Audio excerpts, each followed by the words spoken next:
Hey, things alright, man? How you doing? You're tired yet?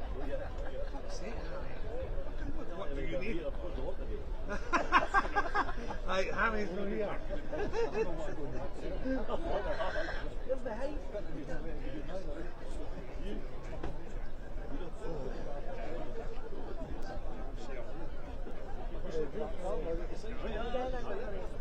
I'll come back and see how you're getting on. Where's D? A, B, C, E. I've got a shot at B. The third one down for here. Right, are we doing that way? That'd be good. That's where I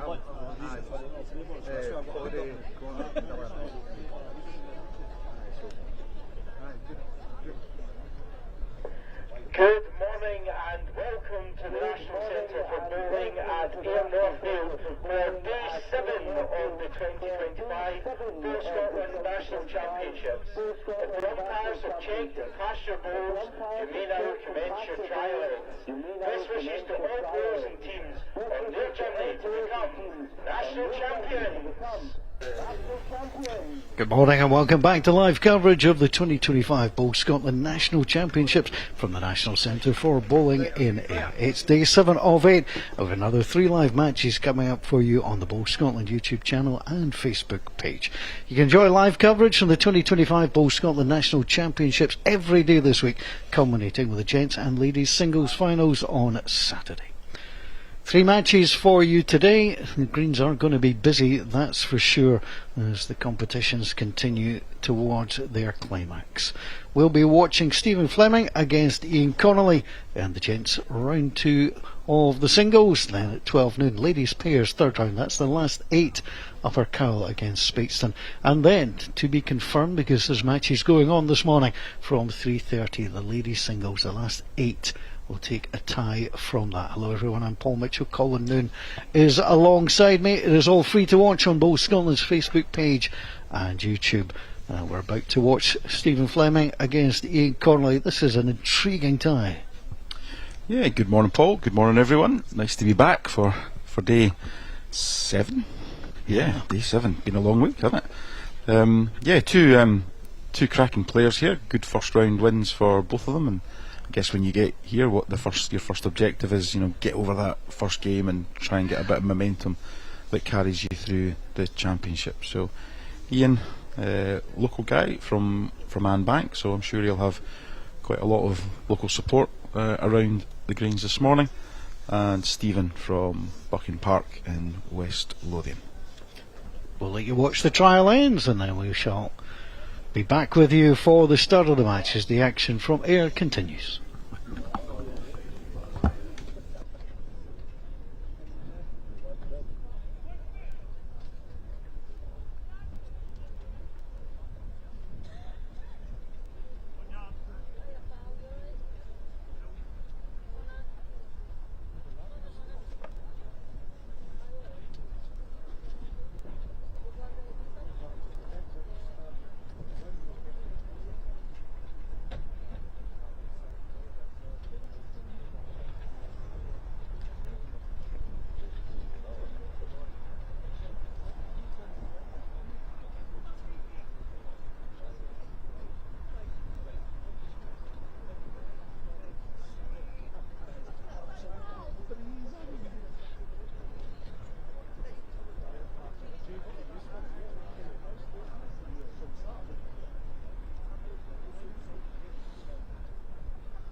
So we get ready to get underway. First two 21 shots, traditional scoring method in singles. Slightly overcast day in air. We're hoping for the sunshine to break out a little bit later.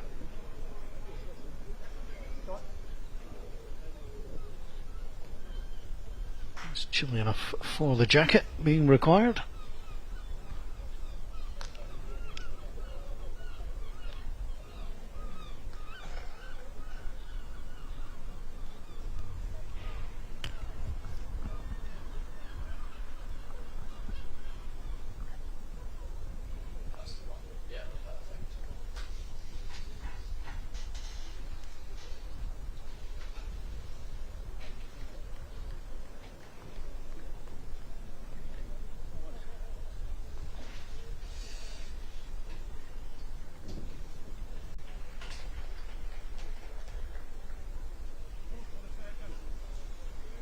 It's quite a high line. He looks slightly concerned at that. How far back is it going to come?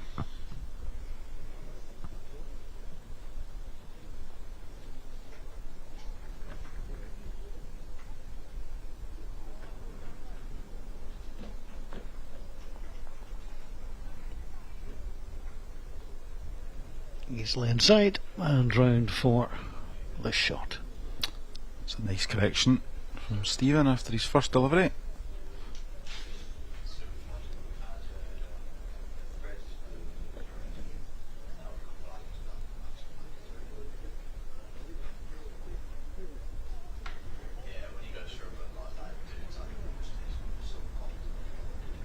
One red. Stephen comes in again. He's just nipped his line again. He's following the line of his first bowl. Just needs to be a little bit braver. Ignore the ball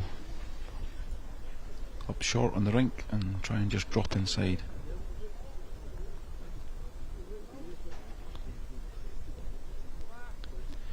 Nothing for short with this one from Ian.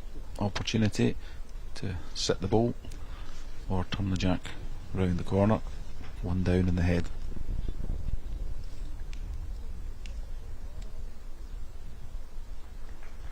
Little grimace.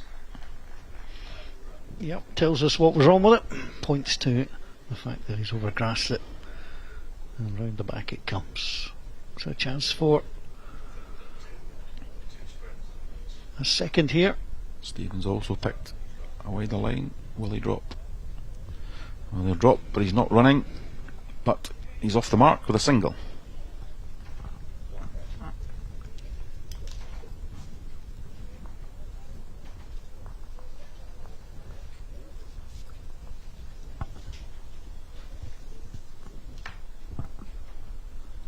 It was a nice chance for Stephen just to add with his second delivery there, and you know, he'll consider that free shooting. Opportunity missed. From Ian's point of view, he'll be quite happy because he was just a little bit wayward, certainly with his last one. He did have the option, jack, ball. Just play it through. The early days for both these players. Very much so. Ian probably with his closest ball 2.5 to 3 feet from the jack, and he'll be grateful he didn't get punished any more than losing a single.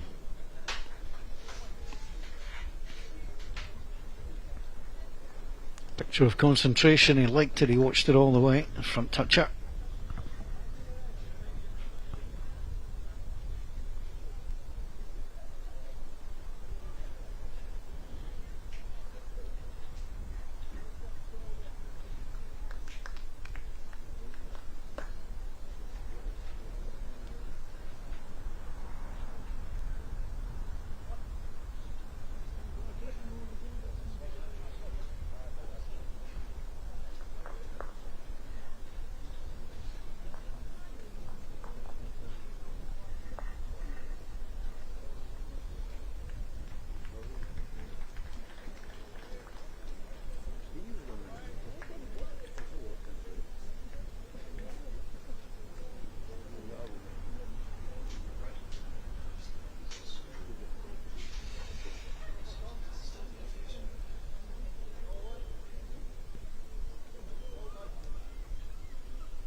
Always interesting to watch the various deliveries of players and little hitch in the delivery of Stephen Fleming.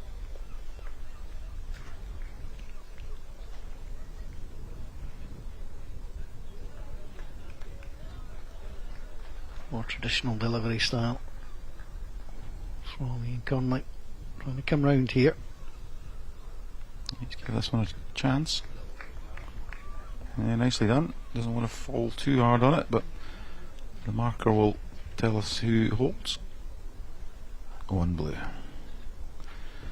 So, quite rightly so, Stephen coming down for a look, understand what his options are. That's a terrific ball for Ian Conley. Never easy to deal with a front toucher, but he did so.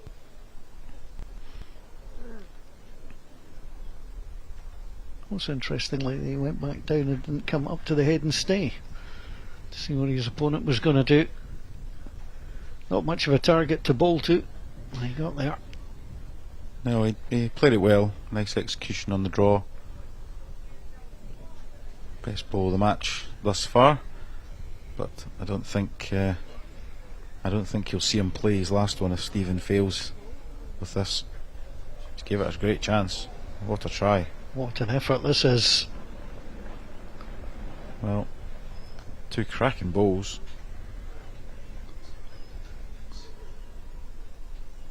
Don't think we'll be surprised if this pulls up short.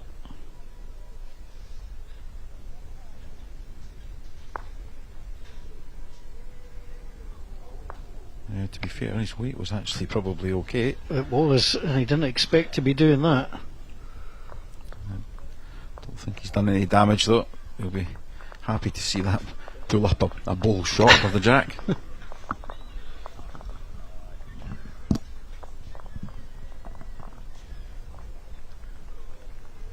So both players on the board. Oh, what a nice place to be.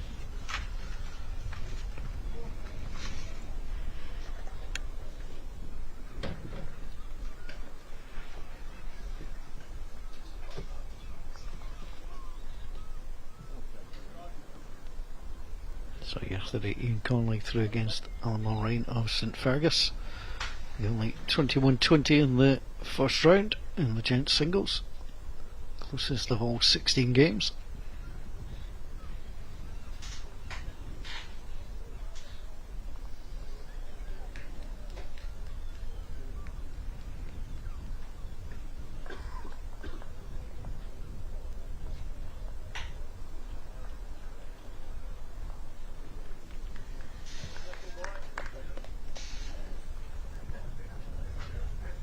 Stephen Fleming, 21-11 against Scott Briggs of Newbattle.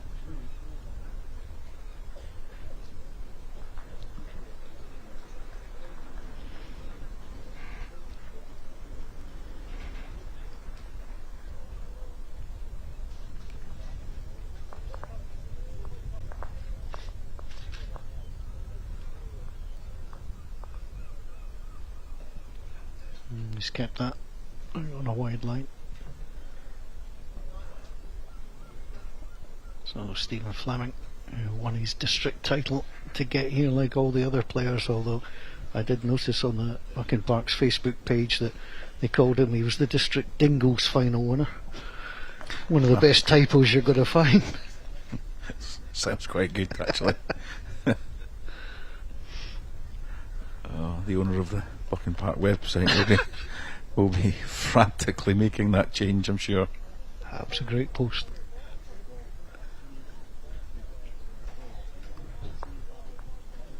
One red.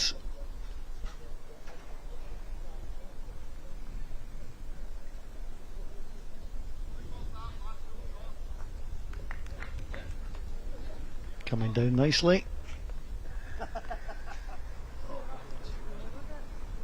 Well, Ian will be desperate to put something much closer than his previous three deliveries, and the grimace again shows you that he's set it out on a really wide line. It's not coming back for anyone. Yeah, nobody wants to see that.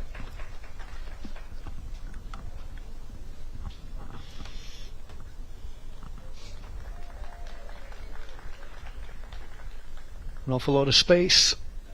Just needs to hang around. Well, he'll be annoyed with himself if that's going too far, because there was an awful lot of space in which to draw. Number 3, he'll have a look.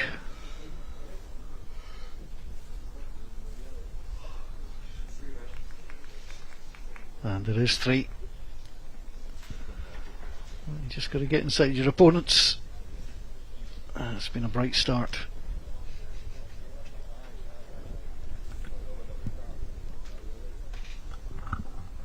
More and more people arriving all the time. It's been a busier week down here in Ayr.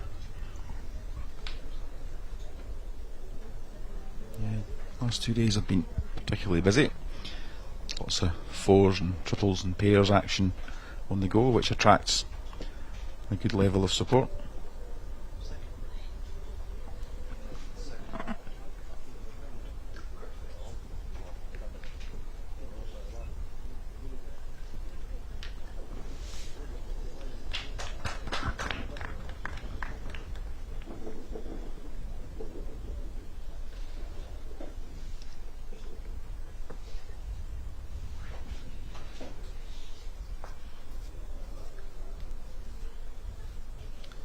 Well, we've seen this so often this week.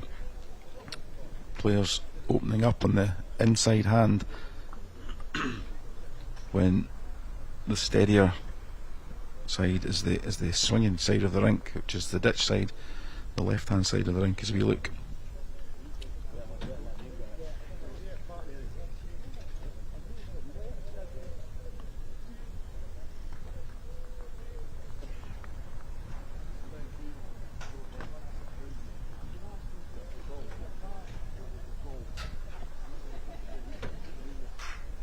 Slipping through.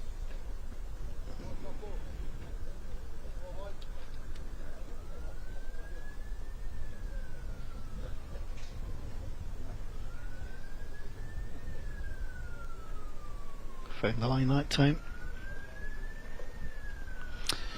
Yeah, he has plenty of room, and he'll be a bit disappointed that he's not making Stephen work harder for his shots.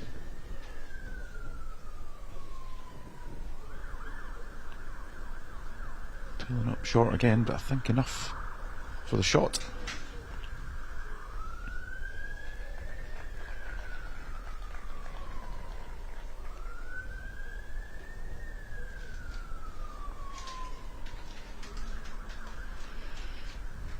This is about weight. Will it drop? Give that a good chance. Certainly worth a look from that angle. Marker's decided that, in his opinion, it's still one blue. A couple of options for Ian. He can either maintain the backhand draw, where he's really been struggling a little bit on line, or he could change to the other side. He's got his own to promote, but elects for backhand draw again. Picked a good line. Looks like he's going to just fall short.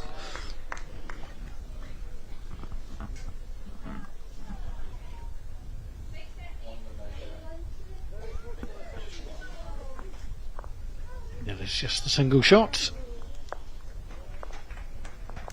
So Stephen Fleming with the advantage, both players having won 2 ends each. You'd say after 4 ends, neither player overly comfortable. I think Stephen Fleming's been the more consistent.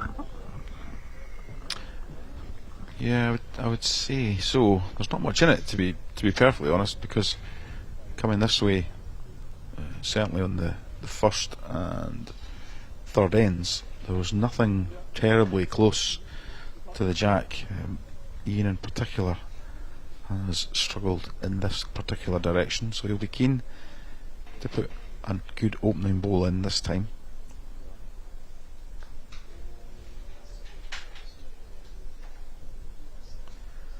Again, he's dropped it well up the green, giving Stephen a relatively straightforward opener if you can find good line length.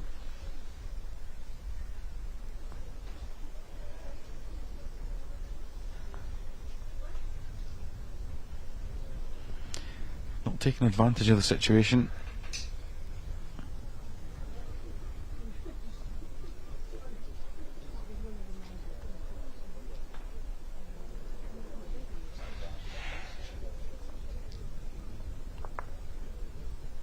That's a good adjustment.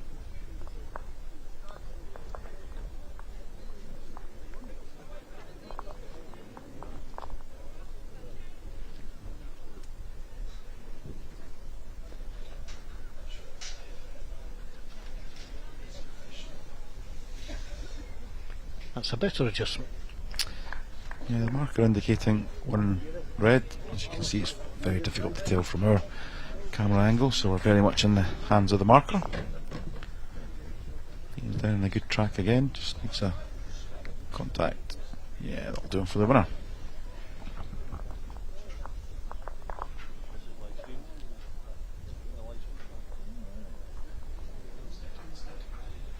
Dipping away.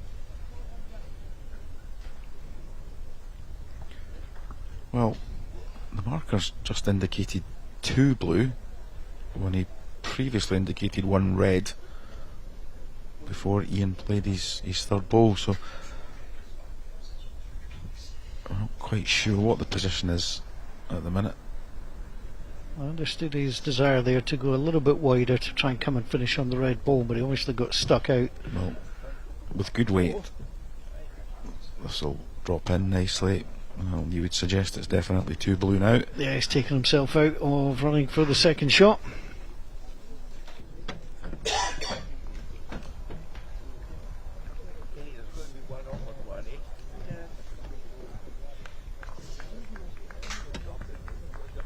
All tied up at 4.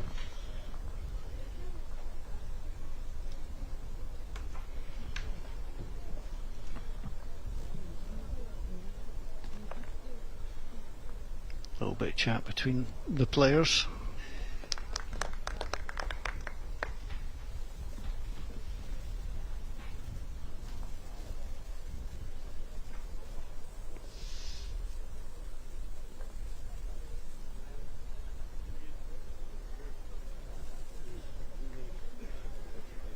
So both these players trying to reach the last 8, which we played this afternoon, semi-finals and final to play on Saturday.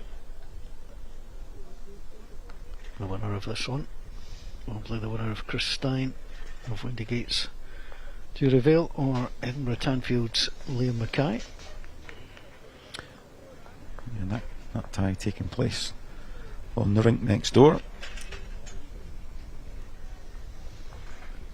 I once played at Tanfield, I think it was in Edinburgh Junior under 21 singles, something like that. My dad came down to watch. But he couldn't stay to the end of the game. He had other things he had to go and do. So he said cheerio and he left. Came back 5 minutes later.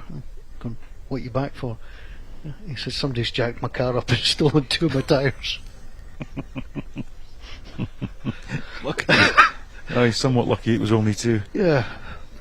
I'll always remember Tanfield with great fondness.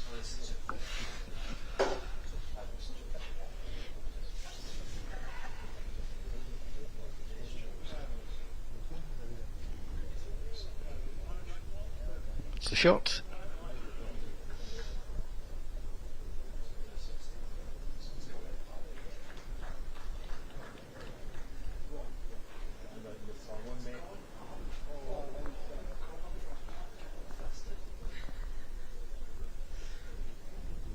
Will have been short. One of 2, he's short with 2 of 3. He's picking reasonable lines down that side. He's just fishing around for weight. Just seeing the opposite here from Stephen. Missed the line by some margin. This is a better line. There's your weight. Looks good. Just needs to break. He's just run through. Marker still indicating 1 red. If that position's correct, then Stephen can confidently draw for 2.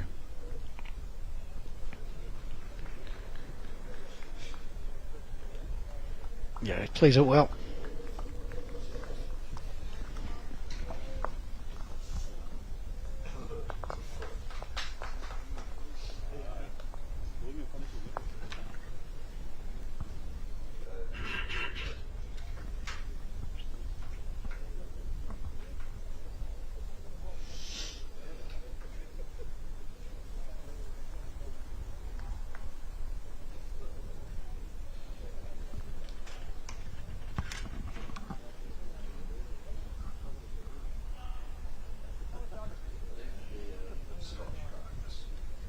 So which player is going to settle into a rhythm first? First balls haven't been as good as either player would like, but you do put pressure on yourself.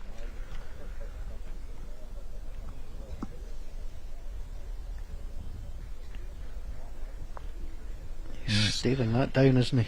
It's not so much the lines that are affecting the players here, it's the weight. Especially in this direction, we've seen so many short balls. Ian thinks there's a road in there coming round the corner. Well, it's enough.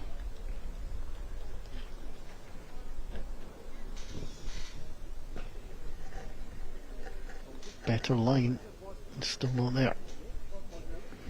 Not sure that's going to look the best from the match. Surely got to see Ian go to the other side now.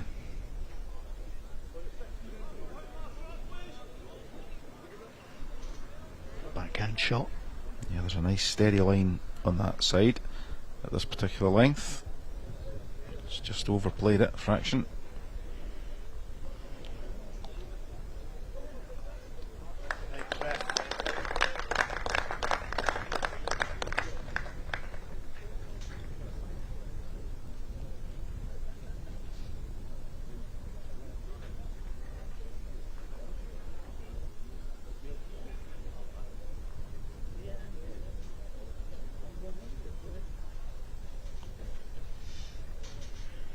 Just needs to be clear, and he is. Again, lacking weight. Still plenty room for Stephen.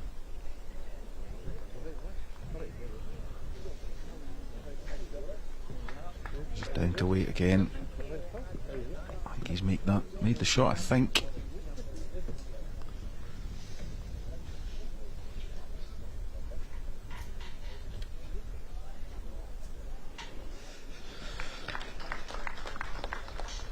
Doesn't want to commit. Well, Ian could come and look if he wanted, but it's a fairly straightforward shot, and he needs to beat that ball. That needs to beat it, and hasn't done so. Well, there's debris on either side.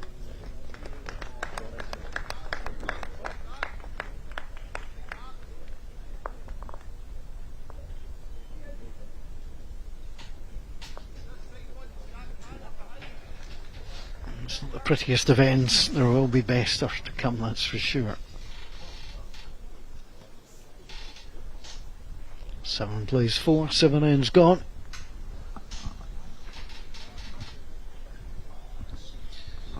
Both players will be very frustrated by their start. Here they both know that if they'd started well, they could be well in front by this point. To be perfectly honest, but they're fishing around for length in particular.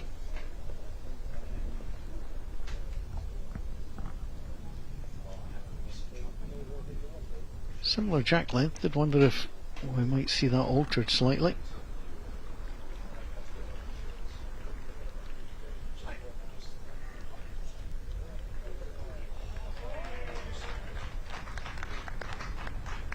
Much better opener.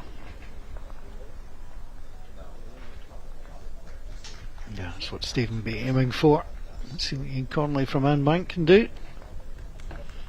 He's also down on a good track.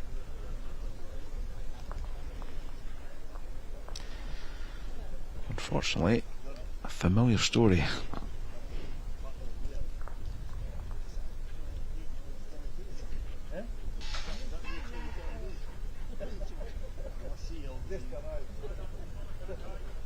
That's the best two opening balls from Stephen Fleming at an end.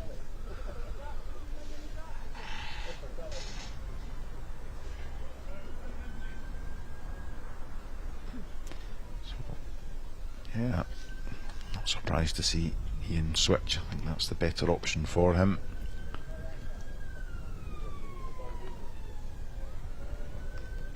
Turned his back on that quite early. I think he thought the line was well off.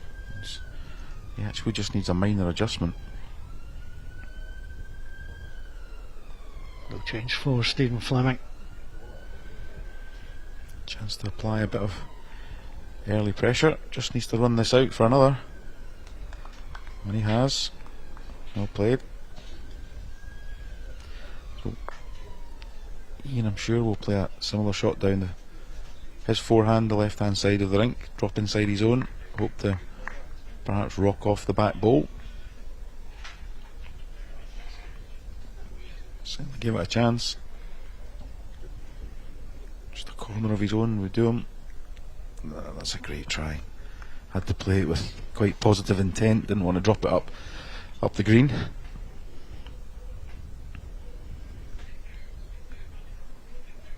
We'll have one to come as well. And based on Stephen's first 3 deliveries, I don't think we'd be surprised to see him add another. Yeah, there's no great danger for him, even if his opponent trails, so... He has picked a good line, but has he pushed it?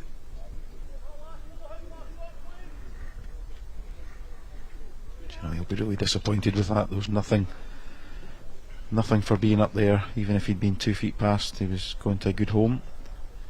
So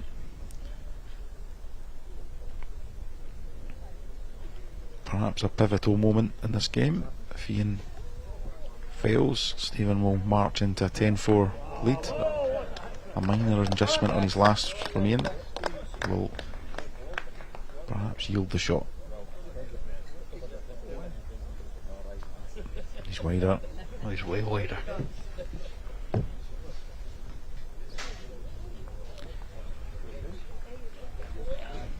mean, it did come back an awful lot, but I had to say, didn't look like he was going to get back nearly enough.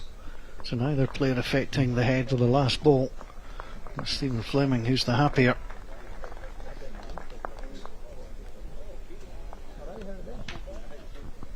Three straight ends, 2-1-3. And that's why he leads by 6 shots.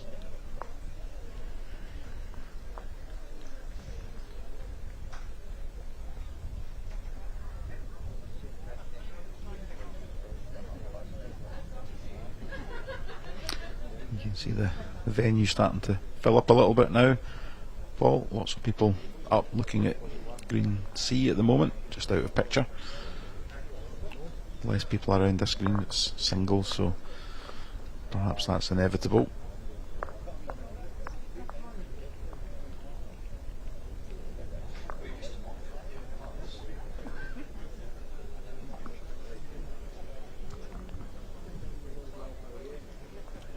A few familiar faces around the greens today as well. To David Gurley earlier. Darren Burnett, who's won this title 3 times. The National Gents singles title, is playing in the triples, got through yesterday.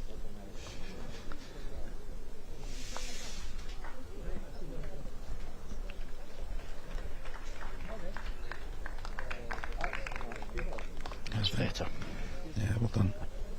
I think Darren's triple plays the local Northfield triple today, I believe.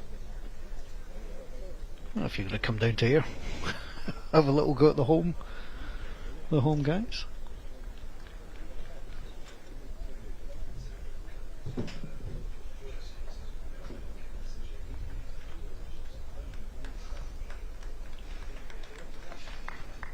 It's just swinging away as well. Yeah, I'm a bit surprised both players are persevering with this.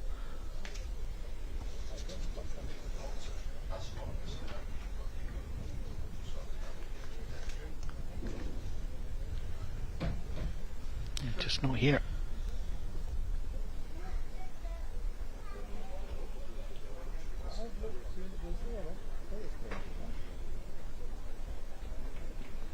I'll swing away again.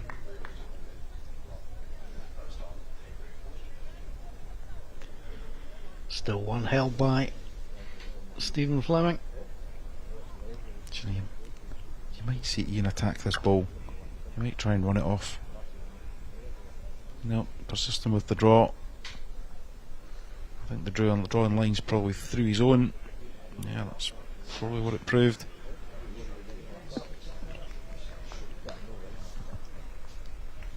He's not able to make that little change. Like you, I did wonder if he would just to change things up, just go with the drive, but it was not to be. The Gents singles elsewhere.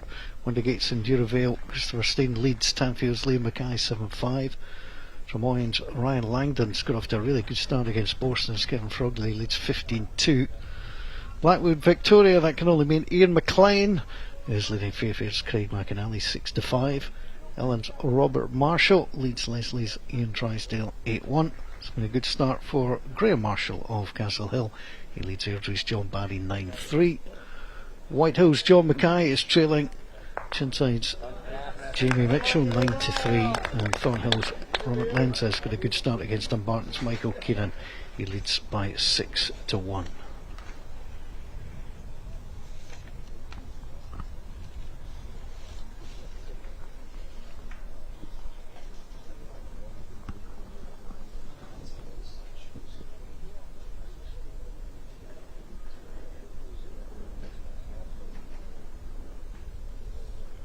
He's been struggling with his opening ball. Let's see what he can do here. Can he come down and finish? That's better. Yeah, much better. As I say, the player's not really struggling with line in this direction. They've more been struggling with their weight. So, and you can see Stephen dropping in there nicely again.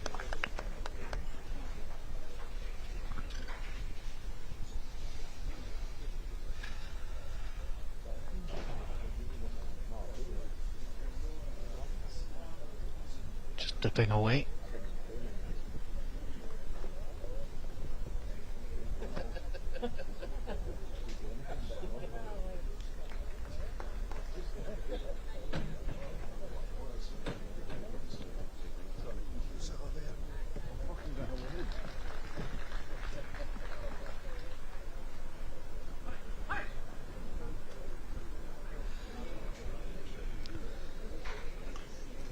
Can you hold that line, Ian?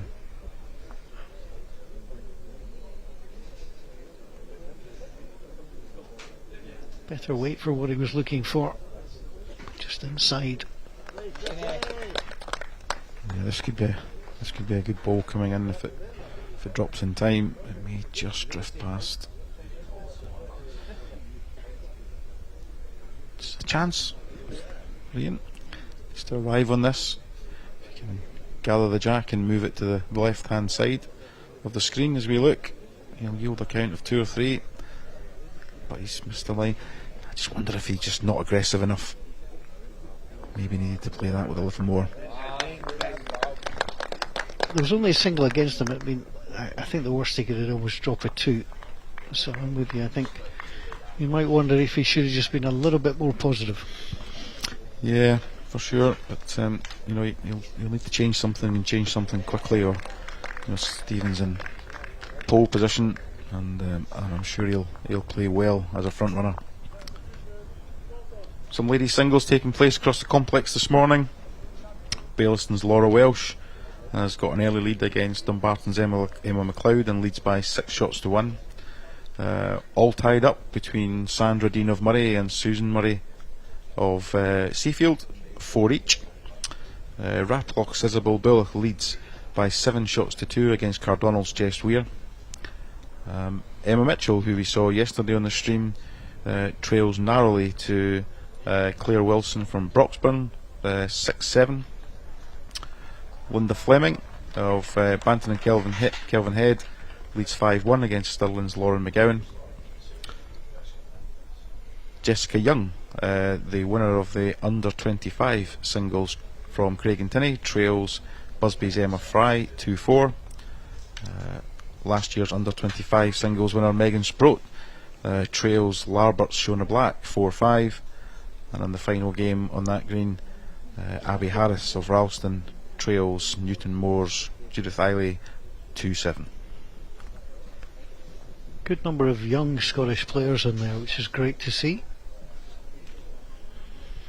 Certainly is. We've got some good youth and under 25 players coming through at the minute, both in the girls and the boys. So that's healthy for the the long-term viability of the game. We saw Emma Mitchell win yesterday, Emma from the Gilmerton club, and we mused yesterday about the badge of Gilmerton, and we could obviously see the bowls in the second part of the badge. It's a drum and drumsticks, representative of the area that is in the top.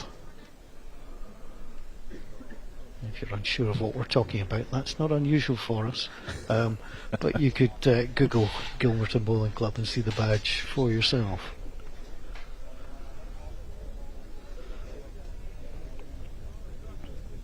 Connolly. Closer, better head. And that's with Stephen Fleming coming up and having a look.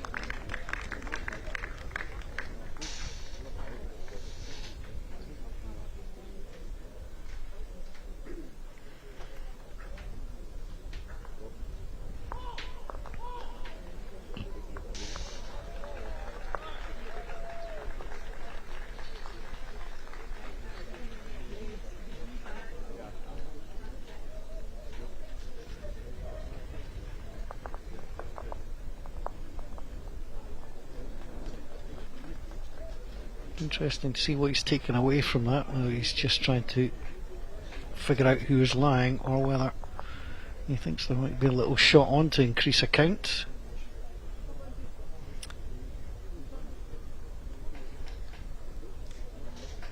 Can't really see much to get a count, Paul. I think he'll just play the draw on this side and he'll hope to just drift inside the blue bowl, but he's left it on the outside, so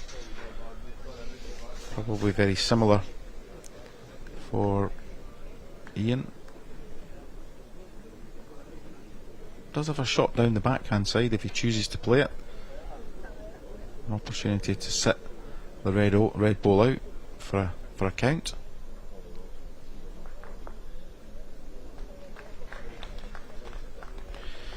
Not choosing to play it. Did this nicely though. Yeah, well done, well played. One out.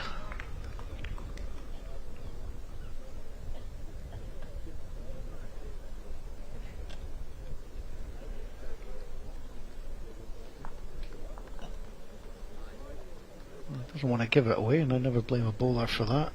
But if in doubt, just call for the umpire. And that's what we're going to do.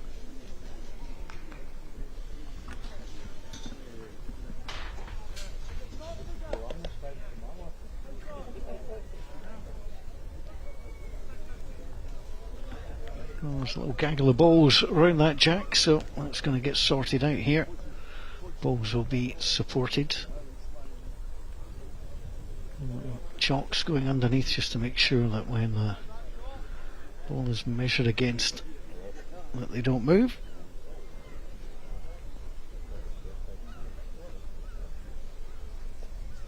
And the players doing the correct thing, standing back, watching on, but standing well out the way.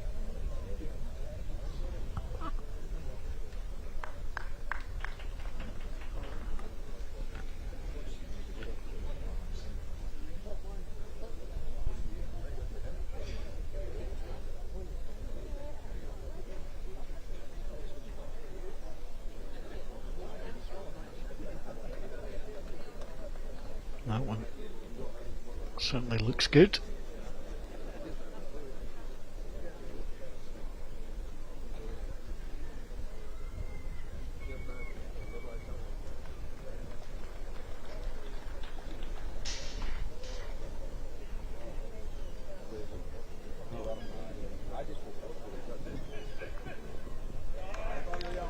2 shots.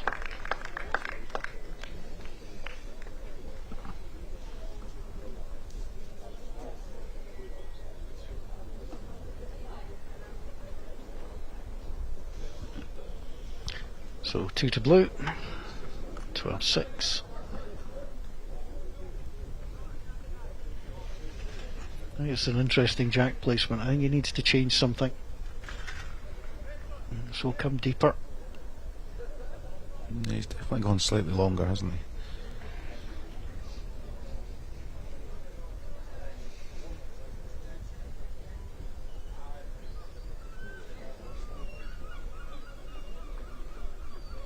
Continuing off the backhand, coming this way.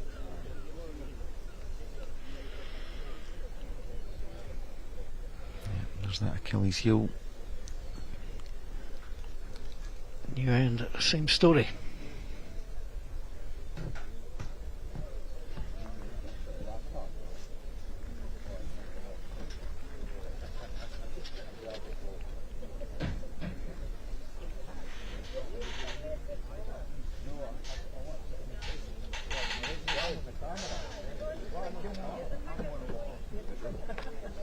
He's pushed that out better. Got the weight, he'll come all the way in from there. Yeah, nicely done.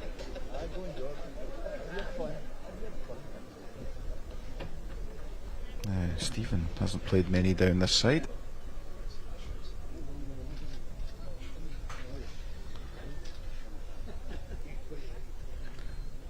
Certainly picked a decent line. It's down right in line behind the jack. How can Ian replicate? And he's picked the same line. One enough for a shot. It's arguably his best back-to-back bowls in the game. Yeah, it certainly is. Stephen going early. First time he's had a chance to be aggressive. That takes a borrow. Clear out of 1. Yeah, interesting. That ball held a long time for a side that really does swing. There's a little track down there. Now can he put it back? Needs to run. Opportunity missed. Well, nothing really to lose for Stephen. He has the best back ball, so any positive contact should do him. He's on the wide side though.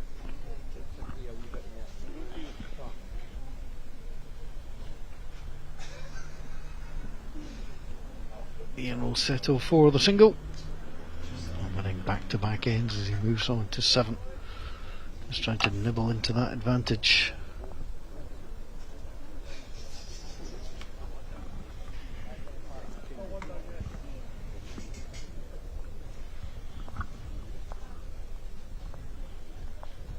Plenty of colourful bowling jerseys are available all around the greens, but if you look behind when you see these players playing, you'll see a baseball jersey, the Toronto Blue Jays.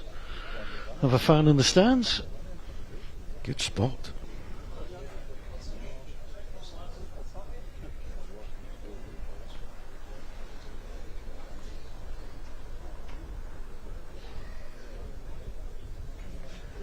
You should be able to see it there, the gentleman with the powder blue jersey at the back.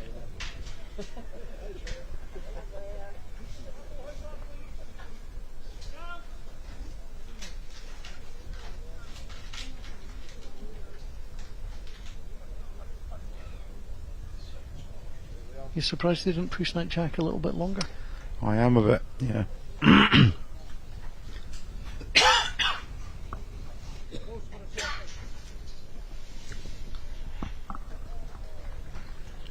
But I guess on the positive side for Ian, he's beyond with his first delivery. Too many of his first ones have been short, which has been causing him a problem.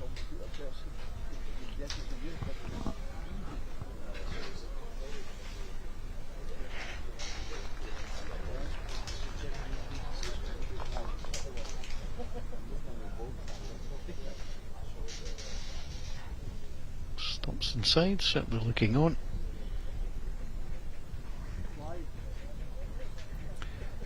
Nobody seems prepared to give the ditch hand a go, despite struggling often badly actually on the side that they've chosen to play.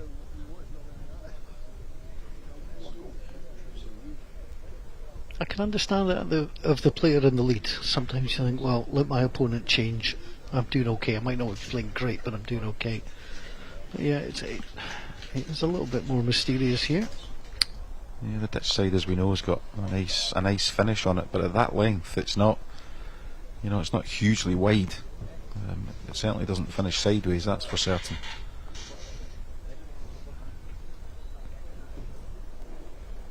Little collection of the Undergrass Bowls Club. Convening a meeting to the right hand side. This is all about weight, because his line is the best he's had. Just running through.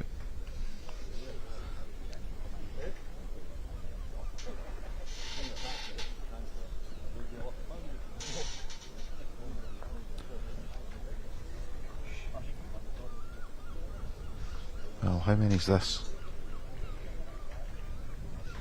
You'd imagine it's at least a couple.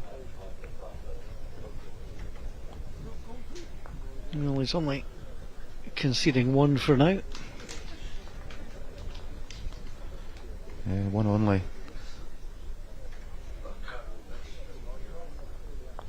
Yeah, with nothing particularly near it, you'd say chance missed by both players. And either player, if you were to ask them, I don't think they'd be overly happy with the way they're playing. No, and I can understand, why they're sticking to that side, because we talk in bowls about finding a side and sticking to it, and often it's the same side up and down, and that's to avoid what we would call playing round the clock, so playing up one side and back down the other. So I can understand why they're doing this, but you can see that the hand is very playable in this direction. It's very steady, but going away from the camera angle that you can see right now, it's incredibly tricky.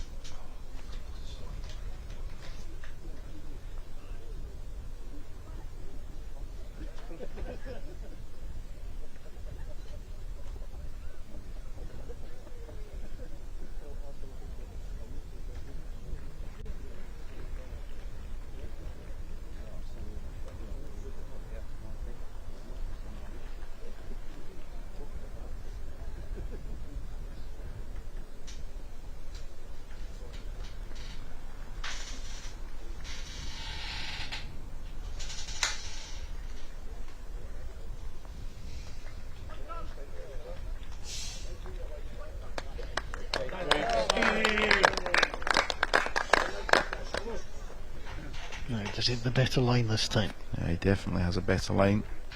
Just needs to put the brakes on.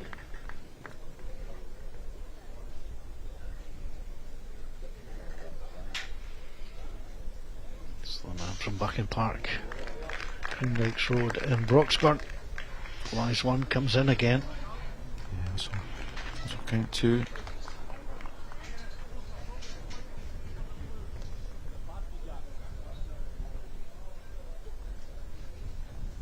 That looked really easy away. Yep. Yeah.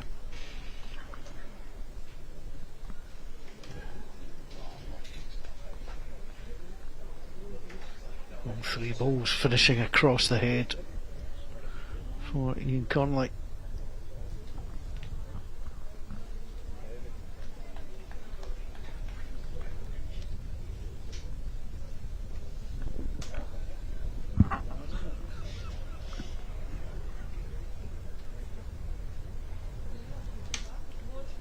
Looking to add another. Just needs to put the brakes on too. A little bit too far.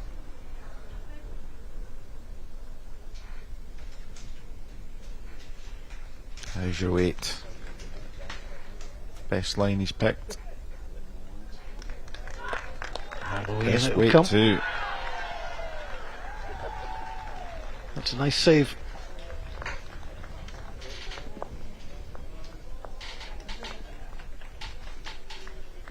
Well, he's potentially going 15-7 down.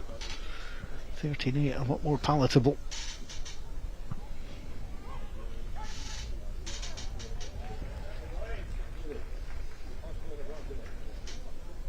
Okay, jack length here will be interesting. Chose to keep it quite short last time round. Definitely longer. Not hugely so. Mat's up just a fraction.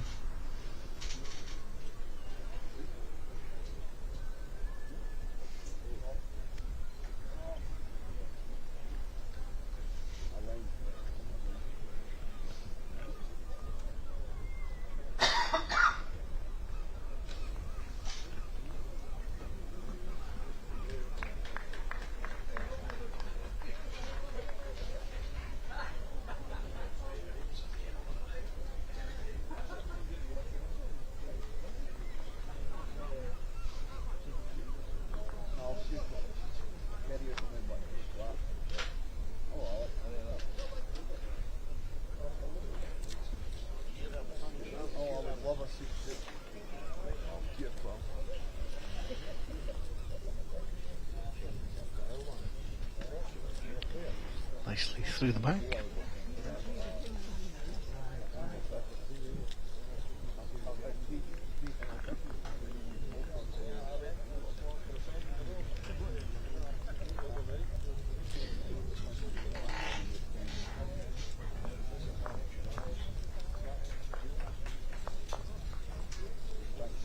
Ian Connolly, first time he's played at the National Championships. It's a second time for Stephen Fleming.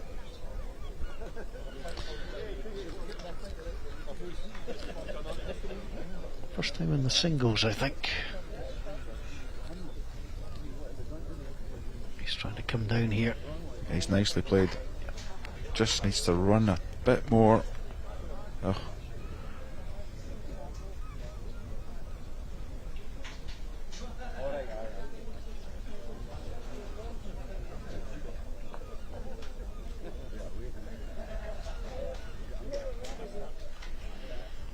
There's your weight, Ian. Very nice, I think. Touching the jack, he'll make. No, if he wasn't already lying to, he maybe now. One on a measure is the indication. I think it's 2. Be up to this. I don't think he'll hold that line. I think it'll No. go under. Again, maybe not aggressive enough. As I said he'll be up to this big. I just presume, given the kind of player he is, that's not too bad a target. Come up, be pretty firm, and to finish short. And the curse of the short ball has been striking. 2 conceded. I agree, Paul. I think there might have been an opportunity just to, play up and through that. He's not really been mastering the hand. There might have been a case for playing clean through. Chance of the 2 balls might have left him lying 2 or 3, jack in the ditch. He's still trying to master that really tricky hand on the dead draw. Well, credit to Ian Connolly of Anbank. He's won 4 of the last 5 ends. Get himself right back into this one.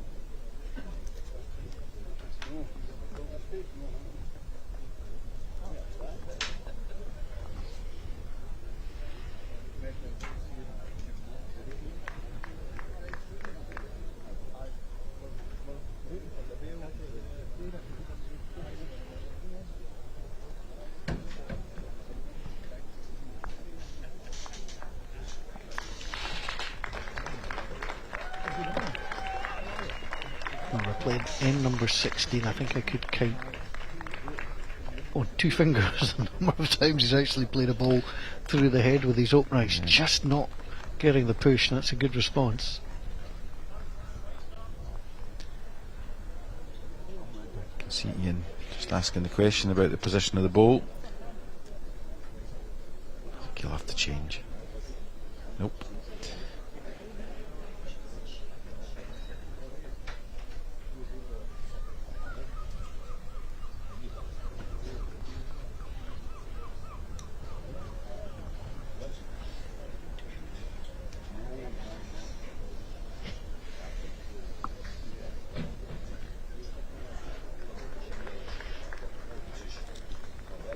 Missed the line. We've all been there. You can see the reaction. You know what you want to do. He's doing the right thing here. And Stephen will know that's not, you know, that he's missed the line there. That's not necessarily the rink that's done that. He's probably missed the line by, I don't know, a foot or so, probably.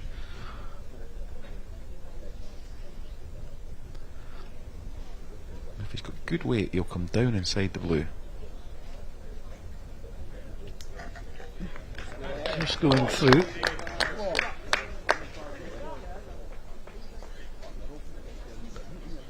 It's going to be an interesting ball, because if Ian comes close, because the first one down this side wasn't too bad. If he can get in and around again, that might actually persuade him onto that side of the rink. Give it a huge try.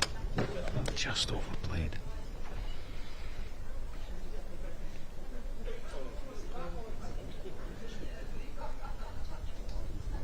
Again, a pretty decent line down there. It will drop, but will they get back to middle? And it's working hard. Yeah, great try. Just be no single.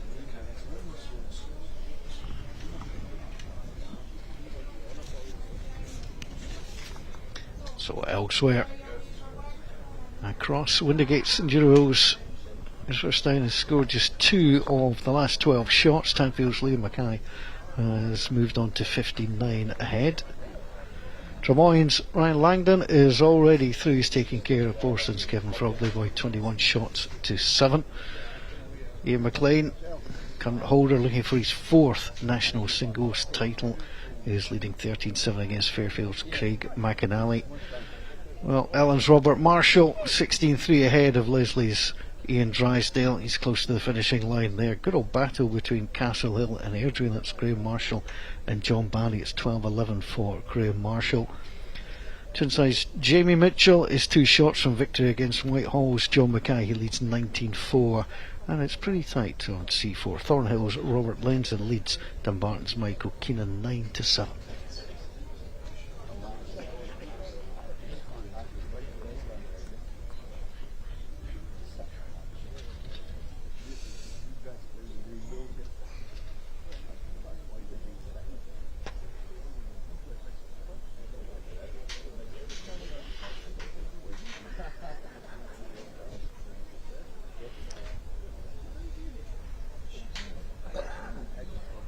Nice opening deliveries from Stephen.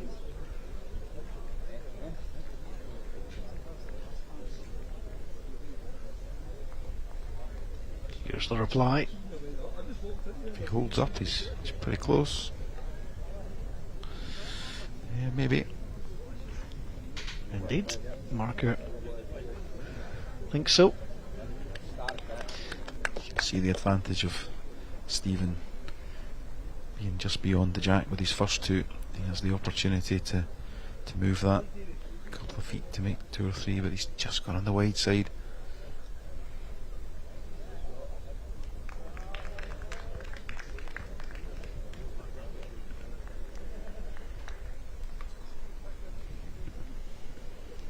Trying to come down again.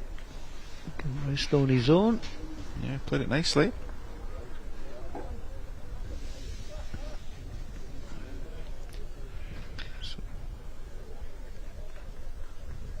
Well, the last time he had a couple against him, I said he wouldn't be short. I think he's certainly up and into this. What's he going to get? Is he going to dip? Hold. It will go quickly. Yeah, it's dipped away.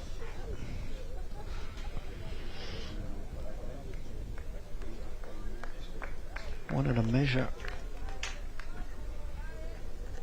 No grave danger.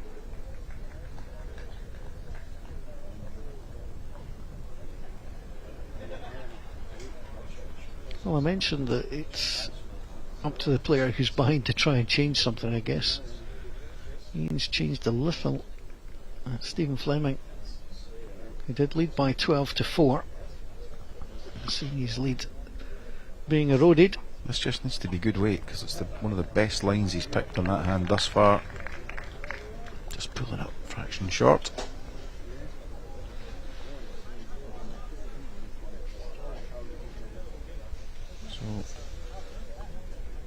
2 conceded.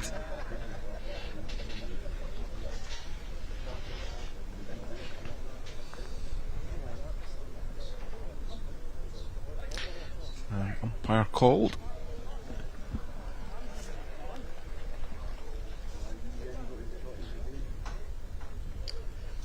So whilst the umpire is measuring that shot, just bringing you up to date with the ladies singles, which are being played on Green B and Green C this morning. So Laura Welsh has extended her lead over Emma McLeod of Dumbarton by 14 shots to 5.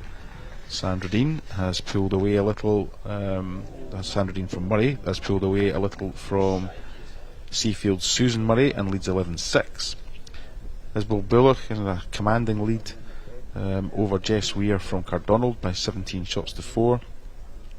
Gilmerton's Emma Mitchell has also pulled away a little from Claire Wilson of Broxburn and leads by 14-8.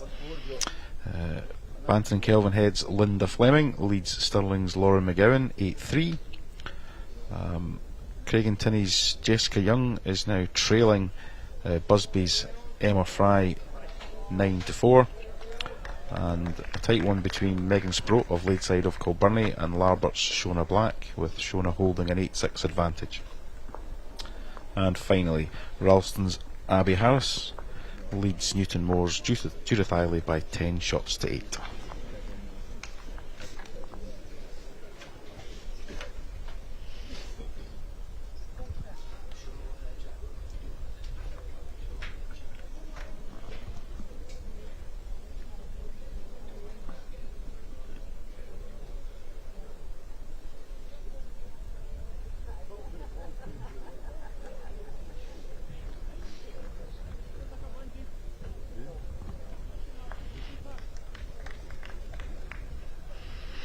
Nice start from Ian.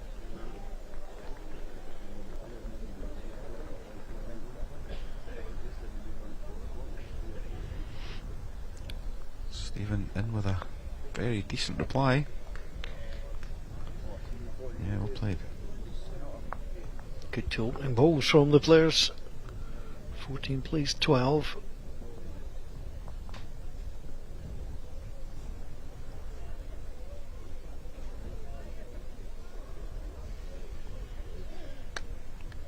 How's your weight, Ian? Because you've picked a cracking line. Yeah, nicely done. Well, he might feel it's taken him a while, but he is warming up nicely. Yeah, he certainly is. And Ian technically should know these greens well. Local player, District 29, and all of District 29's qualifiers for this event are held here at Northfield. This has been the best end so far. It's a clear run. Doesn't want to touch that one too much. I don't think he's done any harm. Stephen would be well served to come down and look at this. Just wants to come in and get something. Any contact on his own would be good. Yeah. He's just going to slip past. It's maybe just a bit kind of tippy-tappy in terms of what he's trying to play there. There's an opportunity down the forehand side. We know that hand swings. Any contact on the outside blue one would likely yield the shot. Equally, he has the shot on the backhand side. He's got red into the two balls, or red onto the jack. So plenty of opportunities, but has to be up and through. You wouldn't be surprised if Ian tries to get beyond with this, but I don't think he's pushed it. Well, it may not be the worst ball in the world. It probably keeps Stephen off the backhand, the right hand side of the rink, playing with any weight, and forces him onto the 4. But that's a nice pocket to come in there. As long as his ball's somewhere between the red stickered ball and the blue stickered ball, about 2 feet short of the jack, then he'll have every chance of converting. Not seen too many opportunities for the conversion shot, so let's see what Stephen Fleming can do. Currently the score will be 14 each. He has decided to play the backhand and just come in and try and get a little touch on it.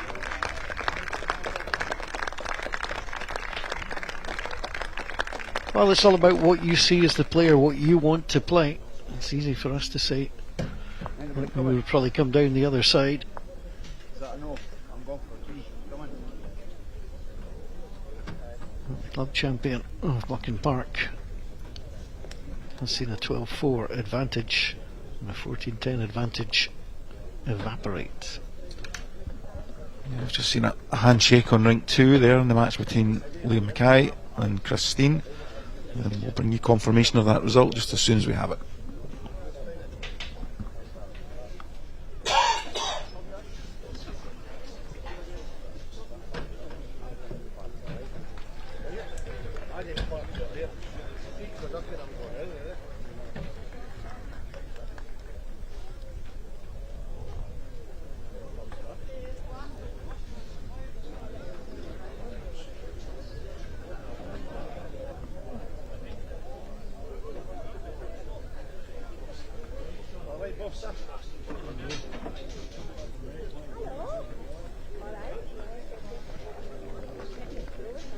Right, bud? Aye, no bad.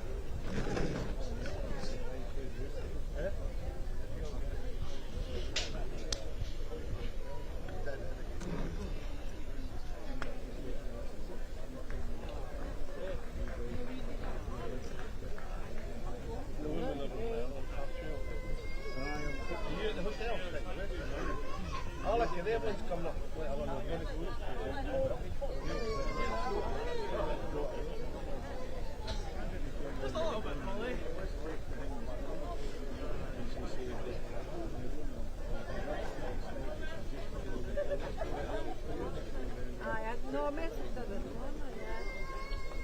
Aye, I like Ravens go, come on. If you're at air, they're staying at mum's a bit of a way. See you later on.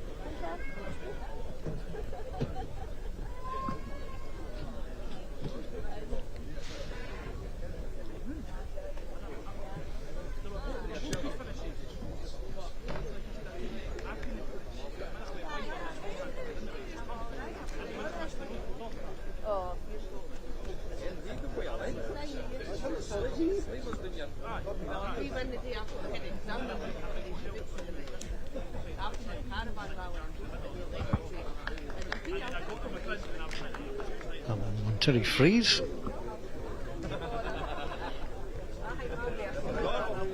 Flag comes in for shot using Connolly. Yeah, he needs to be careful here. He needs to be careful that he gets a ball around, or he's in danger of losing a cheap 2 or 3. Off his own jack as well. Decent enough line from Stephen if he can hold. Just rest into there. Yeah, that'll do him. Yeah, I think 3 shots conceded. Yeah, that's an unfortunate cheap end from Ian. Nothing really near it. His jack dictated the length, but failed to get in with his first 2 balls, and gave Stephen, just opened the door for Stephen to put 3 around the area. Nothing particularly close, but Gotta say, he'll be grateful. there was no magic recipe there, was there? It was just simple draw shots. Don't worry about the jack, beat your opponent. No, there was no play. Simple draw would have done the job. But unfortunately, Ian missing line and weight. He'd worked really hard to get himself back on level terms, and immediately just, he knows, didn't intend to do it, but dropping that 3, and all of a sudden there's a little spring back in the step of the man from the Broxburn club.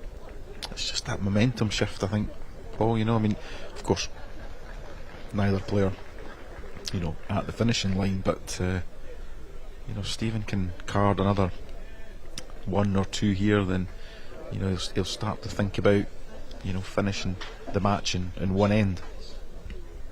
Did say from the Broxburn club, obviously Buchan Park is in Broxburn. There is a Broxburn bowling club as well, just to confused things slightly. The man from Bucking Park. 2 good bowls again. The weight's good. I don't think either will be digging this hand up to try and take it home with him.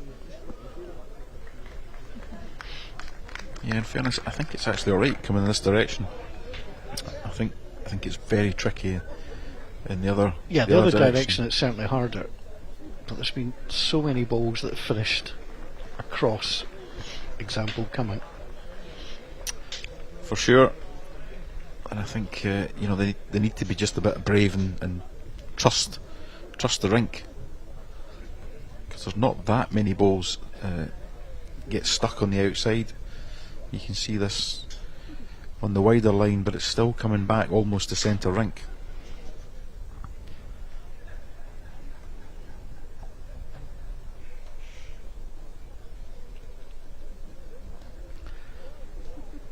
Just hanging off. Well, how brave are you, Ian? Will you persist with that backhand side, or will you come down the other side, sit the 2 red balls for a 2? You can play it with a little bit of positive intent, pull the jack round the corner, potentially card a 3. He does change the hand. I think he's gave this a chance. I don't think he's got enough weight though.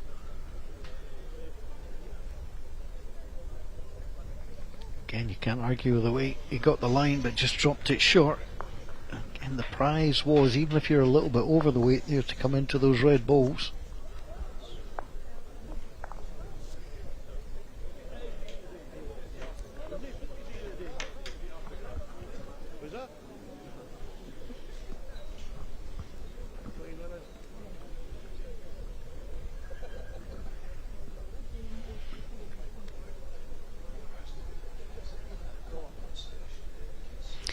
Mat up just a little further this time, nothing outrageous.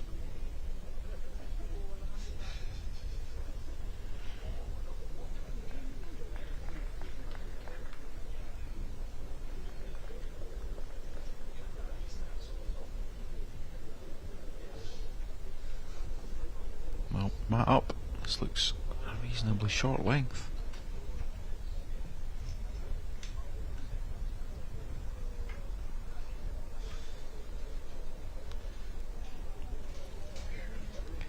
Just about to say, I think both players are at the stage where neither wants to switch to the other side.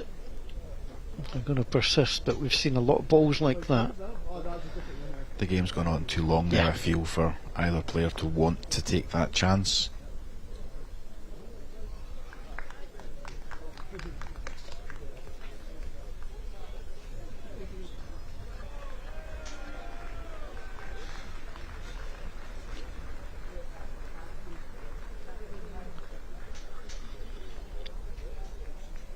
Now then, Stephen, he will like the way this is shaped up already.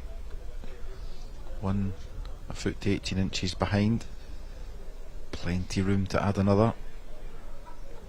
He can add another. Ian's under a little bit of pressure already.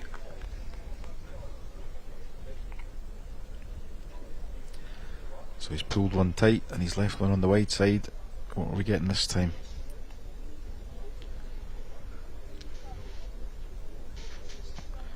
Well, favourable contact on the jack.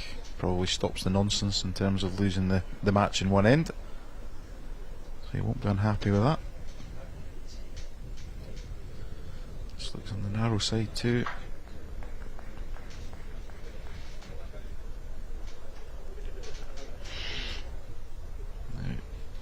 Now Ian, you need to concentrate hard here. You must beat one of those red balls in the front. Otherwise, Stephen's going to have a shot for the match, and that's the way this is playing out. So he's continuing to play the forehand. He has a shot for the game on the backhand side to turn the blue one through the head and finish the game.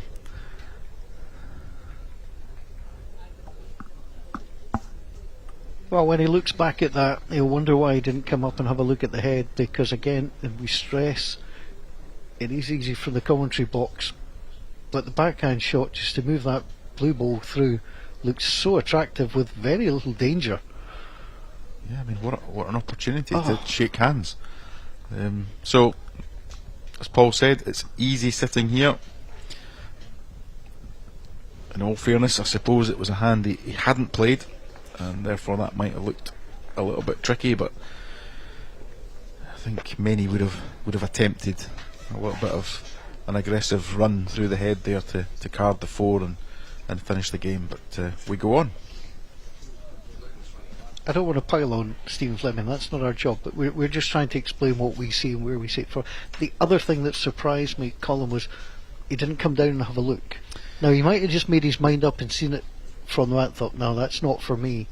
But I think if he'd come up and had a look at that, given the player he is and the capability he's got, I think it might have taken him a little bit longer just to tempt him there. Look, I think sometimes you get caught in the moment as well, don't you?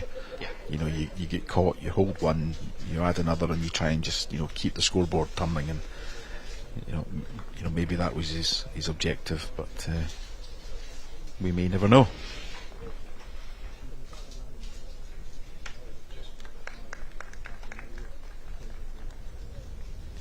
Nicely played by Ian Connolly. Again, that hand. When they found the line, it's worked. Looks a little bit better. Trying to come back to centre rink. Round it comes. Yeah, nicely done.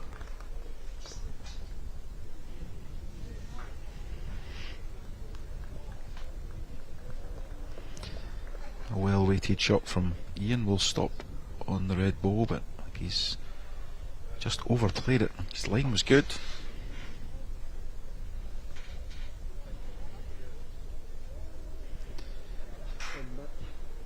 Now, this just needs to drop in.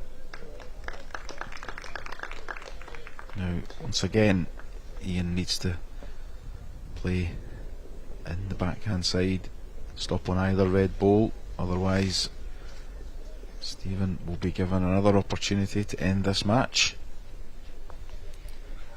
Didn't quite see from the umpire, the marker, Paul, whether that's 1 or 2.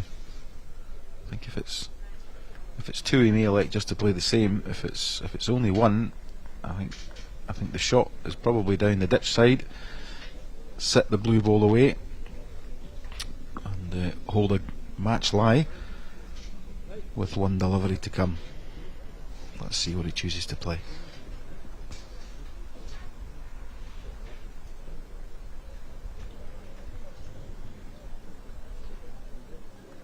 Just looking to draw in again. And he's picked the wide line.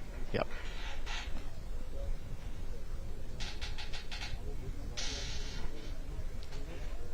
So now Ian with the chance.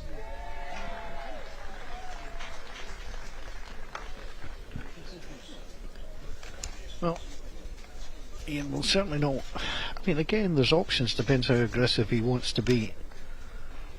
He certainly needs to be up.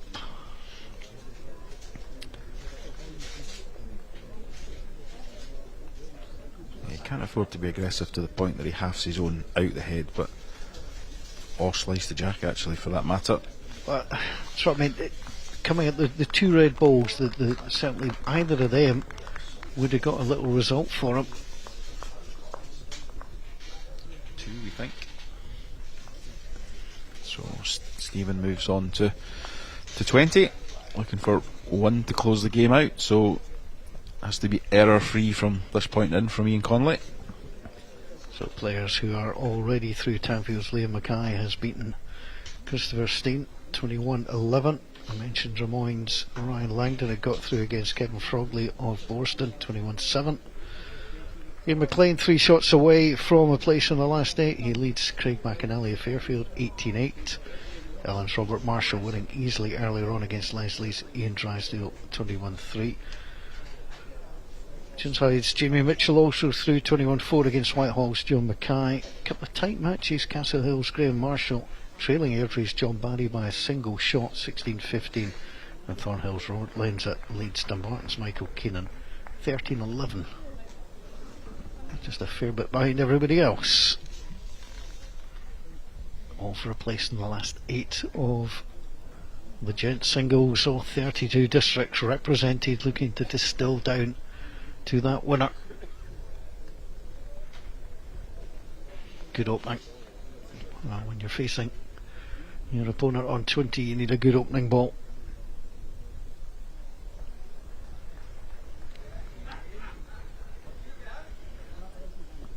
Looks narrow.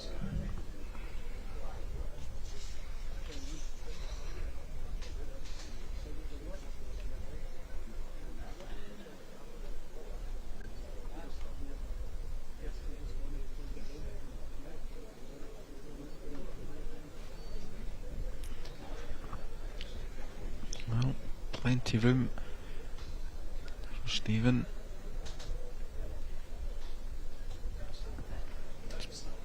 Picked a better line. Can he hold on? Nope, it's drifted away again. So equally, anything within a yard will count for Ian.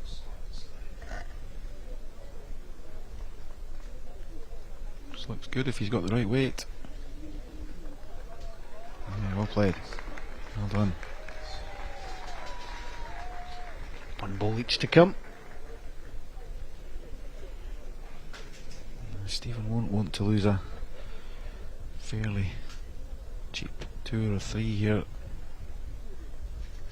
Put himself back under a bit of pressure. Well, if his last ball, they might be tempted to reach those 2 blue balls, but his opponent has one to play. I think he's just drawing here. Yeah, I agree. I don't think we've not really seen any aggressive play from Stephen at all. So I think he'll play this as a dead draw. Can he hold on? He has. So a match lie for Stephen Fleming, and 1 ball to recover from Ian. Well, these are the big moments in matches. That was nicely done by Stephen Fleming. Very calm, simple draw, just improved on his previous 3. And Ian Conley to stay in the tournament. Great line. How's your running?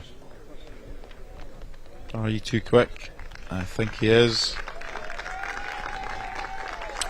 Just gone through, and Stephen Fleming builds on his round 1 victory against Scott Briggs of Newbattle by taking the scalp of Ian Conley of Anbank. 21 shots to 15. It wasn't the easiest of games. He struggled at times, but he got himself over the line, winning the last 3 ends. 1-2-1. He picked up a 3 at end number 19 after the scores had been peeled at 14. And Stephen Fleming finds himself in the last 8, and he'll be very, very pleased as well. Yeah, he'll be happy to get over the line there. You know, that you can see the side of the rink that they chose to play was quite tricky. We've watched this. We've had the advantage of watching this all week, and we know that certainly the Dutch side is probably the side where it's a bit more steady, it's a bit more forgiving, albeit it's a reasonably big swing. But look, you know, sometimes you need to play your opponent and not the green, and that's what Stephen did there. Just, you know, you do enough to get over the line, and you move on to the next one. That's it for this morning's coverage. Do join us for the ladies' pairs a little bit later in the day, and then we'll have a round 3, a last 8 singles match of the ladies as well to round out our coverage today. But for now, bye for now.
That's what we're going to do.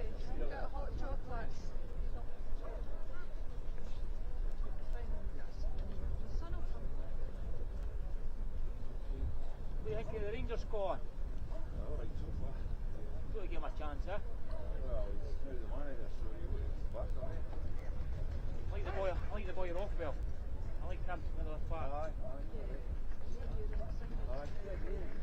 The boy, eh? Thanks very much, dear.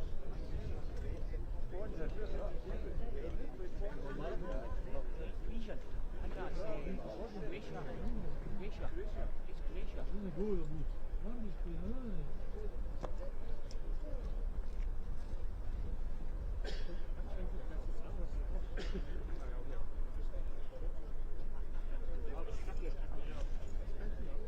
Oh man. Well, okay. Colin, I'll catch you later, right? Catch you later.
over there, they're lucky that.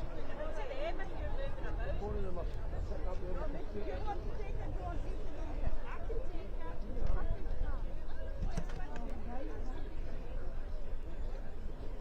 Just sitting up there, we are the champions.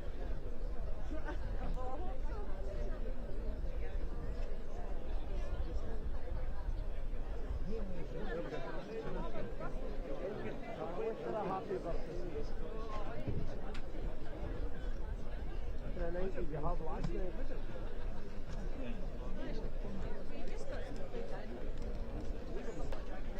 I was asking my lost husband. We were basically saying we went to I like that kind of thing, you know. We had that, then back to the hotel.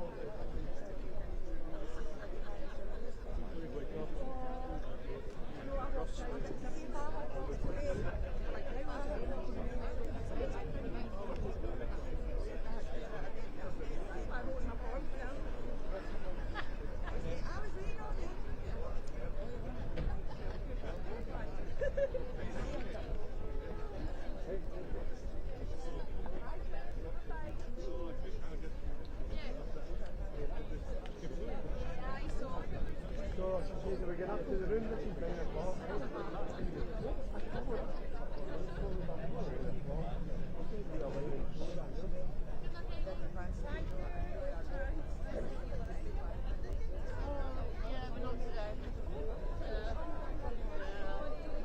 Did you beat? I did,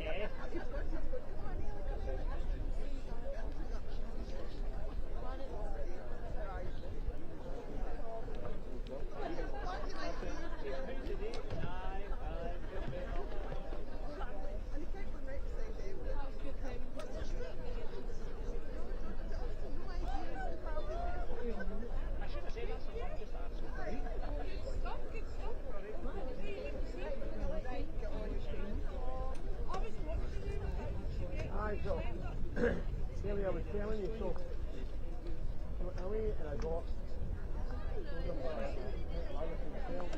couple that we've met before sitting right next to us. She's standing talking to the women, right? The Aberdeen. I drank a pint of lager. She still had been sat down to drink her wine. I'm no. I went 1 and 2, another pint of lager. I'm back, she's still on me sitting. Helen, she's still talking. But wrapped up. 10 o'clock at night, I had to take her. Another folk and I started talking to them. Get to 10 o'clock. I didn't have the best. I think we went to the gym, stay off the side of the road. Right, okay. Right, hi. Just a single. Just take a hard. You've got the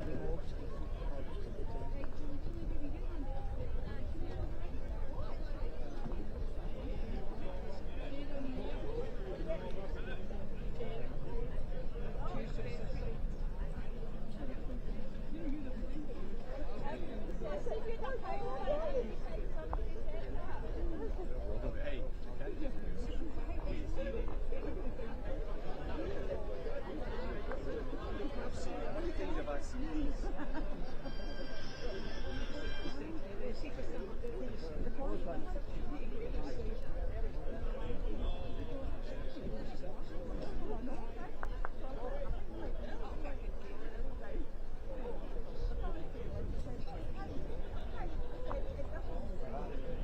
It's a hassle, don't bother, you know what I mean?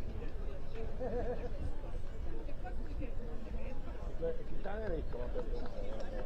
It's a hassle, don't bother. Yeah. Whatever it. No, it's the last week. They're happy to win now. They're back on.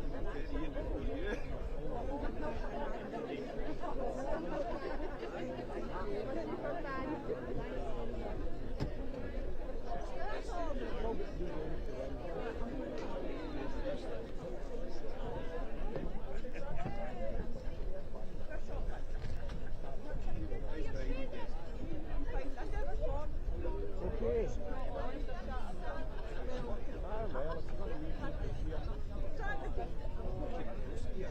I don't know what it'll be under. It'll be under something like that. Keep it in my road.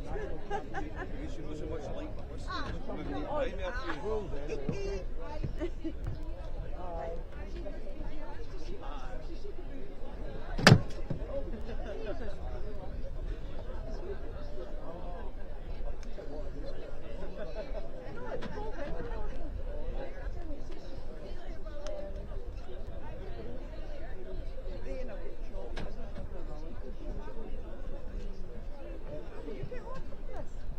Yes, I thought both were for you.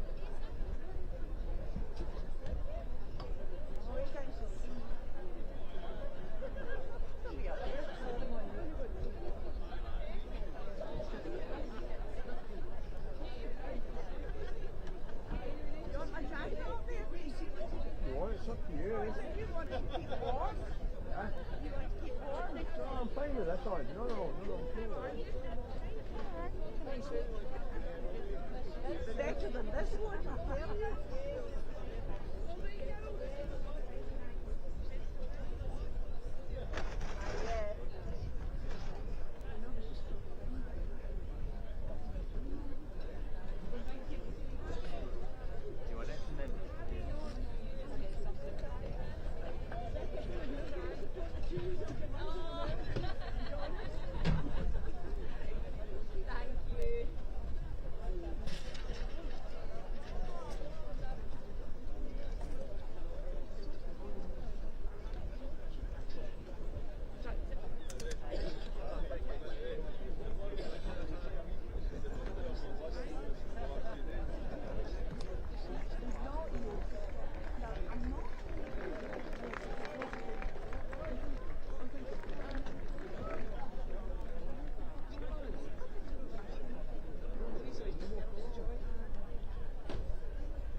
Rebecca, are you on rank 2?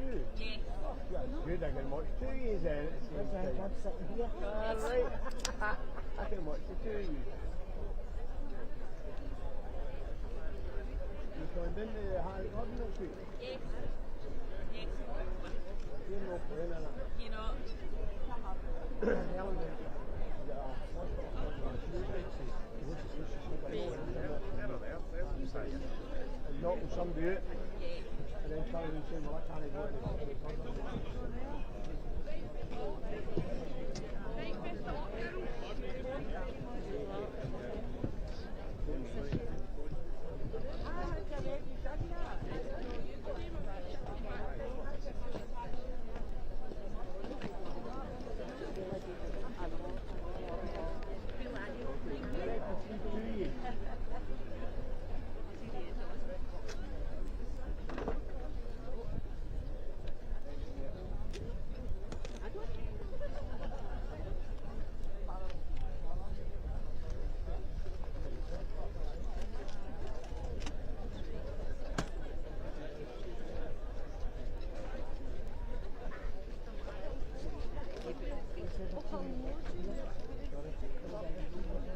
I heard you open the sweeties. What's Ah, going on? there you go, Bruno. Get yourself there. How you alright? I'm doing fine, Good stuff. Very short. Alright, side they're in. I don't know who they're playing. Glasgow. What was it? John, right. Countryside. I'm good. Only good at IC.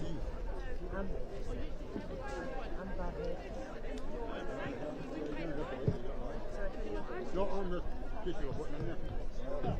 I was talking to him, I was down there, the wee Derek or Danny Green's over in Hawks Hall and that, and we popped in here to watch the junior singles the other day. I met Johnny, we were in the back watching the boys play. So Campbellstown were on.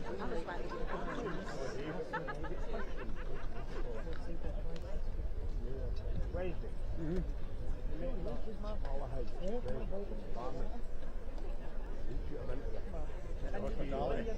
Oh well, and then they ended up over here. Coming over.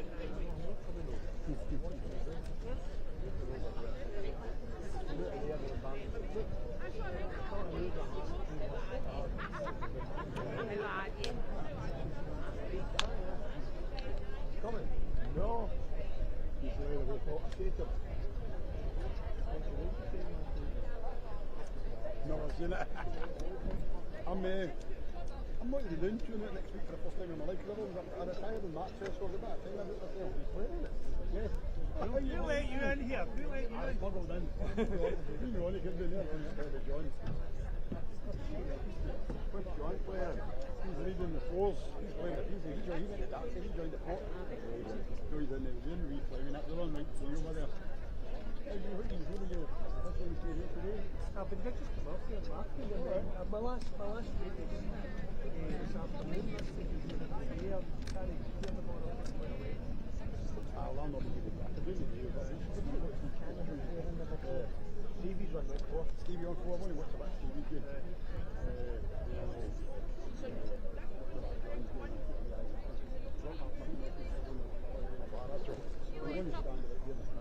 No, got 3 other players in.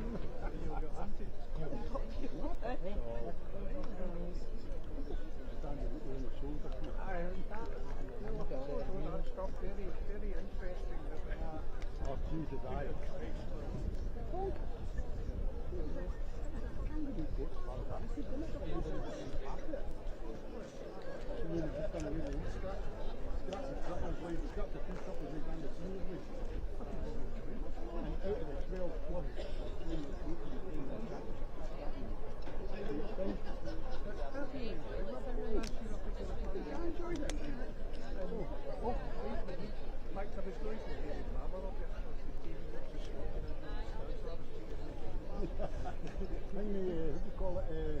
Robert, he's on his back then. Aye, I was speaking to him. Aye, he's under the because I'm in with the number. I know, you back. You're on the clock, I said, well, wait, see how you make that back. Aye, but I phoned to Rudy, asked him to play already. I got all my guys done before I came here. Everything, so 2 finals and 2 sets. I played a semi-final the other day. Well, I'm in the final of the seniors, and I'm waiting so 2 tied 2 is the quarter final of the day. And I chased them. I mean, holding 3 tied 2, don't think over the way. So, Robert did say you were quite better speaking of that way, but oh, I don't know this one.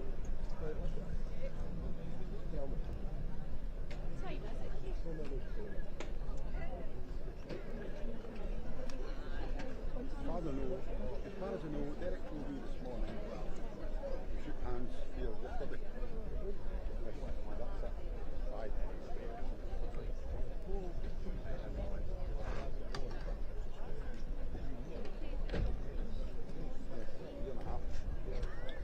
They can't come back until 2027.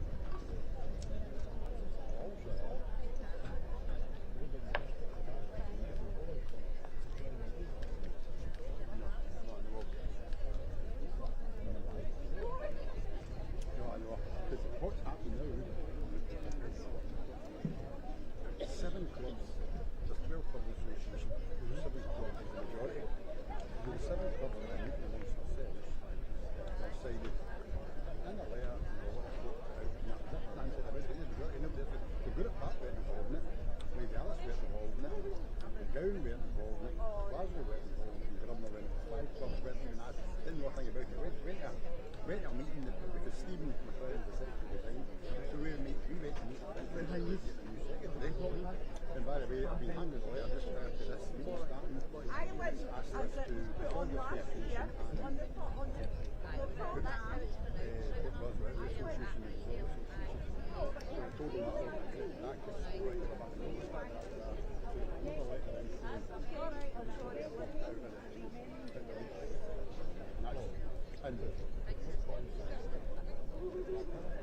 No, this is 7. This is right, Davey. This is a bit.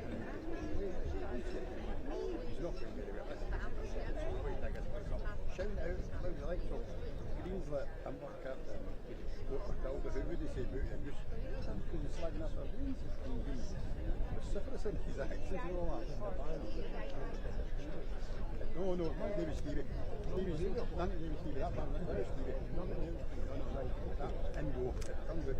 The Indo, Derek told me, no, somebody told me later on. The Indo last year. And what do you call him?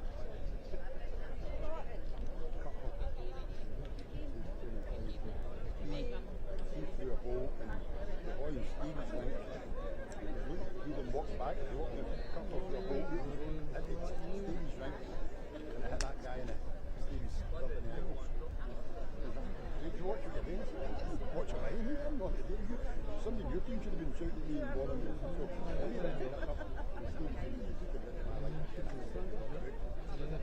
cut a whole other head in about it.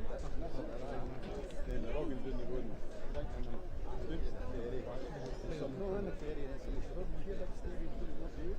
So what do you now? You're happy you're doing it, but phone him to phone Stevie. I'm doing it.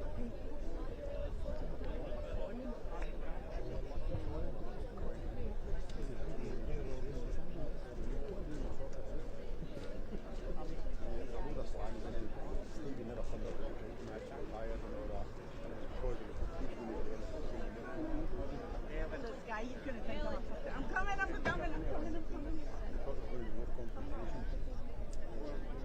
he never comes up. So then he starts slagging, saying, so that's what that was about. But no, that was nothing to do with it. Nothing to do with it at all. They were fishing. Explaining his ball behaviour and Chris. We're live. We're five in each other. Oh, well done. Look, we're all against you. Bobby says, you can watch it. Bobby just came out. I've never seen him again.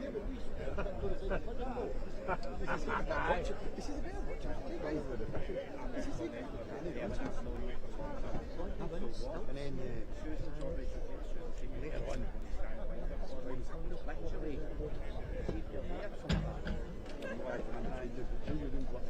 what the size of this snow? He's in there. I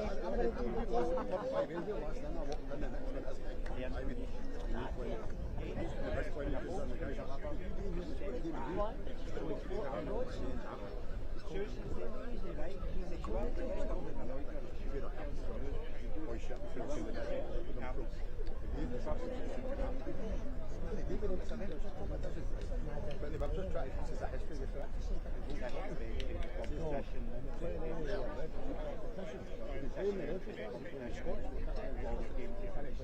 No, there's no league, they've done it, the league is expanded.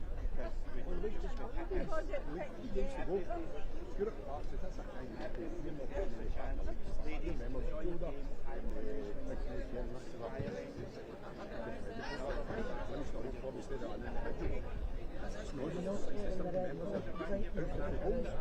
that's not right. You're not back on that. You said them look.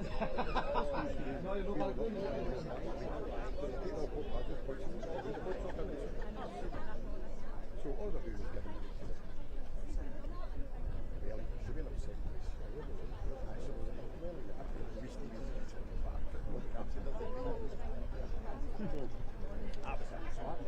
So that's what happens. Man,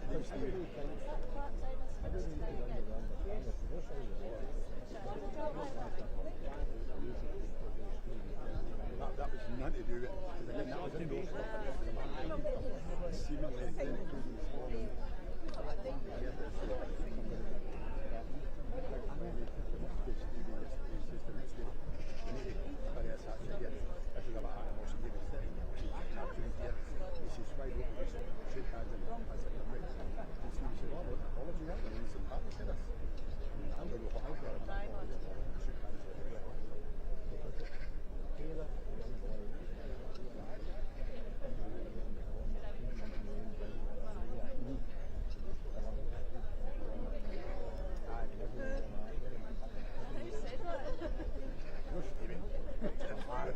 just one of them, but you have something up.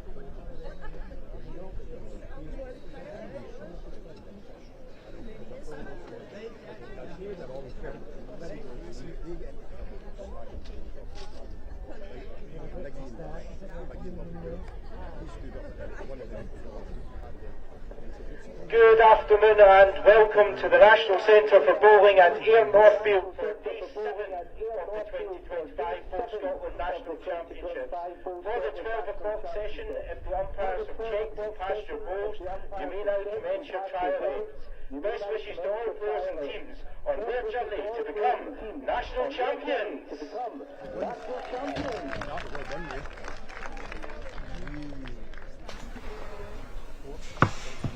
Good afternoon and welcome back to live coverage of the 2025 Bowl Scotland National Championships from the National Centre for Bowling in Ayr.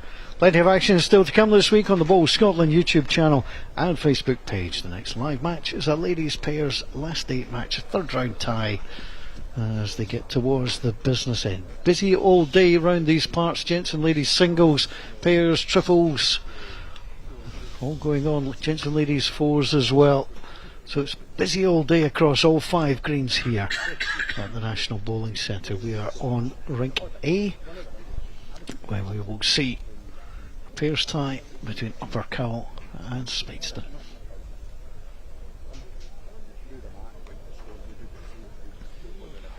We'll let you watch the trial ends as they unfold, and I will be back with full coverage.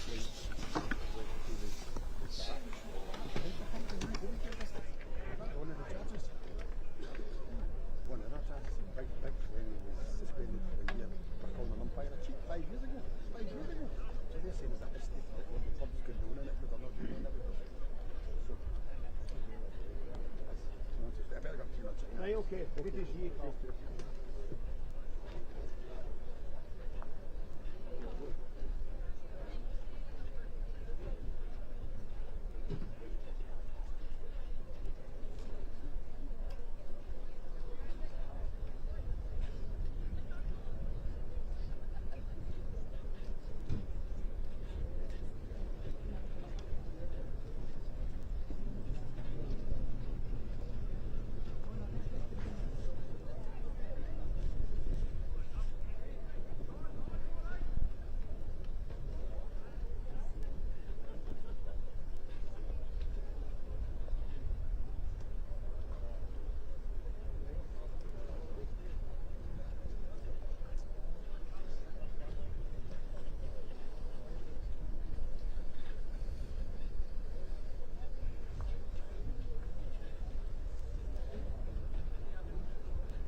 Oh, I get bumped again.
see that?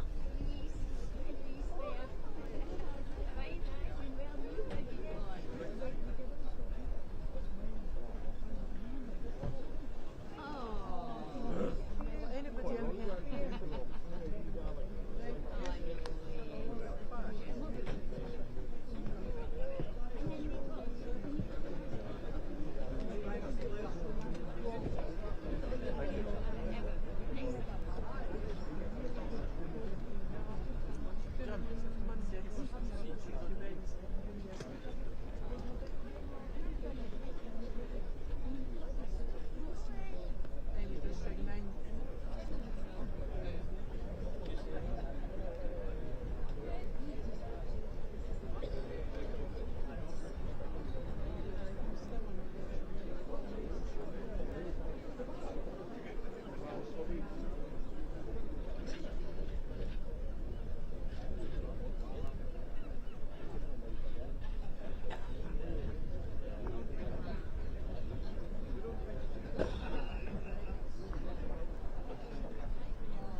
Pairs National Championships are on the line here.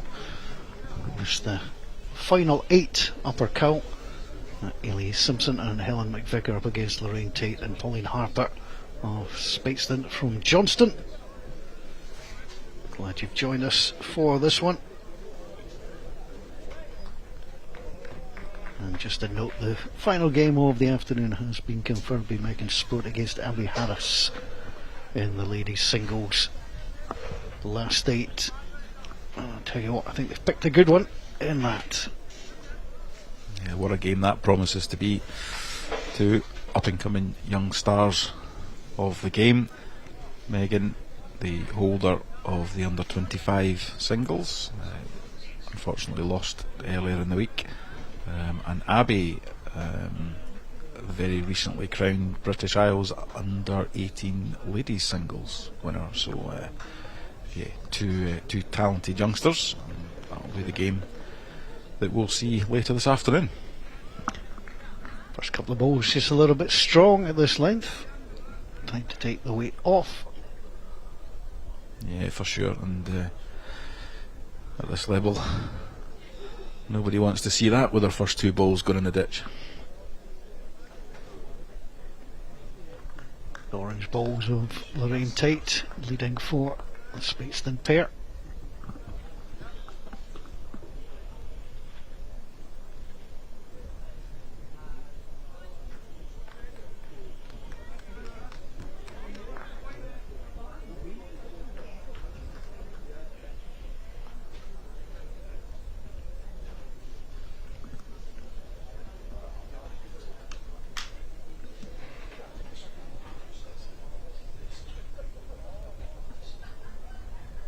I'm just struggling with the weight. I think that may have just stayed on.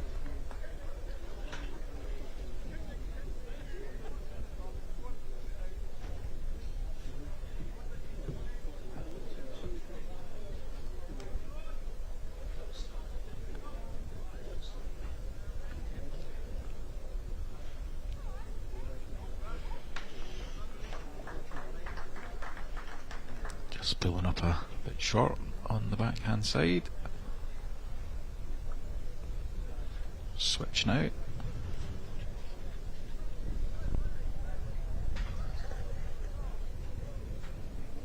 Well, that's the old story. You're better being through from the skip's point of view. Not too much to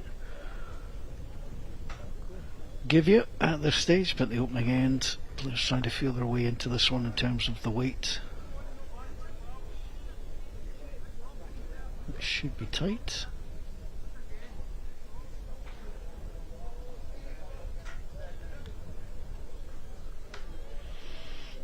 Well, that may not have got punished as much as perhaps we thought, so a good weight. I'm sure an adjustment online will see both players settle in on this rink. Just apologising to her skip, but I mean, if you're the skip, you'd rather your lead was missing in behind to start with.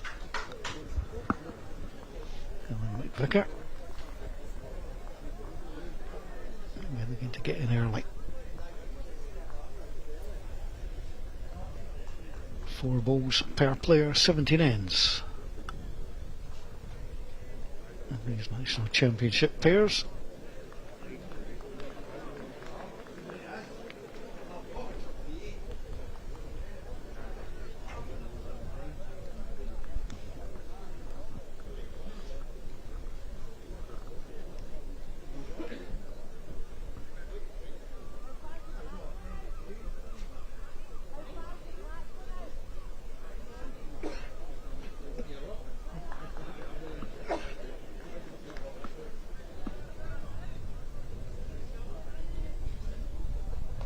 See, it's about as windy as it's been all week. The scoreboard behind, the players just moving around.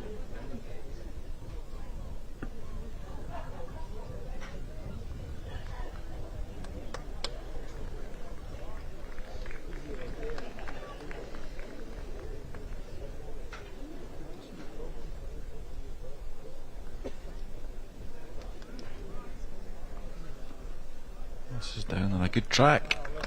It's a pretty reasonable weight.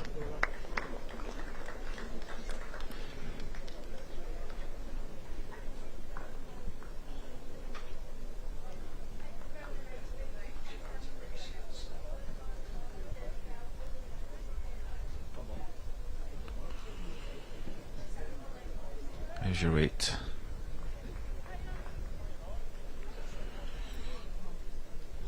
Well, maybe a touch unfortunate just to get the wrong side of the red stickered bowl. So it's Upper Cow who hold one, and a chance to add another. Looks under the line.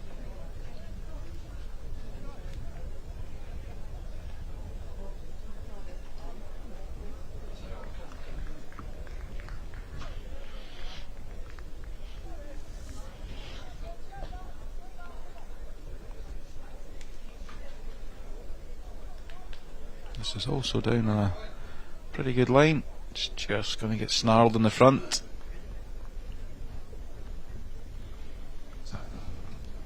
Well, that nearly brought an unintentional result.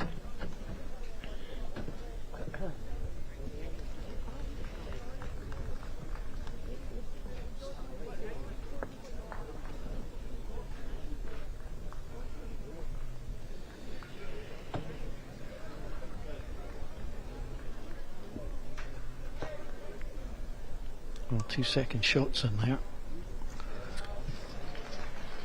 That's what we'll be hoping for. Perhaps then attack the ball. Yeah, it just needs to be a little bit cautious. Does not want to push that jack through to the back of the rink. Well, there is movement. Well, I think that's gone the right way as well. I think it has, yeah. So it suddenly changes things. Yeah. One to blue.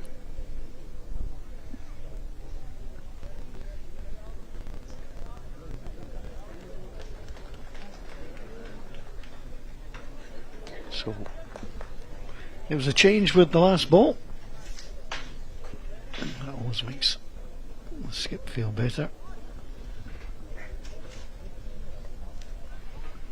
Pauline Harper playing the shot, getting a little nudge. I mean, it was fraught with danger. Yeah, it was. It was worth playing. I think she'd have been maybe a bit unlucky if she'd caught the jack a bit fuller and pushed it through to the back of the rink. Her own probably would have followed it some distance. So calculated risk perhaps, but it's yielded the shot. They'll be happy to get on the card.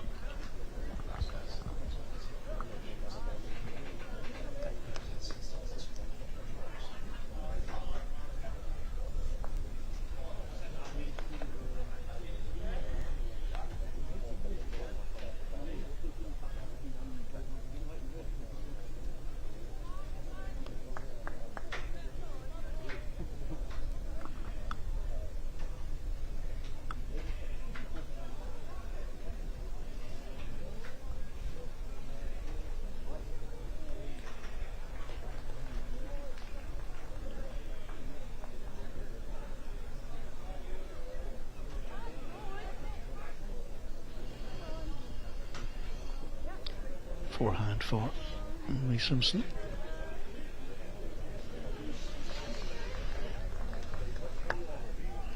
Sent it down a nice line, just lacking a little bit of weight.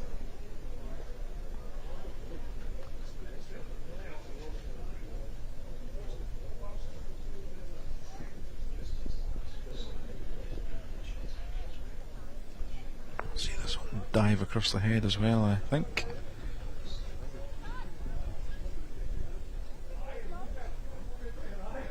Well, certainly no great reason to change hands, so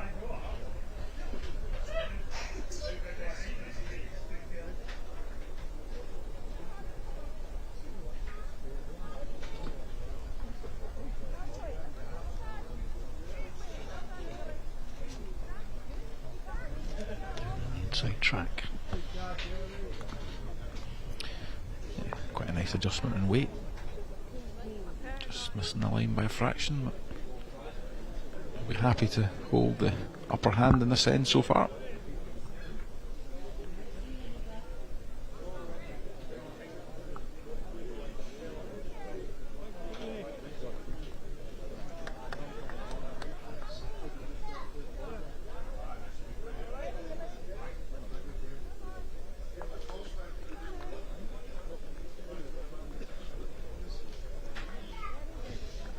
Just needs to run again and she'll add another shot. Well played.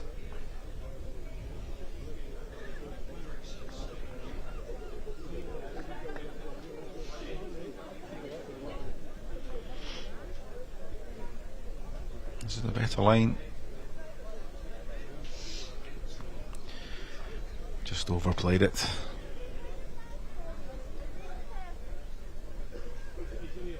Great chance to add another. Down the same side. Just needs to be slightly cautious of the front orange ball. Doesn't want to turn that in, but she's played it on the wide side. Yeah, she's going to a good home.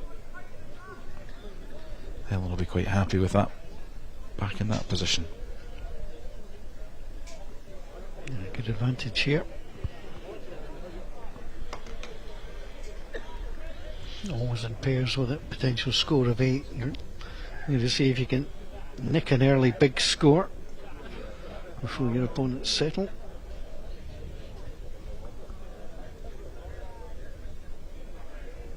It's one of those heads, this Paul, isn't it? You know, it's the temptation is to be up, and the risk is, of course, that there's plenty gaps to go through, and you could sail through there, and your opponents just keep adding and adding and adding.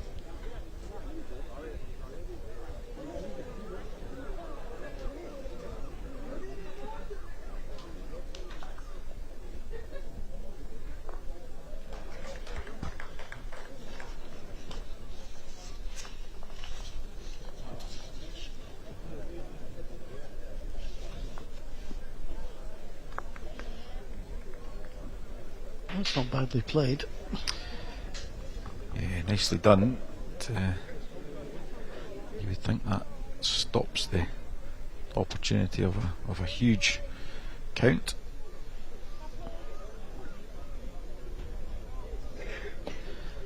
Helen not taking advantage of the situation, so another chance for Pauline. Just an adjustment on line.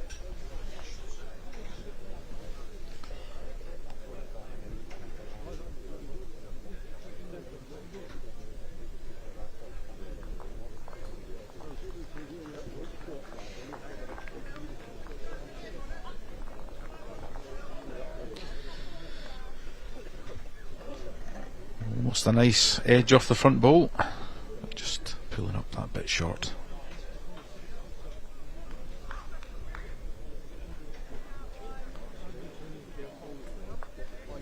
Just drifting under.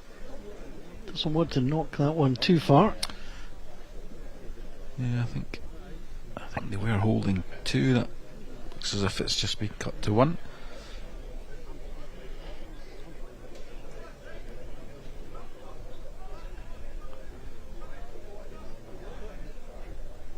Pauline's picked this is the best line of the 3 bowls so far. And as she runs, she's drawn the shot. That's close.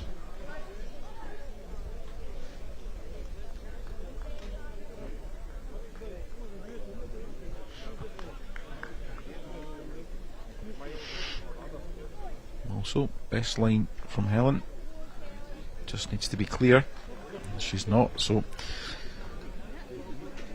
Pauline with her last bowl coming up. She'll stick with that hand.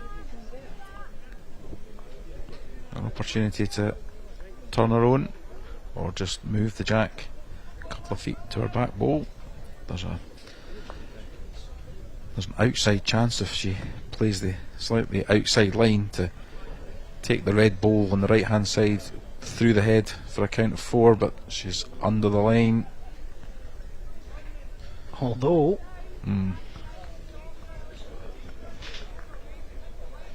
Good afternoon and welcome to the National Centre for Bowling at Ayr Northfield for day 7 of the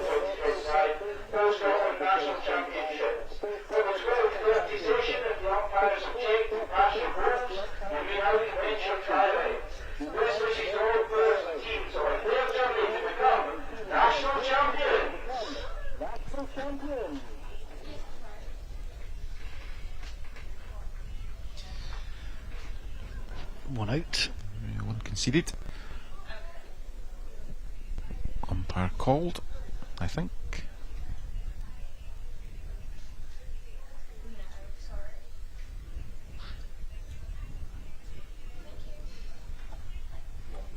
It'll just be one. So again, Pauline Harper affecting the outcome.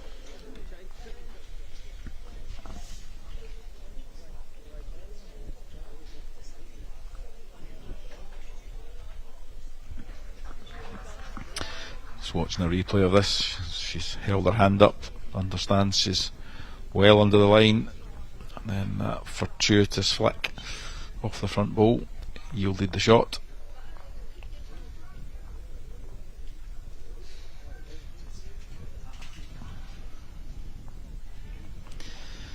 Now you can see Pauline trying to dictate the length there, and her lead is 3 or more yards short of the distance she would have wanted.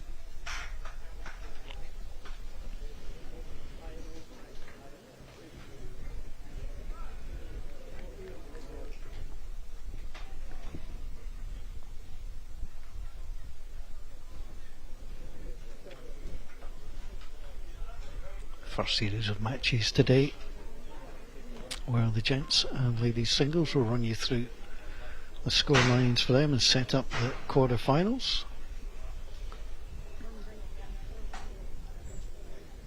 Dumbarton's Michael Keenan beat Thornhill's Robert Lenza 21-18.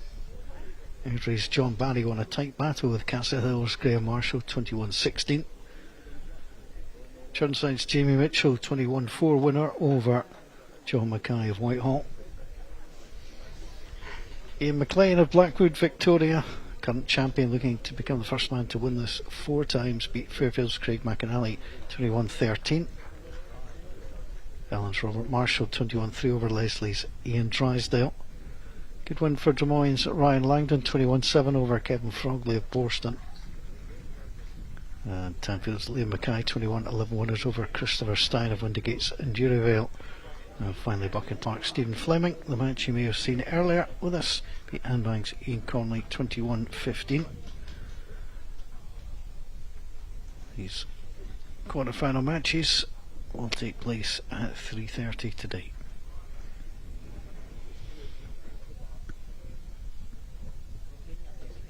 And so in the next end we'll run you through the ladies' singles.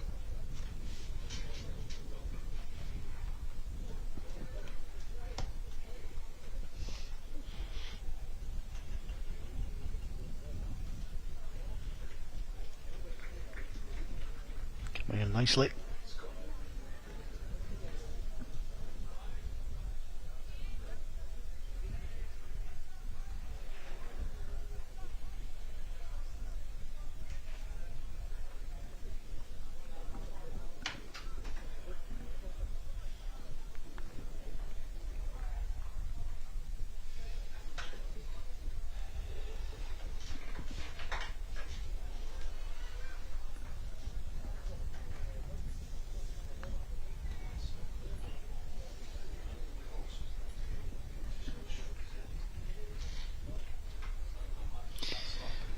Well, some pretty scrappy stuff, but it's Upper Cow who hold the position in the head, currently holding 3 shots.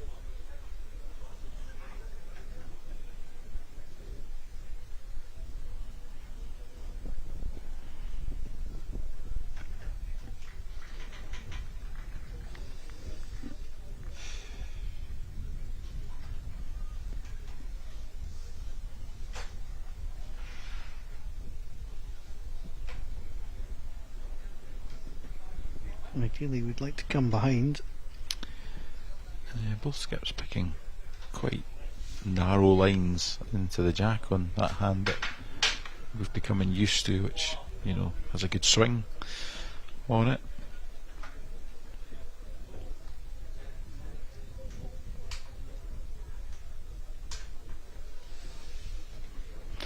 Narrow again.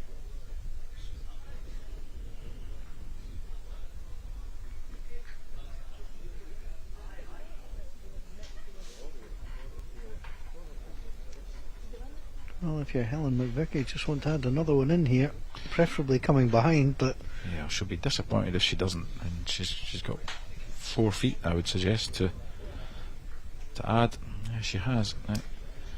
Ollie needs to be a bit braver and send this out on a wider line, dropping inside the front bowl with the red sticker and hopefully catching the inside line on the other side. She's just wide.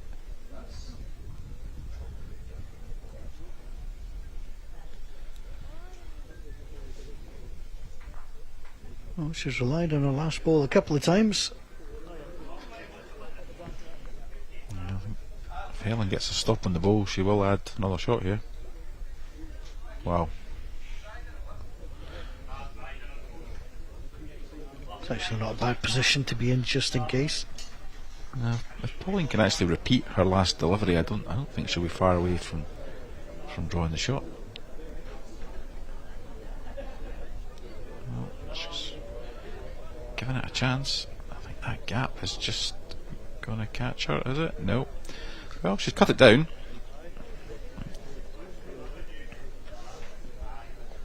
A rough guess, it could be 3. Yeah, it definitely looks like 3 to me.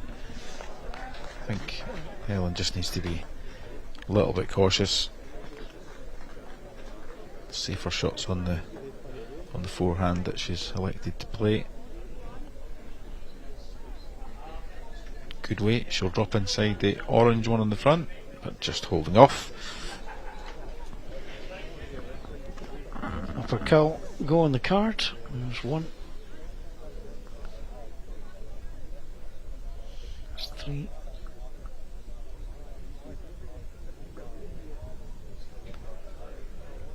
Don't think there's any more than that. 3 shots.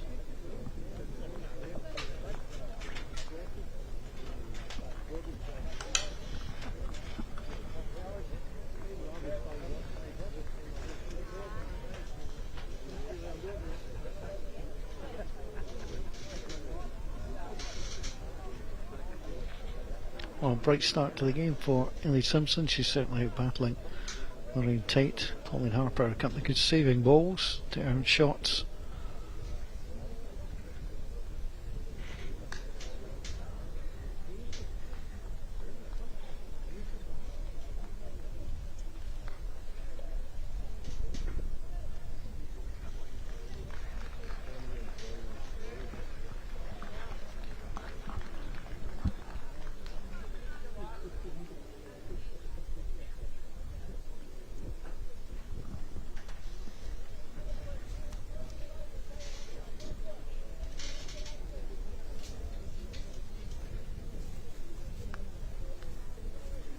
Promised you the ladies singles results from this morning. Marie Sandra Dean defeating Seafield's Susan Murray 21-10. Dumbarton's Emma McLeod knocking out Baylison's Laura Welsh 21-18. Isabel Bullock from Raploch safely through 21-13 against Cardonal's Jess Weir. Success, although it was tight, for Gilmerton's Emma Mitchell 21-19 winner over Broxmoor's Claire Wilson. Barton and Calvin Heights Linda Fleming 21-9 over Stirling's Lauren McGowan. Busby's Emma Fry 21-14 winner over Jessica Young of Craig and Tinney. That's a good win. And Lakeside of Kilburney's Megan Sprott, who we'll see in action later today, 21-17 winner against Larbott's Sienna Black. And she'll be facing Ralston's Abby Harris, who squeaked past Newton Moore's Judith Hay 21-19. As I mentioned, our featured match will be Megan Sprott against Abby Harris, and we'll keep you across the other the other quarterfinals as well.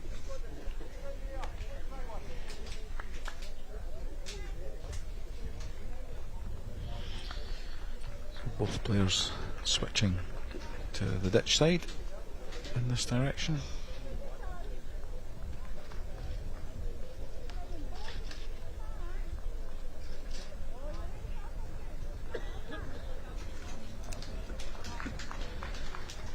Rather nicely weighted ball from Ailey, but just missed the line on the wide side.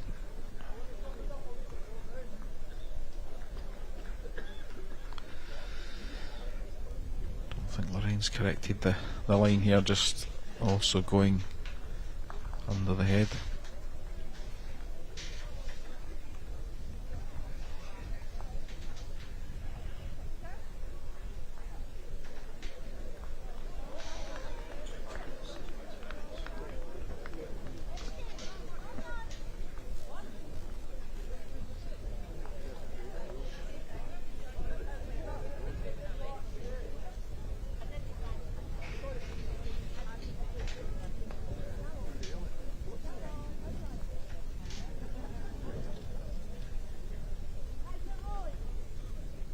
Added on that extra weight. Again, all the balls tailing down the side.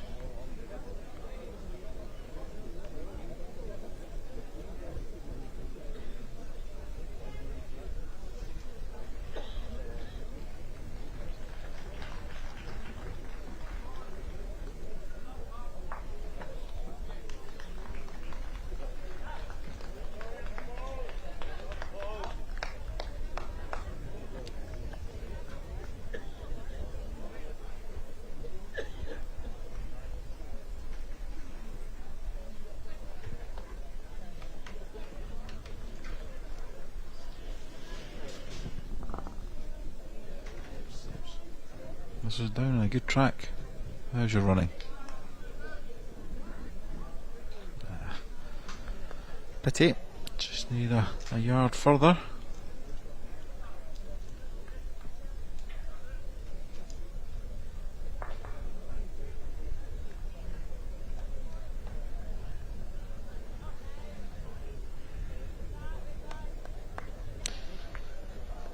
Needs the jack.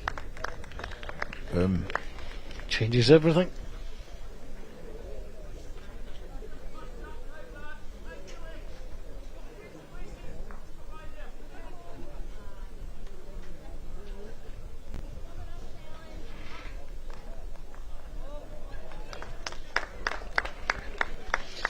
What a super reply.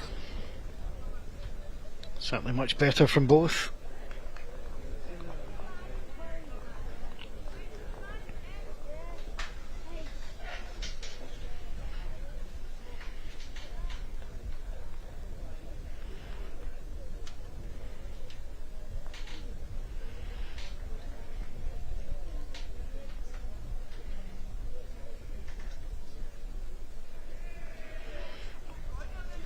Choosing to play something very similar to her first.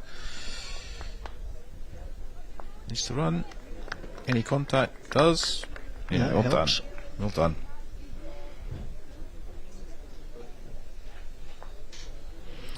Again, choice of shots now for Helen. She can play exactly the same bowl as she played the last time, or she could have elected to go to the other side. Can she get a clear run? Oh, unlucky. Unlucky.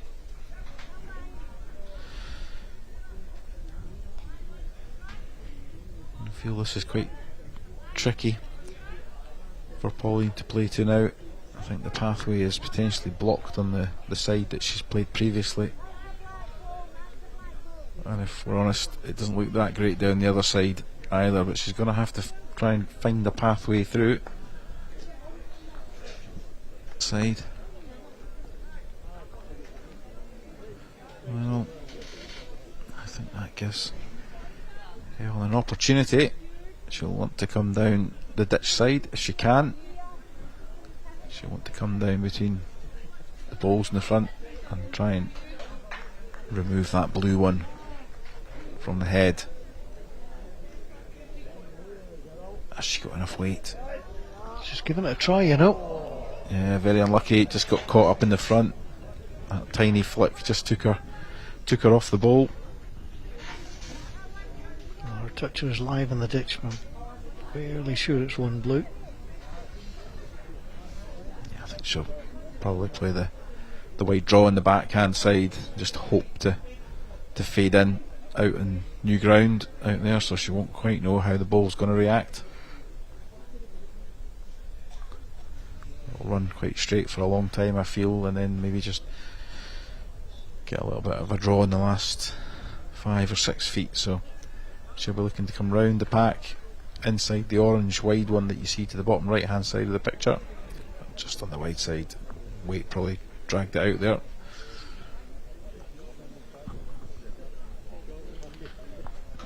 So 1 shot to blue, and we have a tied game.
It's been a good opening for Lorraine Tate, finding her length.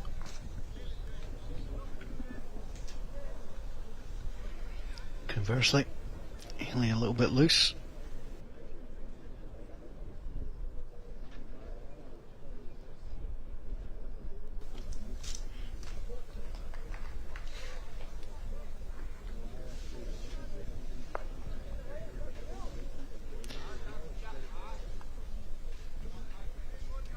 Just unable to repeat the dose of the first 2 bowls there. Picked a great weight again, to be fair, just very much missed the line. This is down on a better track. Swinging away wildly.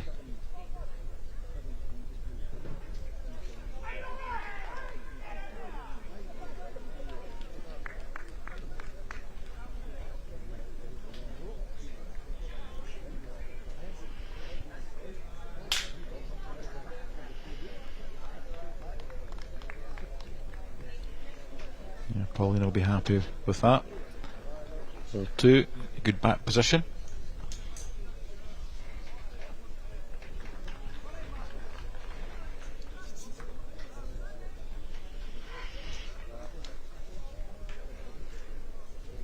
This runs, it's got a great chance.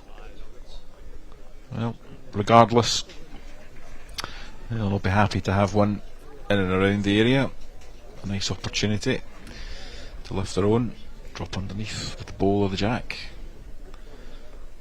lots of play in that forehand side. I guess what we're looking for from the game is just a little bit more consistency from the leads to try and set up opportunities and shots for the skips. It's been pretty tight so far.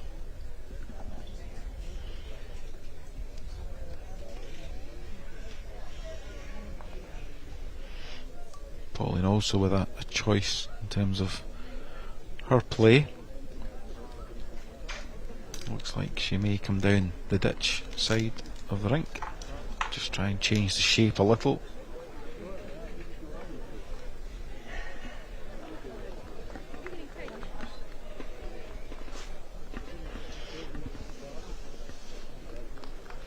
Just wants to rock that one over if she can. Great try.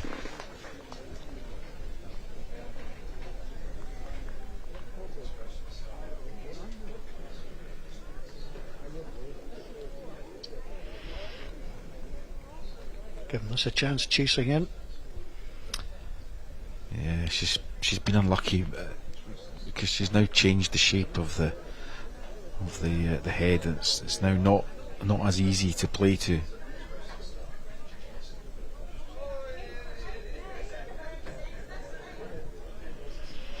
Pauline can tuck this jack just round the corner to the left hand side. She's going to make it very difficult to get to. Not running. Yeah, you feel Helen's got to go back to the dead draw.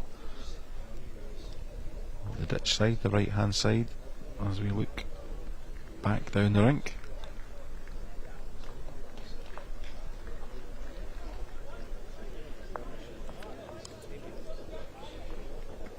A little on the heavy side.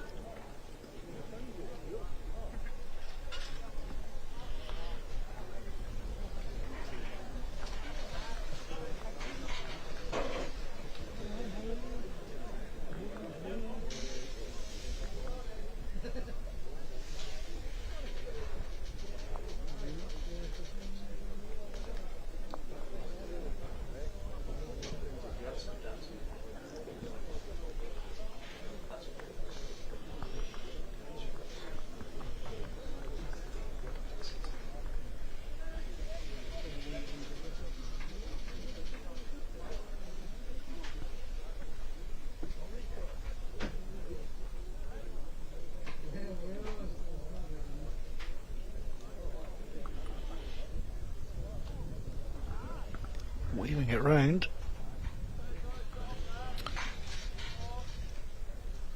Hasn't corrected much from her previous delivery, so another chance for Pauline just to tidy this up a little.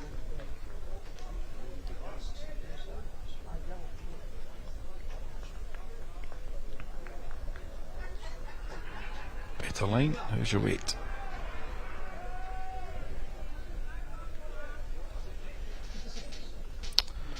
Also, fraction overplayed.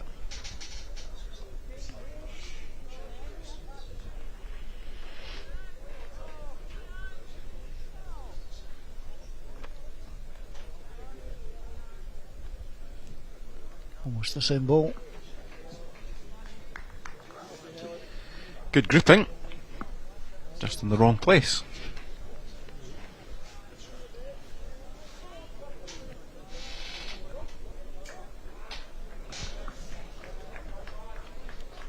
And the overall result is 2 shots.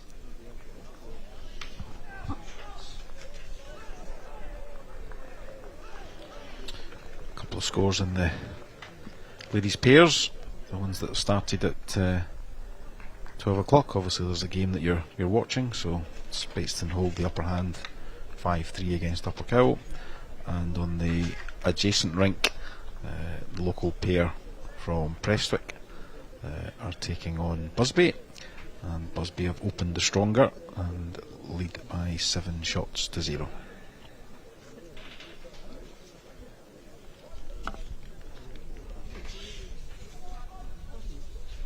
Well, it's a quick update for you because at the next end, 4 was received, so 7-4. So the pair getting on the board with a 4. Yeah, we'll need to get our runners to come in a bit quicker, won't we? Let's just sprint in. Run quicker. Yeah. So I'll give you the gents fours as well. So there's 4 games going on at the minute. Up on Green B, Mackenzie and Port Seaton are taking on Carrick now. Mackenzie have opened the brighter and lead 3 shots to 1.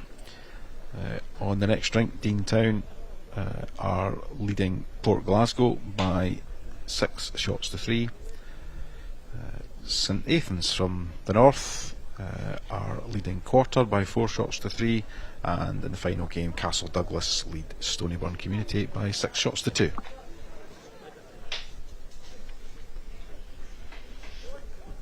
Confess I've never heard of a club called Quarter before. Though apparently they split up quite nicely. Make a good 4. Indeed. I would hope it's a club with 4 greens, just, you know, that would be nice. It's probably enough of the dad jokes, really, isn't it?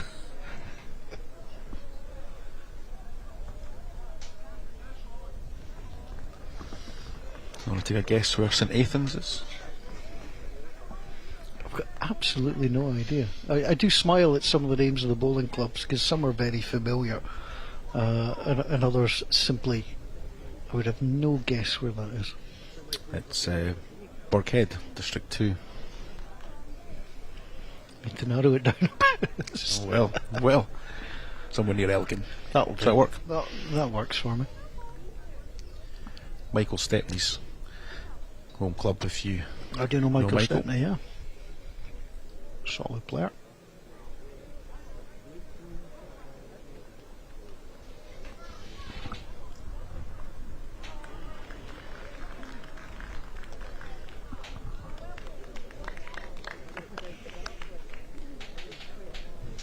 Come on to a game. How's Lorraine Tate?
There we go.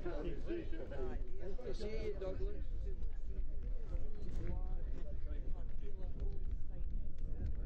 Up at the top.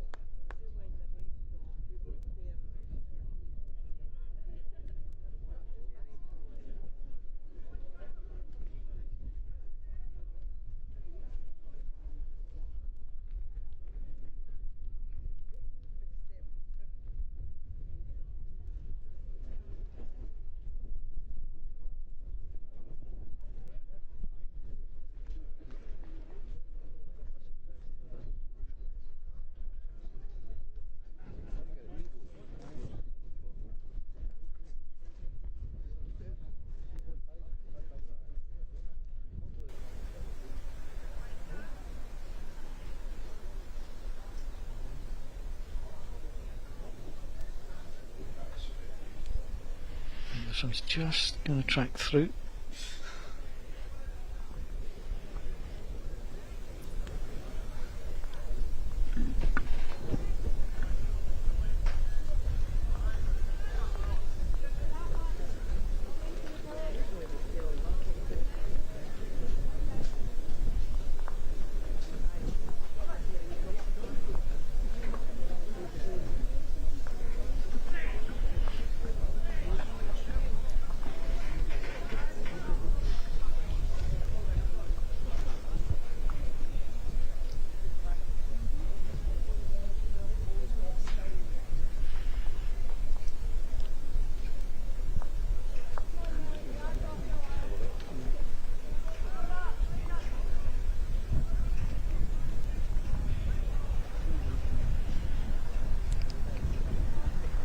Free draw for Helen to add. Just overplayed it again, I think. Just a whisker too heavy.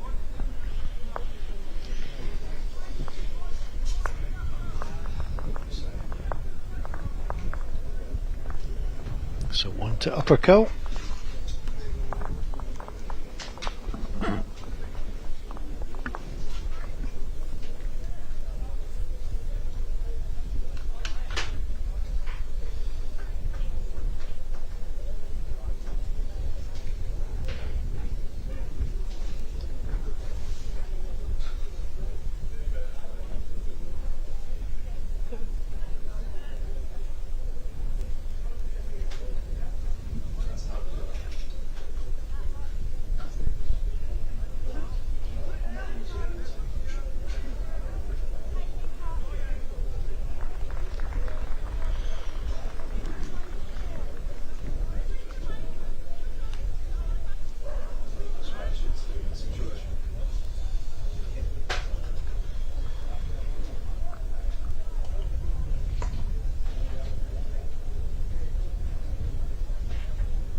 Vicar saying change your hand.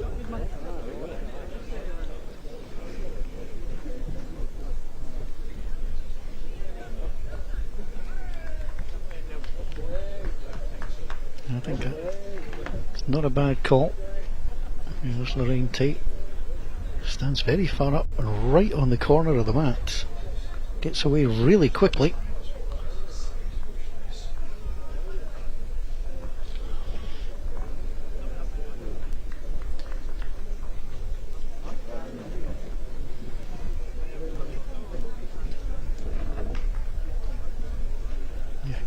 I think this is the right call.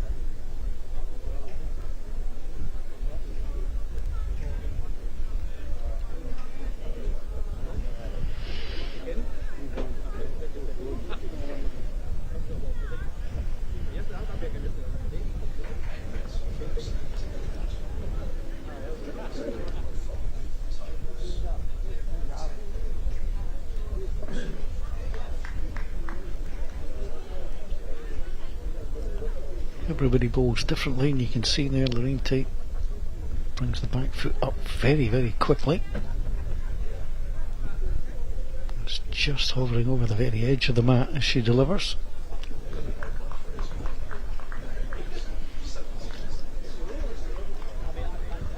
Well, I'm not convinced I'd want to be subject to VAR on that.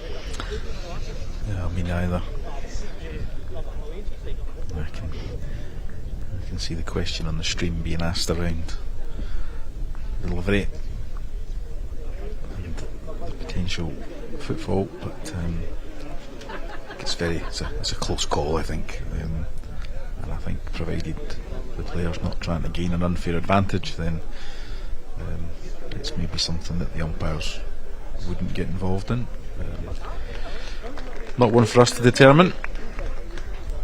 No, but when throughout the course of games we look at the delivery styles of all the players, comment on them. Some more traditional than others.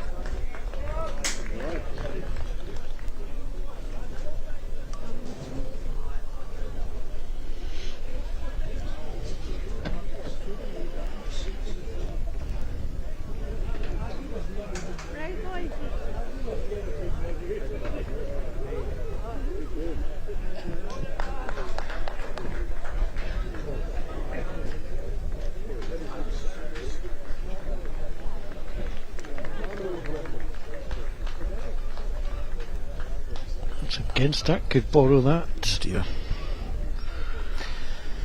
Yeah, I think she was carrying quite a lot of pace.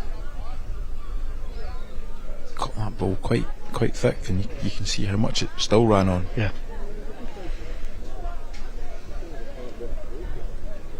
Decent line.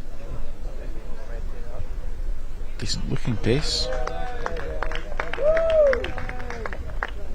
First shot. And the crowd goes wild.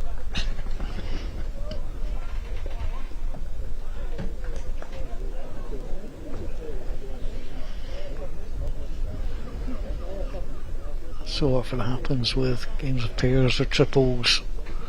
You're watching across the green, usually for when the head is coming to its climax, so you can watch across several games. Again, pace, that might nick inside.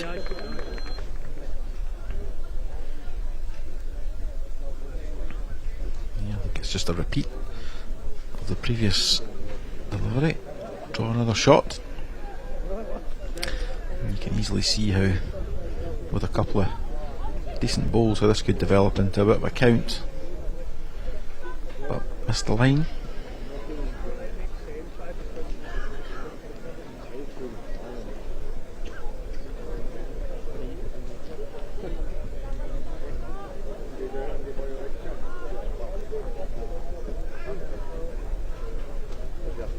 All part of the game. There's the right communication, good work from the lead. Communicate any answers to questions from the skip.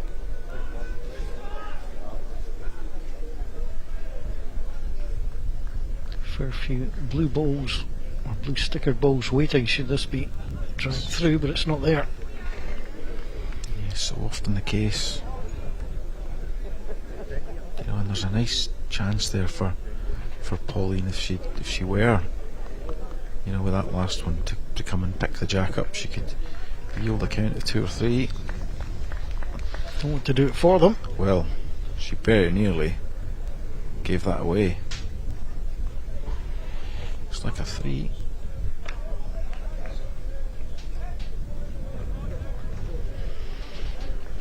Or maybe the camera angle is against us. Well, it's certainly close.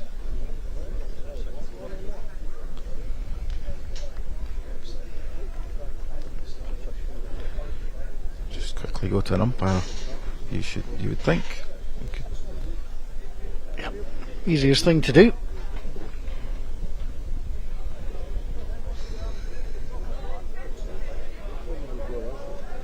Let's be honest, Colin, we've all played alongside players that are either absolutely on it when it comes to shots, and they've got a reputation if they look and say, and then we play with other guys and you think, yeah, you wouldn't trust that would measure your house for a carpet, would you? No, I wouldn't either. I don't have a great eye for these things, so I would be inclined to measure quickly and just get it over with. You could look at it all day. But you're right, there are some players and there are some umpires who have very good eyes for this type of thing.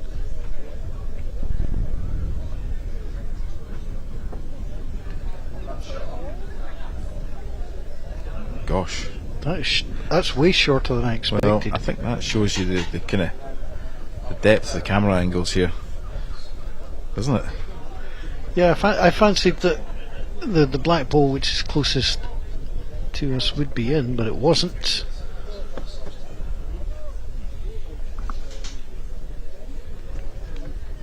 Feels at 5.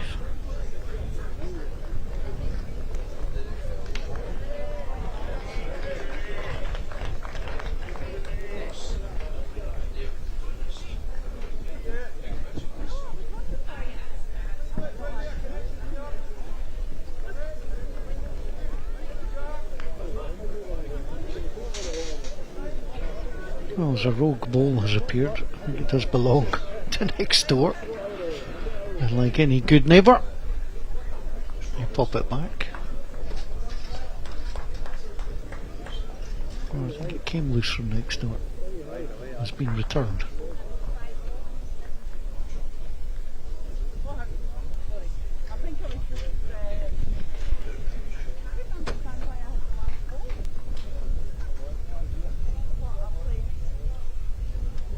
Very good, Ellie. Well done.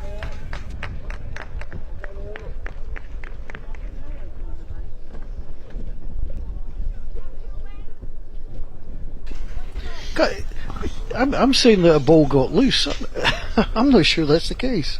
No, I think Helen played the last ball of that end, and they scored in the previous end. So Pauline should have had the last ball. I think she's forgotten to play her last ball. How bizarre! Yes, that is certainly a little bit unusual. Don't see that very often. I just wondered if a ball had split from the rink next door and she was returning, but she certainly was a black ball. Actually did look like the style of her ball. So we may have got that wrong, of course, and if anybody saw that differently, please drop a message in the live stream chat, and we'll see if we can work it out. Of course, it could just be sheer gallousness to say, it doesn't matter, get it next time. I'm not sure she'd have said that if she had dropped a 3 after that measure, to be fair.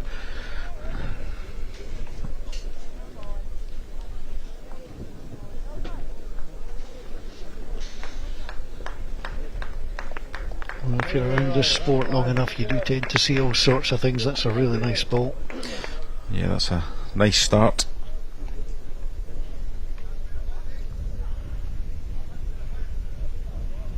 I have to confess, my favourite to see is when somebody's driving and the jack splits.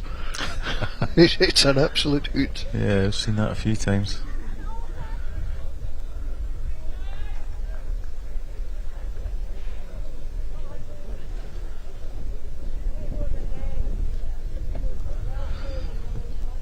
Picked a pretty decent line again. This will come down all the way, just needs to run. Yeah, good leading, well played. Generous applause from both skips.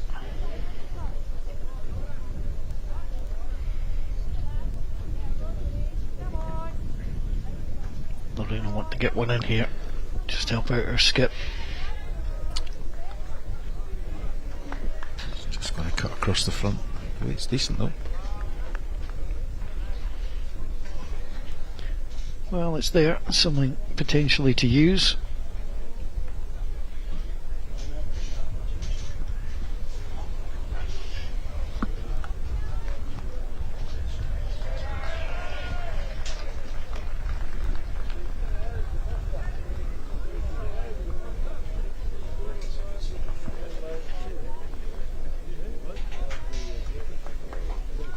the suggestion is coming to us that it was indeed a wrong ball that she didn't play.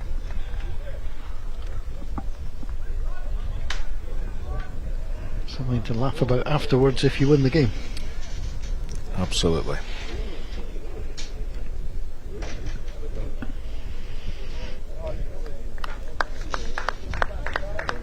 Another nice ball coming in.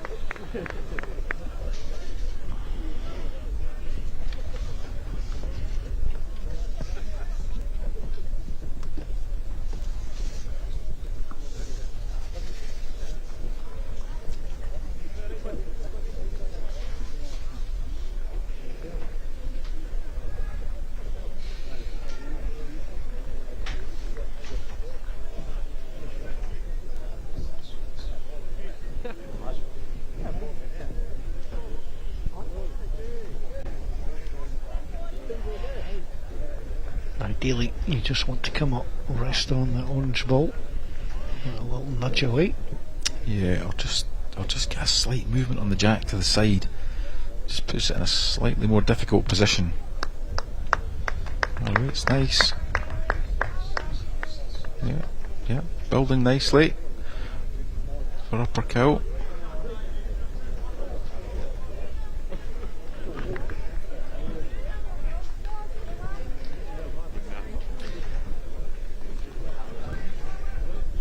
See, Lorraine is directing Pauline down the backhand, the right hand side of the rink as we look back down.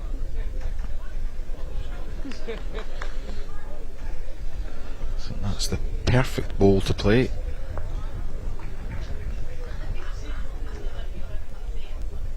Oh, that is just unlucky. I think that was the risk. Yep. Well, I think there was a perfect ball to play there, but nothing else.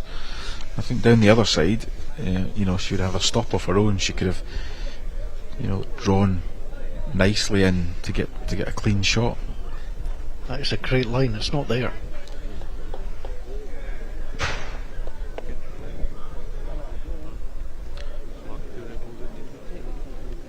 Again, nominating the perfect shot. The danger of this hand is that players have been pulling it a little bit tight. Yeah, and I think that's the danger. She could get dragged onto the front two balls and turn them in for additional shots. And we know that if you go too wide here, it will run pretty straight. Just giving it a chance. Does look like it's under though. It is.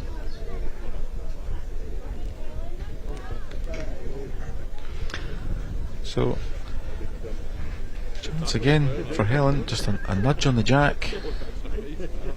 She can bring all the red balls in to the right hand side. She's dropping time. She's trying to come round. Just to bend quickly. Very, very well played. Very unlucky actually. Yeah. So, holding a... Scared to see how many they're holding now after the last end, but it looks like a 3. It's certainly pretty close. And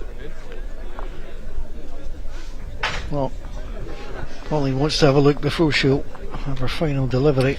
And the problem now for Pauline is that you would suggest the forehand shot is now against her, because if she does play in there, she can jam the jack to the left hand side and she'd be worse off.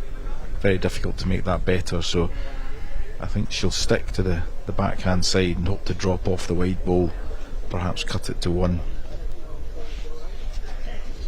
And again there's danger, promoting the red balls in the front.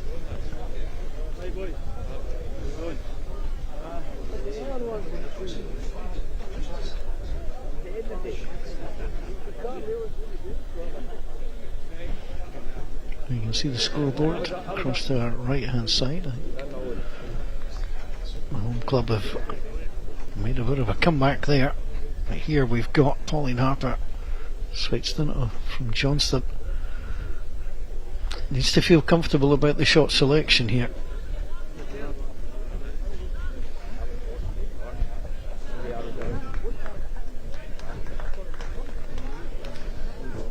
She's under the line. She does not want to take her own two out at the back. She's in all sorts of trouble. Doesn't want to touch that orange ball. Wow. Well, that was a heap of danger. There's one, there's two.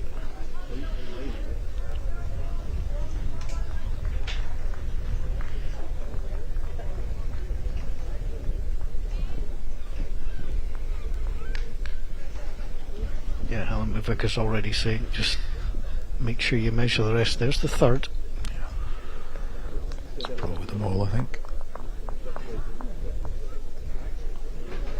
Well, it's a good little pickup. Could have been better for Upper Cow, could have been a lot worse for Spacedon.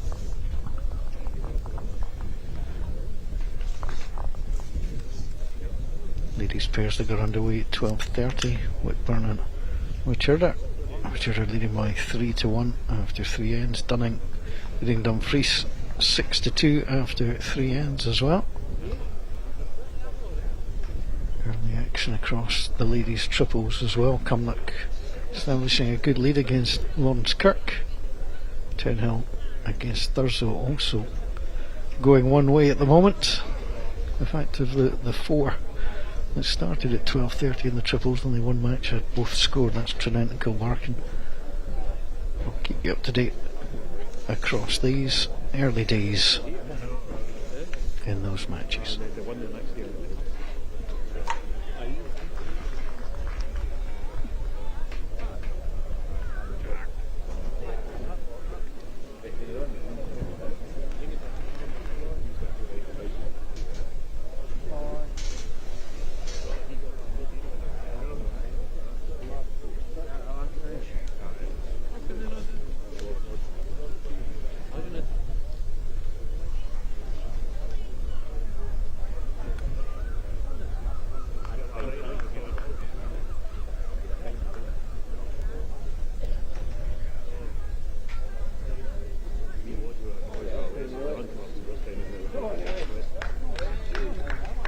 Just did well.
Well, two good balls from Ely Simpson. This one's trekking. Just needs to hang around.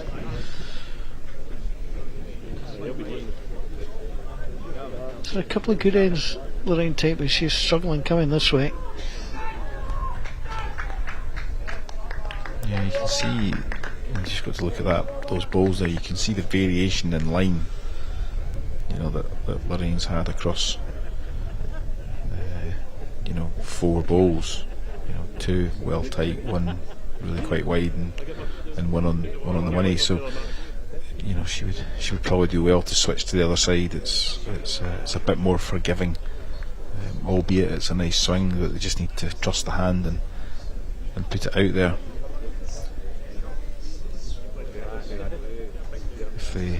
If they let their opponents dominate on this swinging side, they'll soon find themselves in all sorts of trouble.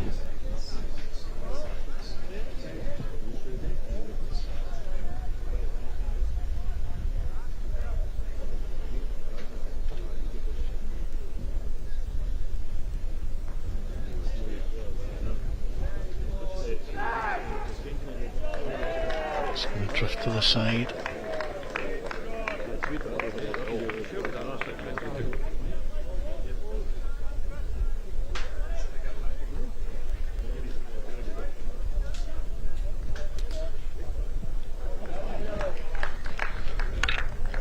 actually a thing, unfortunately. But, Well, but it is. yeah, but you can see how, I talked about that side being forgiving. She wasn't really too wide there, but it didn't go too far. Whereas this forehand side, if you miss the line tight, it almost finishes in the side.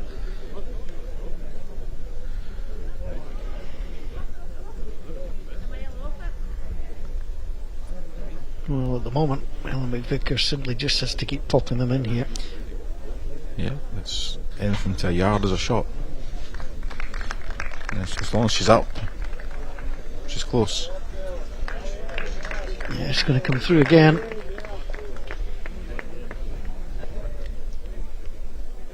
And because there's gaps, it's not the easiest thing to stop upon.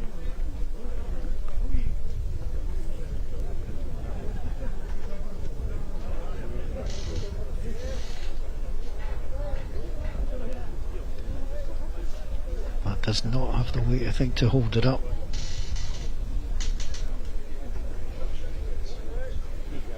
Well, again, just draw away.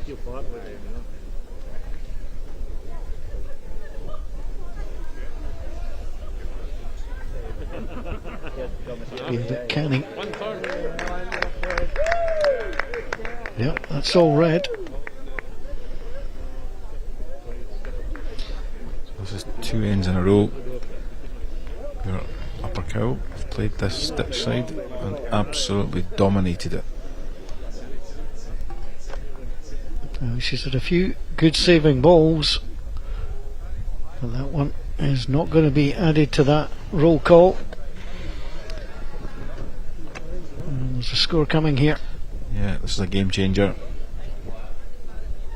2, 3, 4. I think there's a fifth one. Yeah. Looks like a starfish there. 5 points. 5 shots.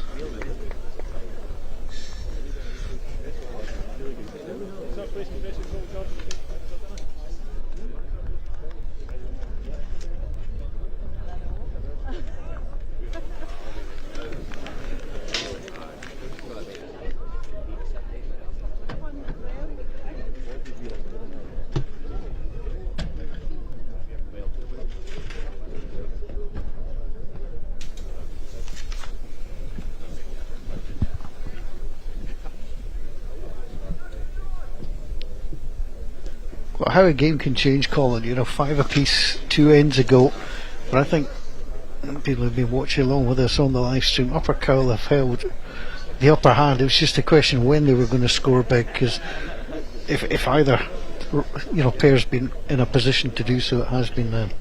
Yeah, it has indeed, and maybe no complete surprise to anybody that's been watching the stream all week, is that once a team seems to settle on this ditch side, then they start to build really solid heads, and if Speightstown don't start to match them down there, then I think they'll find themselves in a lot of trouble.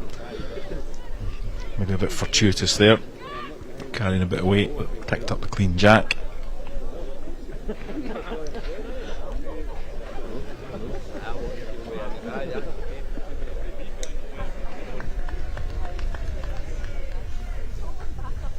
Again, has often been the case, the weight hasn't been overly bad.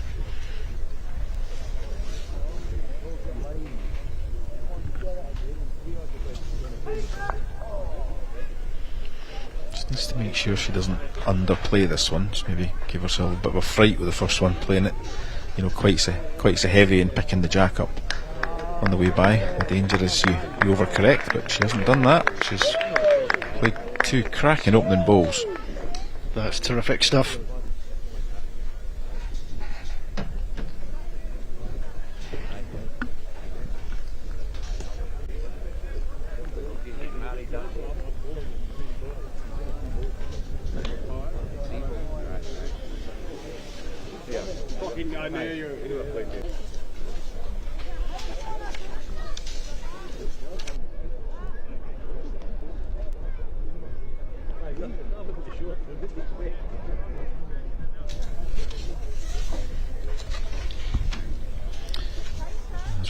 few people on the feed asking for scores from other games. We'll give you them when we've got them.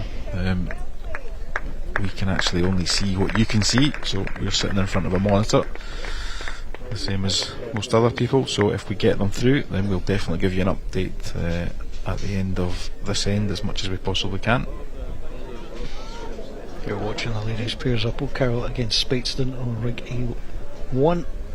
13 plays 5. I can't tell you next door Prestwick, who were 7-0 down, now lead by 9 shots to 7. That's a good effort at the end from Lorraine Tate. But other scores are coming into us, and we'll update you. But what a terrific end of balls that was. Actually not too bad from both players, but look at Ailey Simpson, absolutely thrilled. That's a great four. Yeah, it's a great end. Skip will be delighted with that, but equally a great last bowl there from Lorraine, which keeps them in play, gives Pauline something to play up to. But the first chance goes to Helen to try and add another. If she can reach that back bowl, I'm sure she would be absolutely delighted. This again just needs to run. I think she's very, very good. Oh, how about that? No, she's very good. It's almost the main one.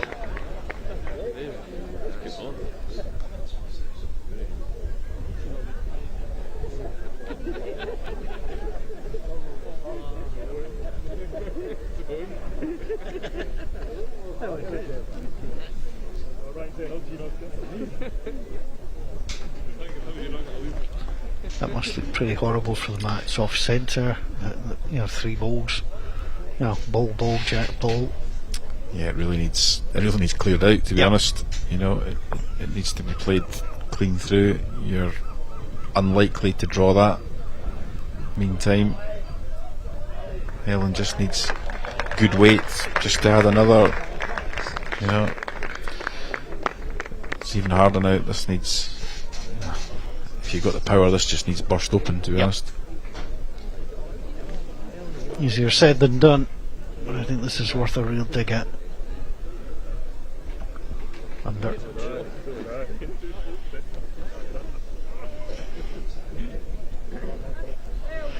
Yeah, I think Helen will just try and repeat the dose. Nothing for short. She's picked a good line again. How's your weight? Needs the orange bowl. Oh. Doesn't stay in the rink. Would have been nice just to get a touch off. Lorraine's bright balls, but not to be. Pauline changing down the forehand. Bit firmer. This could go really quickly. She's getting a contact though. That held an awful lot more.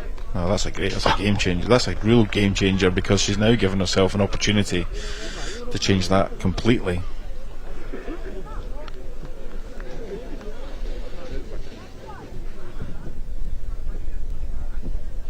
Well, if it was a 2-point plan, point 1, bring it out, and it was a great ball. And all of a sudden you're thinking to yourself you're lying 5 or 6. And your opponent turns you around, and there's a potential count as well. If this does not come in. She's played a cracker here, just perhaps a fraction short. So, choice, Pauline. Either hand, she's looking for a nice contact on either the bowl or the jack. Poking the jack through could yield a count. She's got to play it down the 4, doesn't she, Paul? She's got to. It's the best opportunity, perhaps, to come off the slightly wide one and a contact on the jack. If it either springs to the right hand side or right through the back. Yeah, I'm with you. I think it's a forehand shot. I think there's a little bit more options. Yeah, 1, possibly 2 down. The danger, if there is one, is that she's tight and takes her own 2 back balls out. But we'll see. Just give it a chance. Well, her third ball was good. How's her fourth? It's through the gap, I think. Oh, that's so lucky.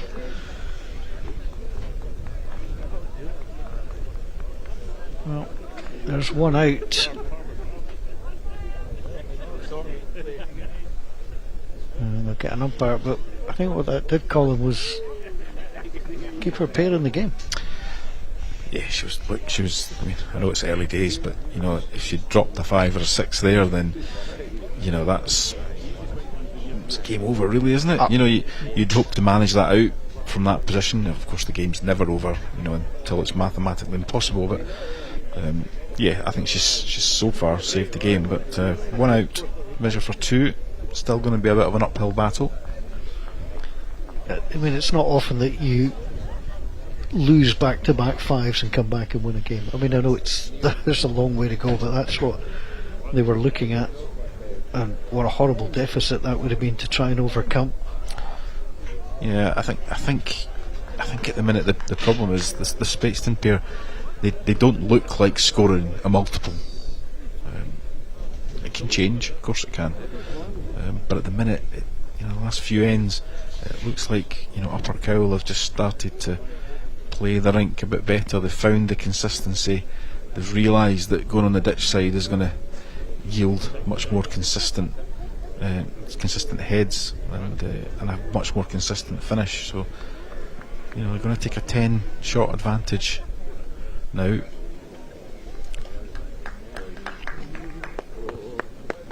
Well, there's potentially 5 against them, so to drop just 2, but it's been a very expensive 3 ends. We've gone from 5 apiece to 15-5. 7 ends to play. Yeah, it's been 5 ends on the bounce, hasn't it? It's been a run of 1-1, 3-5, 2, and that's just given them some space. So 10 up. Well, the Gents pairs are also ongoing at the moment. A couple of close games, couple of less close games. Markinch and Kelty, 6-5 to Markinch at the moment. Boglia against Craigie, 10-2. Oakbank are trailing Troon Portland, but they've narrowed that just a single shot after 9 ends. It's 8-7 Troon Portland lead. That's Paul Foster this year. Indeed. Playing Paul in the Foster, pairs. Colin Howie. Good pair. And Paul Mays lead Pollock Shaws 14-5 after 10 ends. Just quickly go through the Gents 4s. Up on Green B, so Cockenzie and Port Seaton, which is Derek Oliver's 4, playing against Jazz Hogs, Carrick now 4. Cockenzie and Port Seaton lead that one 10 shots to 3 after 9 ends. On B3 we have Deantown against Port Glasgow, and Deantown lead 9-7 again after 9. And B4 we have Quarter against St Athens, Quarter lead 10-4 after 9 ends. And finally on B5, Castle Douglas hold a 9-shot to 5 advantage over Stonyburn Community. What a beautiful part of the country this is. Lovely shots of the National Bowling Centre here in Ayr, and these National Championships of 2025 continue. Nice opening bowl from Lorraine Tate. What she needs to do is get back-to-back good bowls and help get her pair back into this game.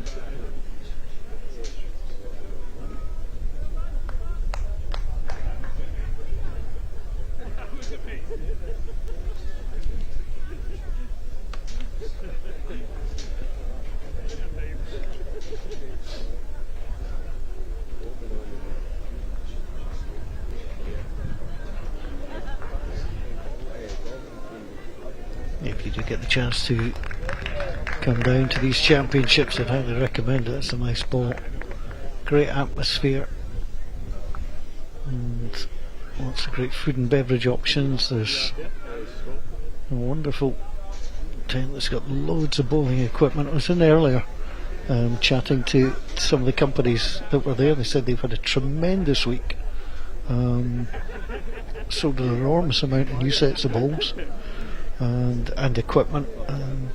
You know, they're absolutely delighted with what's going on, so it's been good. Yeah, it's nice to see that retail element. Just it's kind of well established now. You've got the bowls retailers, and then you've got one or two other retailers in there selling their wares. So it's a good place to spend a few pounds if you have a few spare ones in your pocket. And of course the food and bev area is also very well utilised over the week. It's going to be unlucky here. I was going to say it doesn't want that one, but we'll knock on our own. Certainly better. I have to say I was tempted by a new pair of bowling shoes. Didn't actually quite complete the purchase because I had to come back here, but I'm very, very tempted. Well, I'm sure if any of the retailers are listening to this, they will be knocking down the door looking for your credit card.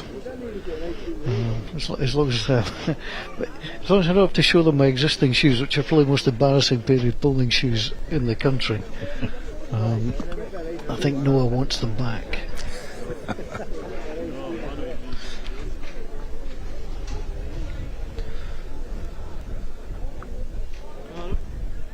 We touched on this the other day, but it is amazing how the sport's changed in terms of equipment. If you didn't have brown shoes, going back a while, people would look at you funny. Yeah, brown shoes progressed to white shoes, and you see all sorts of kind of colours now. Really, quite refreshing.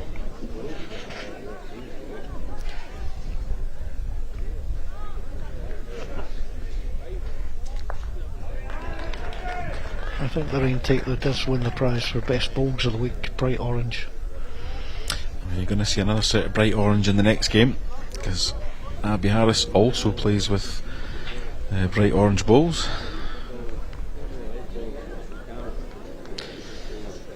So this head shaping up slightly better for the Speightstown pair. However, I think one good delivery could ruin that from Helen. Any move on the jack is a positive one. Wow. Oh, how did that get through there? Well, there you go. Who would have called that? I'm not even sure that was actually. But is it the Matrix? I'm still not sure how she got through there. I think if the guys are able, that's probably worth another look at some stage.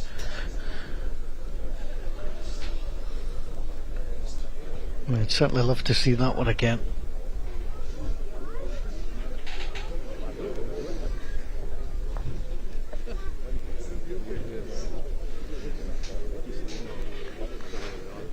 And then on another day you find a gap. Yeah, I think the important thing here for the upper cow players, they don't want to go too defensive, but the way the head is set up, it doesn't look like they're in danger of losing a whole load of shots, and that's what they'll be quite happy with. Really waving this one in, but if this one gets the same action as the last delivery, it will finish sideways.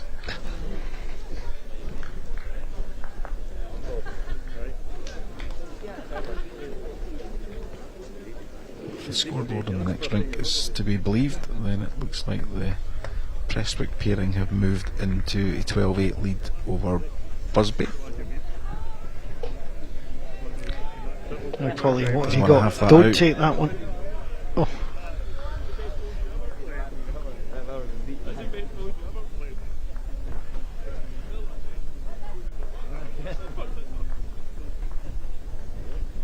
It's called down Helen to come and have a look. I don't know if playing at that pace perhaps indicates that the upper cow pair hold shot. Not sure.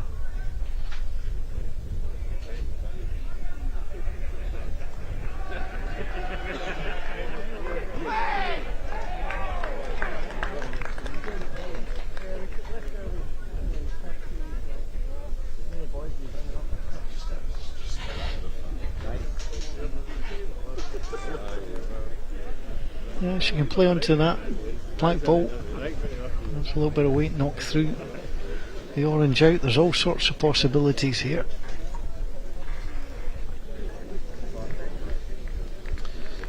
if she does hold shot, she won't want to turn the orange one in. Yeah, that's the danger. And again,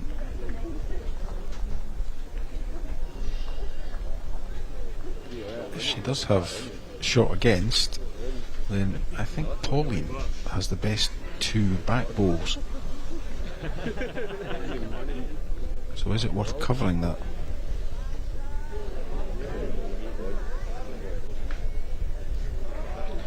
Can't see a thing. Comes all the way through to the back and covers that ball. Not quite the intention, but it's a decent second prize.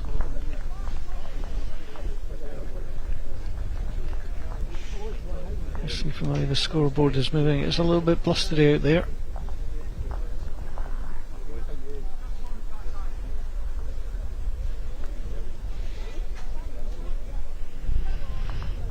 It's only going to come down with dead weight.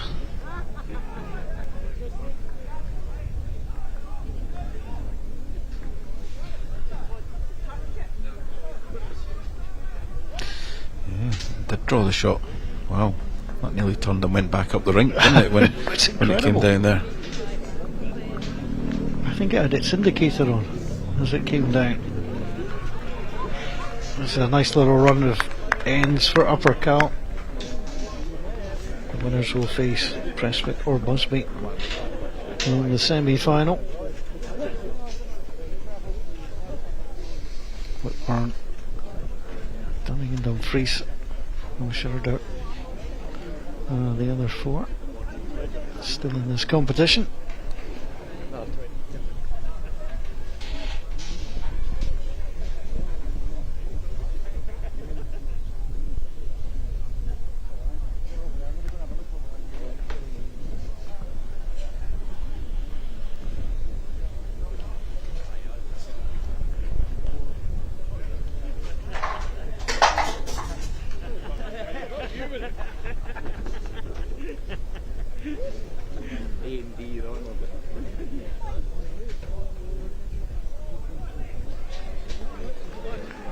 A little bit too much of a push that time.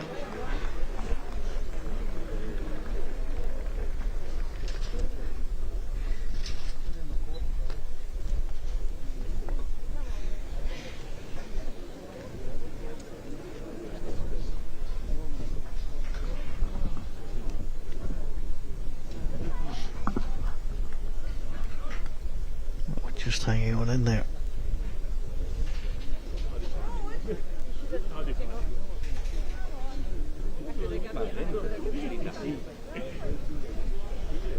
Again, out on a pretty reasonable line. A great adjustment on weight.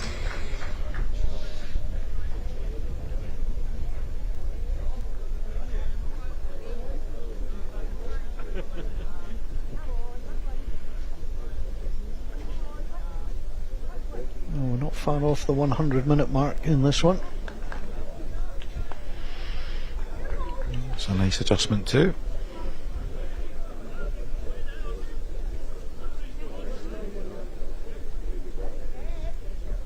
Part of the game that's sometimes overlooked is the length of time. You know, you've got to be mentally alert, you've obviously got to be physically alert. You know, I know certainly at the highest level there's a lot more about nutrition, what you eat, how you eat it, when you eat it. I'm sure it was it Glasgow 2014, you know, certainly the nutrition side of it for the Scottish players, you'd sometimes see them a bit of fruit during the game just to keep the levels up. Yeah, definitely overlooked, and at certainly at international level, it's something that the players are reminded of, and excuse me, even educated on quite regularly.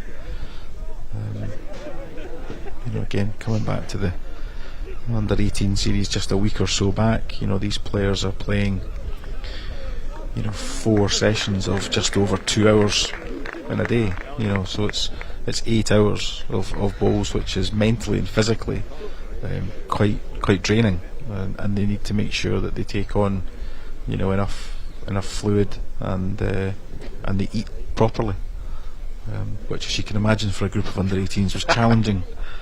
Yeah, you'll take the chocolate over the banana, but basically got to be able to power yourself up. 3 tremendous balls there, by the way, from Ellie Simpson after popping her first in the ditch. And actually, it's not a bad response from Lorraine either. No, it's not, but they are dominating now on this side, and we kind of thought that's how this might play out. Don't know how many times we've said it this week, so we must sound like a broken record, but if you get on that side, then you have a chance to dominate. You will be far more consistent down that side of the rink.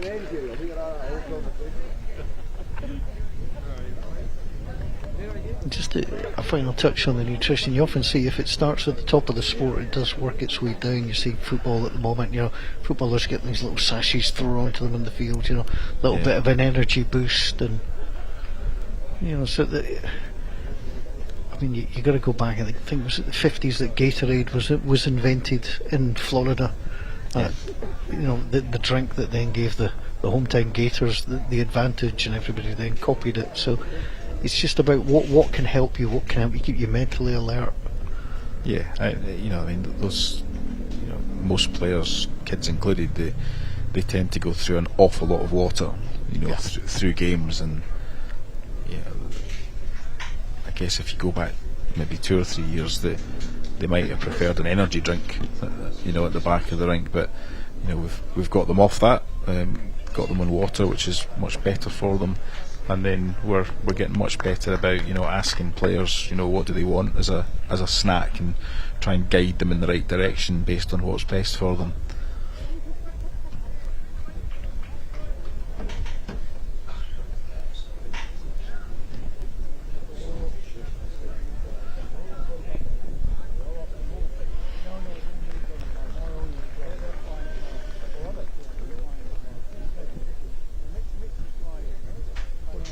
Again, dropping tight, that is the problem with that hand. If you come underneath, you will pull. Yeah, I think Helen would do quite well to try and, if you see the two, it's hard to explain, but perhaps the blue ball just, above Ailey's, where Ailey was standing. Yep. There's a ball adjacent to the right hand side. I think if Helen could split those two, then she takes away a whole load of danger at the back. Doesn't want to drop a 3 or a 4. If she drops a 1, happy days, you manage the game away, but dropping a 3 or a 4 would definitely encourage the Swaitston pair.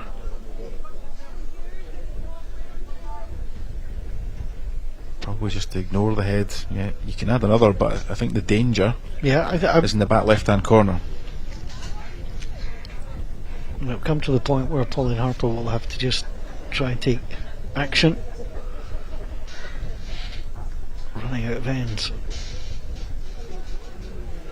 Yeah, Pauline could attack this down the backhand. Very difficult shot to play, but she can attack it. If she gets the jack, even if she takes it to the ditch, she's got a chance of making 2. And with a couple of reasonable contacts, she could just about take the 3 balls out of the head.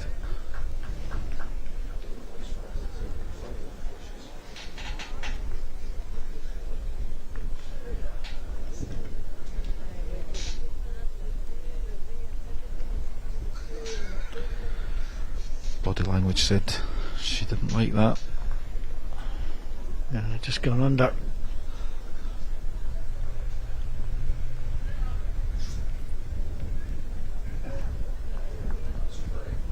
It's going to be 3, I suspect.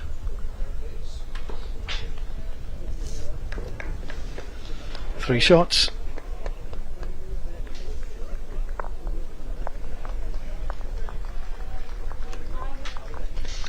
On the last 7 ends, 14 shots taken in that time, and the lead is now a commanding one. 5 ends to play, 14 the difference. It's a big ask now. So again, they'll look to just manage this game away, not dropping any more than singles, and that should see them safely into the next round.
Well, there may be a comfort break in operation.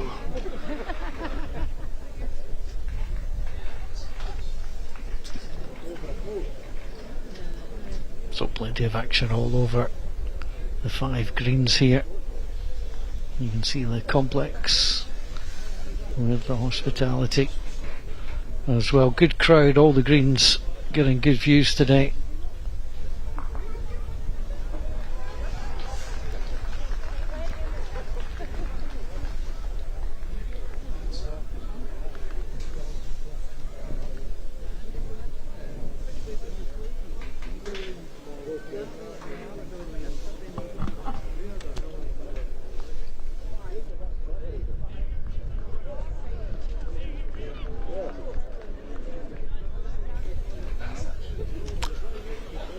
Well, sometimes you think people can't get enough of the game. Yeah, in the middle of your picture there with the sunglasses on her head is Megan Sproat sitting beside her dad, taking in the game. Well, she was in the middle of the screen. Paul Foster there. Well, what a player Paul Foster is, and continues to search for titles. Bumped into Paul earlier on today. Just keep going, keep enjoying it. Just loves his bowls.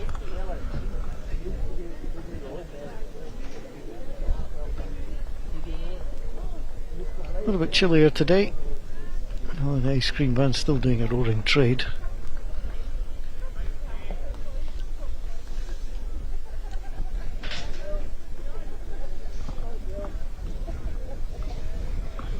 A real nice mix of people. Certainly is. Liam McCloy sat there, under 25 cap. Is there anyone you don't know? The ice cream man. Ah, right. See, there's a relationship you need to build. Networking.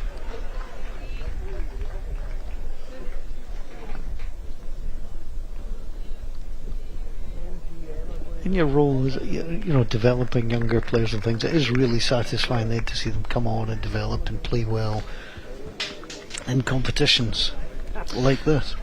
Yeah, to be fair, we only really see them at international competition or squad days or assessment days. So I think the credit for bringing players on has to sit with coaches and family and even themselves, because they need to drive their own performance. They need to find the right level of competition to allow them to stay competitive and improve their own game. So yeah, we bring them together and we allow them to play and perform at international level, but the credit really for the development of these players has to sit somewhere else. There are people in the background who put in an awful lot of work into youth and young players and their development. So yeah, I think that's where the credit has to lie. It doesn't really sit with us. I get that, but there's also being able to take that and move it up to the next level and use the expertise of yourself and people like you trying to build as Scottish Bowls continues to look to be strong. Possibly. I think at youth and definitely at under 25 level too, I think we've brought some really good experienced players in to help us. We've got Julie Forrest who does a power of work at under 18s, and the players look up to her. They respect her from a playing perspective. I've got a slightly different role in that, and equally at under 25 we've got Ian McLean in the group, and therefore he and Julie are in that under 25 group. So the players look up to them from a playing perspective, and they add quite a lot to the under 25 camp when that gets pulled together. So yeah, grateful to them for being involved and the time that they put in. You're watching coverage of the National Championships 2025 from Ayr. So another extended comfort break would appear to have come to an end, and we'll get underway again. 5 ends to go maximum. And Upper Cal certainly enjoying the upper advantage so far, as we're underway once more.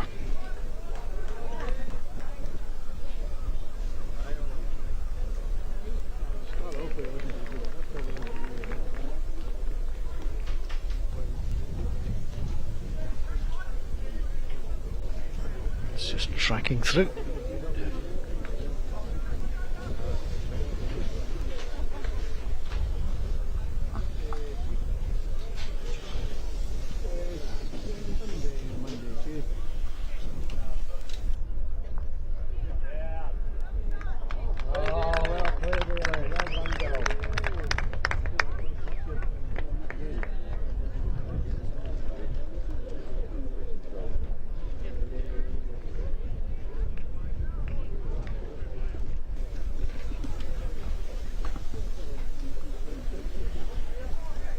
Well, you can see Ellie Simpson really finding her form.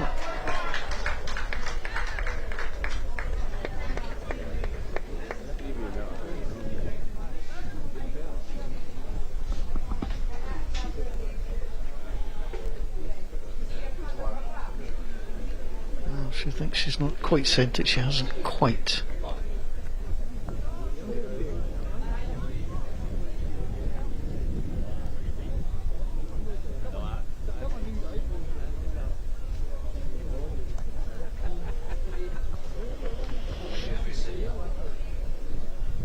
Under.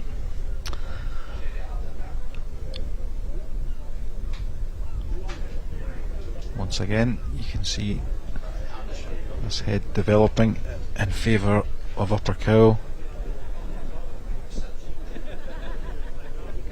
This just needs good weight, it will come back. Most of this, just not running out of steam, but then when you hold, and you hold quite a commanding lead, then you know they're not the worst bowls in the world.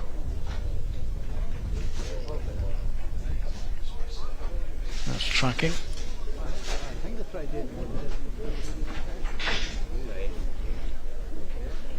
And I know that Ellie Simpson and Helen McVicker won't be taking anything for granted, but they're playing in a relatively pressure-free quarter-final. It doesn't happen too often. They'll respect their opponents, obviously, but it is nice just to be able to relax that little bit. After about the fifth end, they really settled into the better rhythm of the two, and you can see that it's the Spakeston pair who are having to chase the game, really. Again, this is a difficult head for Pauline to play into. Helen will just try and drop more balls in round those front ones. She won't want to move the front ones. She won't want to give Pauline a look at this. She'll just be concentrating here, I think, on if she can get good weight, then she can just keep piling balls in there, and you know, if that's the case, this one could be over quite quickly.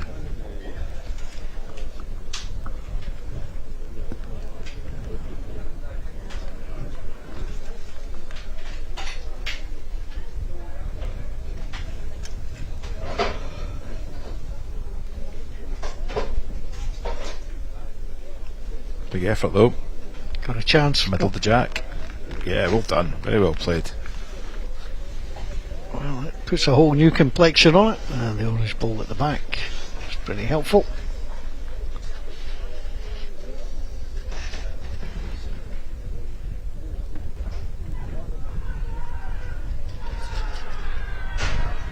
So forehand all the way round to the orange bowl if she can.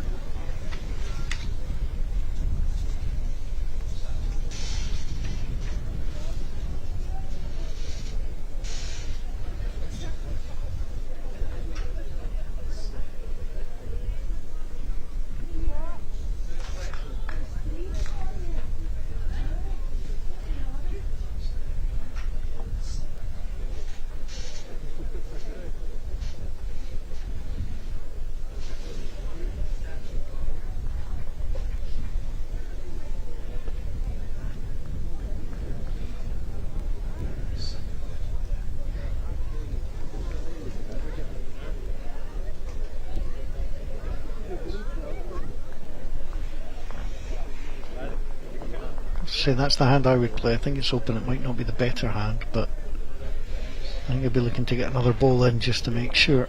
She can afford to be the length in it as well, Paul. Yeah. Just give this a great try. Is she running? that with just a little bit more pace.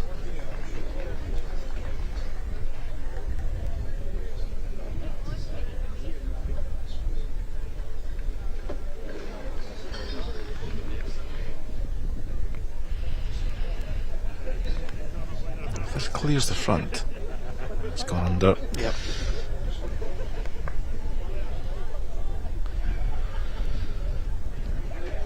Taylor will be looking to be down that forehand, sit the orange one away for 2. I think she's pulled it under 2. Just going to be careful this doesn't bagatelle against her. Carrying a bit of weight. Oof. Well, That's brought an extra ball in. Extra red ball. don't have any strong indication as to who holds.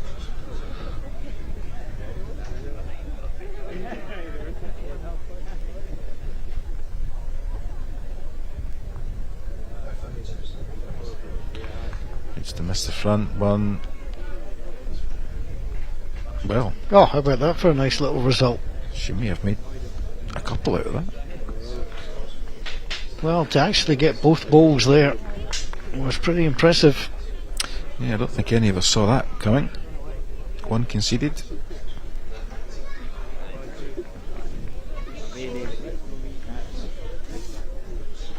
Well, 1 out. Well, that was a great result. Yeah, it was. Probably fraught with a bit of danger. If she had been a fraction wider, she may well have taken her own out. She could easily have promoted the front one onto the jack. But as it is, they stopped the rot and get themselves back onto the card. On the rink next door, Prestwick are leading Busby. They were 7-0 down, they're 12-8 up. It's been a good turnaround. Looks like it's maybe just one. Let's see. Yeah. It has been a while, but they're back on the card. So 13 shots to deficit, 4 ends to play.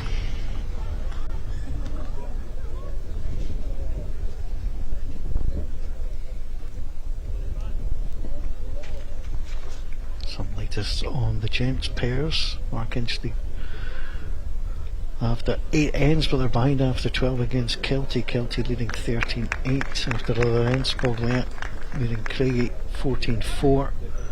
Oakbank trail Troon Portland after 13 ends, 13-9, and Palmays is Pollock Shaw's 15-6.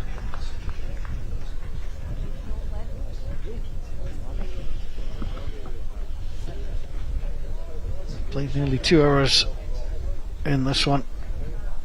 As Colin mentioned, 4 ends to play if 4 are needed.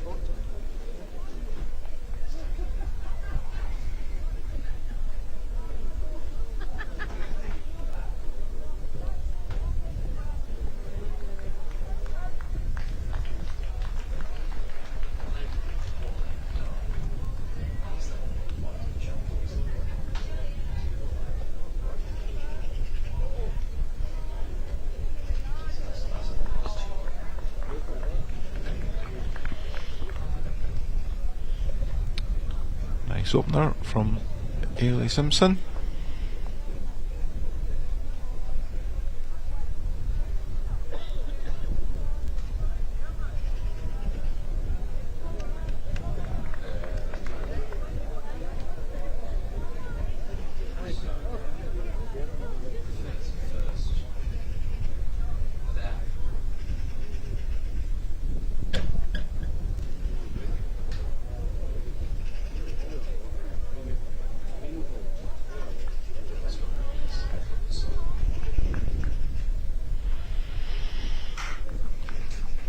Quite good again, just a fraction under the perfect line.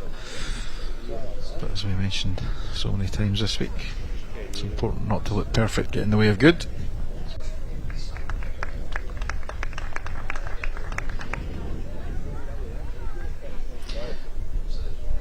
Both players with pretty decent deliveries.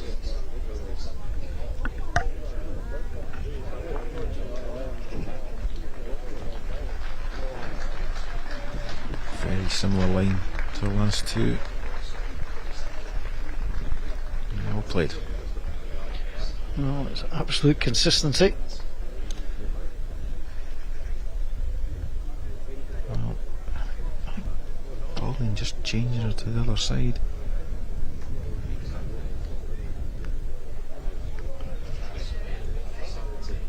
Decent line.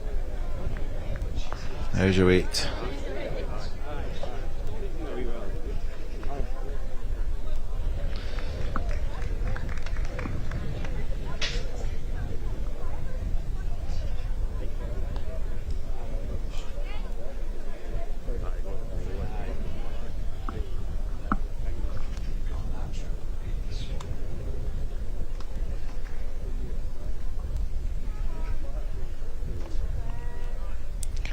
That orange bowl, really. No, she can't. Not a disaster though.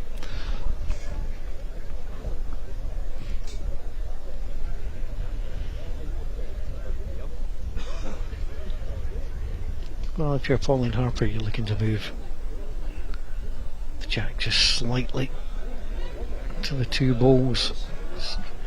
It's not just about getting a single now, you've got to start to look to see threes or fours if you're going to get yourself a little chance.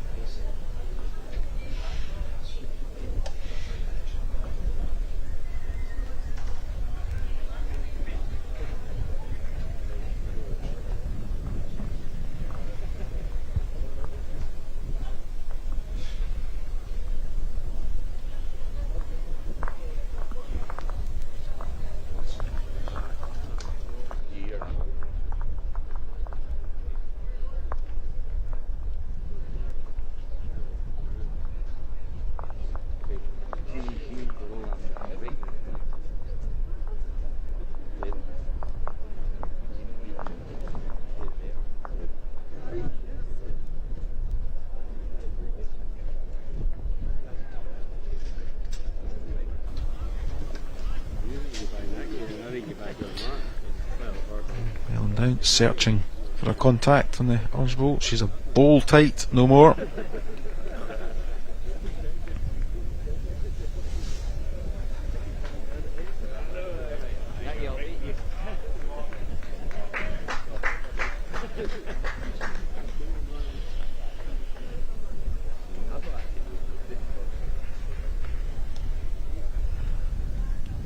I have to confess, I'm not 100% sure what the result Pauline's looking for from that shot. I can see the intent. I think the intent is to move the jack to the back left hand corner of the rink. Whether that's achievable on that side or not, I don't know. It may be achievable now because the contact has just changed there. She might be able to push the orange one now onto the jack to get the result. I think now I see it, but before I think Yeah. it was just there was too much work to be done. The risk, however, is that the way that hand plays is that it dives under at the death and she slices the jack the wrong way. Well, she's given it a chance. She's got, yep, She's not got enough weight. yeah, it's the weight there. It needs to be a bit more aggressive on the play. But the cow pair would do very well to cover the back corner of the rink.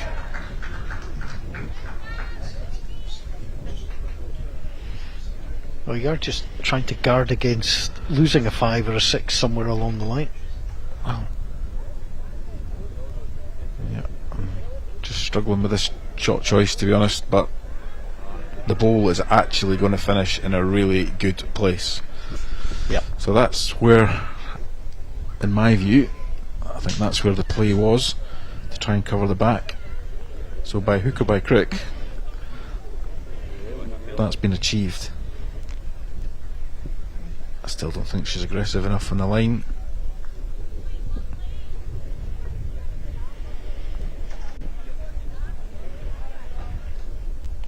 Now, nice chance. Almost kill the game, I think, down this side. Just needs good weight.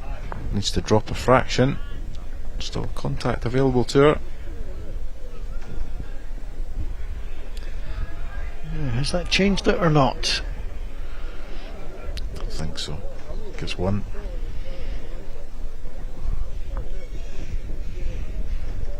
One shot. Well, when you're defending a big lead, drop a couple of singles, no big deal. 12 up, 3 to play. It's game management from here on in. You've got to manage it to ones, and that's where the risk in that particular end was in the back left-hand corner of the rink, which as I said, they managed to cover, albeit perhaps not deliberately.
Well, the game has largely lacked jeopardy for Upper Cole.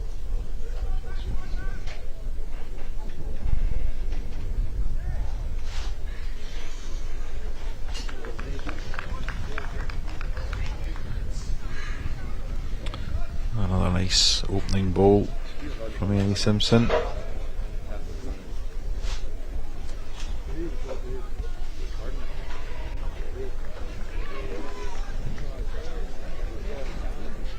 Well, there's a bit of drama unfolding in the commentary box. Someone has brought in a pizza, I think purely to taunt Colin and I, who are unable to eat during commentary. I have to say, it looks delicious. Don't know about that, speak for yourself. I'm now flying solo. Colin has decided pizza is the way to go. I'll play it again.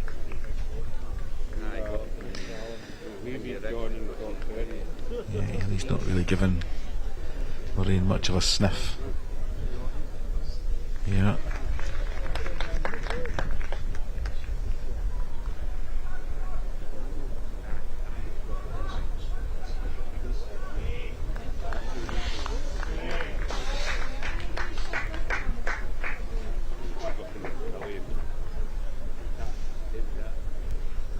Okay, that's the right idea. That hand's available. She's set that out on a good track. Can't quite see the weight.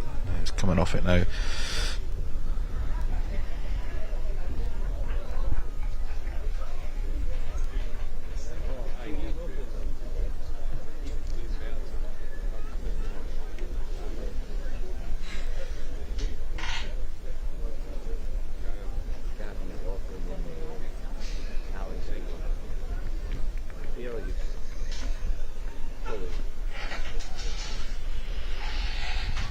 Another decent line.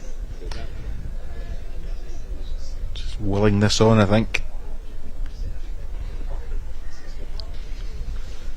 Not quite there. A bit room still down that side for Helen. Round the front, orange bowl is an ideal line for her.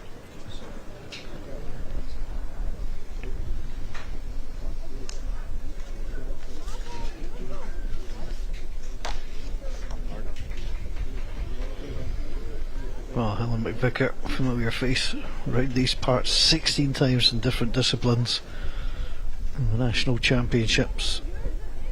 Senior singles, mixed pairs, final of the two bowl pairs in 2007, and the semi-finals of senior singles back in 2013.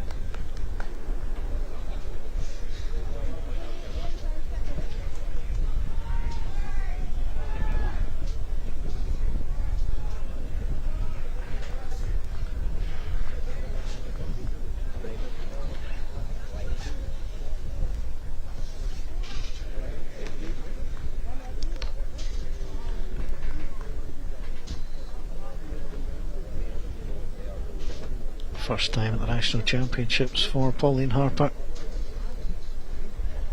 Scottish Pairs runners up, 2024 finalists, 2025. Credits her big sister Lorraine and her love for the game.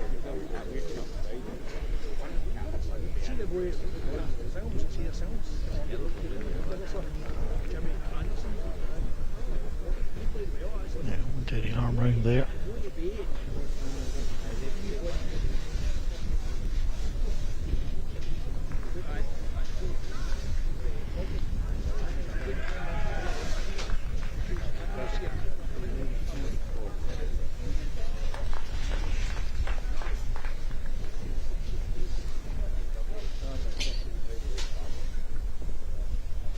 Uppercut, holding a couple of shots.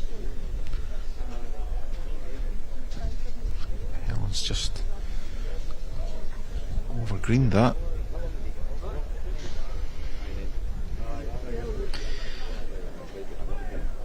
It's actually a good place. Yeah, you feel Pauline she has to change this some way, some shape, otherwise a drop of 2 puts them 14 shots behind with 2 ends to play, and I wonder if we would just see a handshake. In fact, she doesn't want that one because that's now 3. Yeah, handshake at the bottom end, no need to take the game any further. So it's Uppercut who progress to the next round.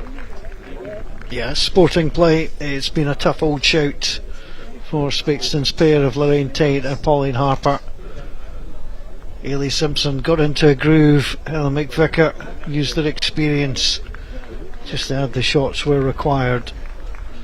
And it's a semi-final place for the pair from Upper Cow. Sandbank in Dunoon, based on the Holy Loch. And they're not too far from the Holy Land of a final. We'll see if they can get there.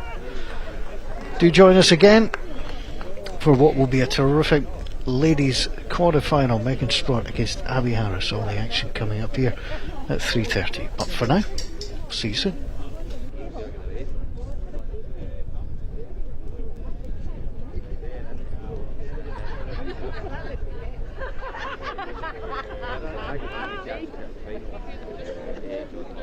Bye.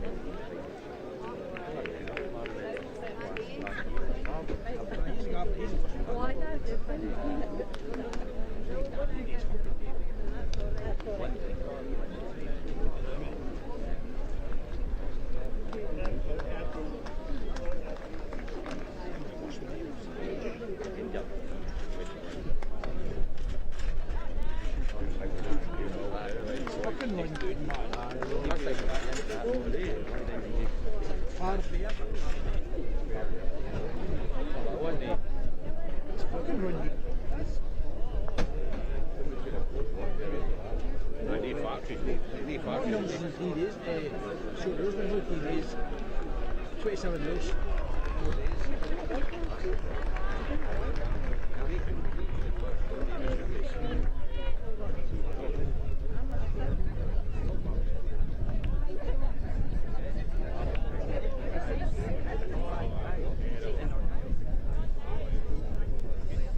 You're 10% up a bit,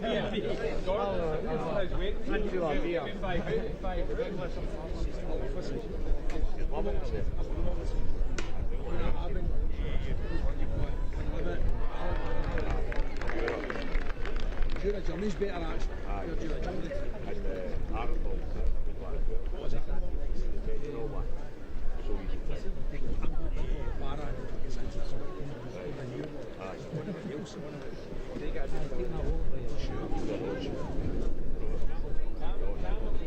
Nice.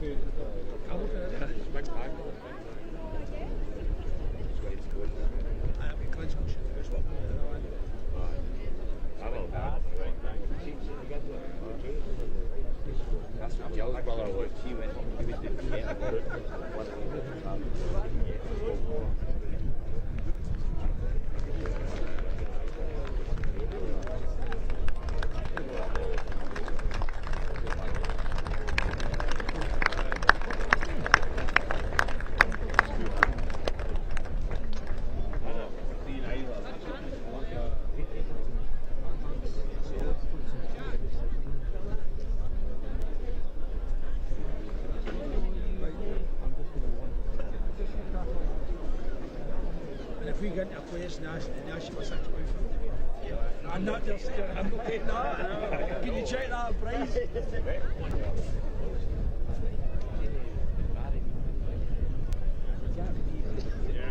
Jim, I want to say, was it no like £150?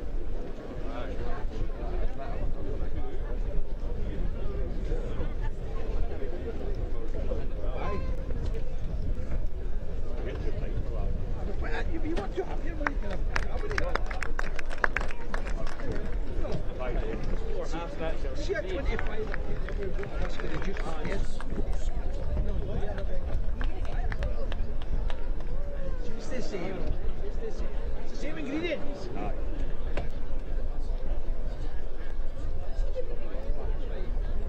It's what tastes the same.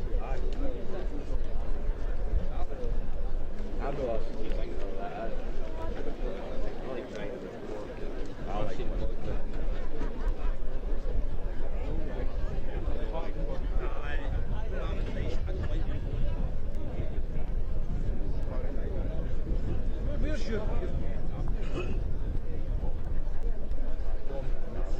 2 weeks ago, I had a review. Let's go on that review.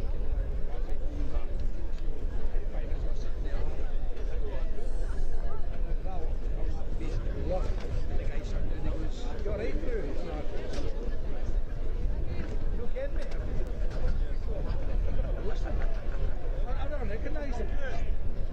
It's that I'm not changed that much. Aye, you're John the same age as you are. The same as me. Just get fucking older here for now, changing colour. Far.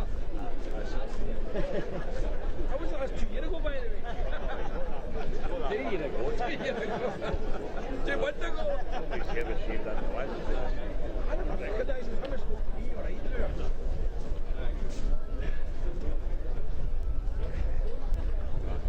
Four boys in the family, ken who the gaffer was. 5 boys in the family, that's including your mate. Ken who the gaffer was. Who was the gaffer? Big Jeanette. Aye, she was the gaffer. She fucking told me all.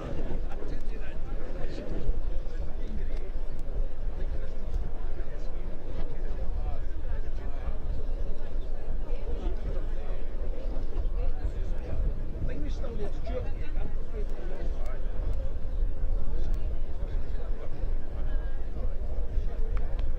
She's a nice lass. Yeah, but don't get me wrong, it is they get the best.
This is a player announcement with Abby Harris and Megan Sproat. Please report to player registration. Abby Harris and Megan Sproat to player registration, please. Thank you. Thank you.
Was in the house for 9 o'clock.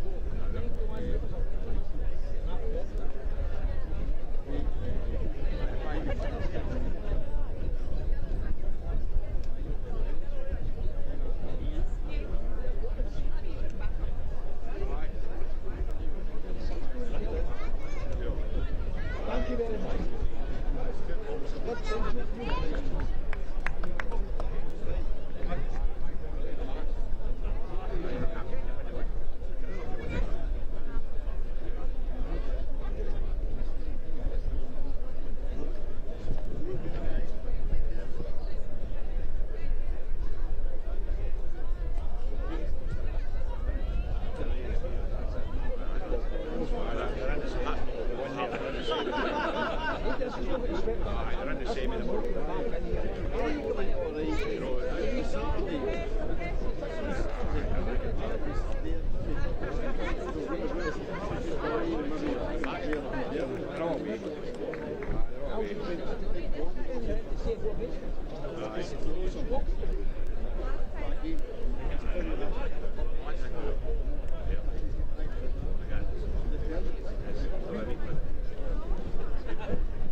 This is a public announcement with Lauren McCallum. Please report to the main office. Lauren McCallum to the main office, please. Thank you. To the main office, please. Thank you.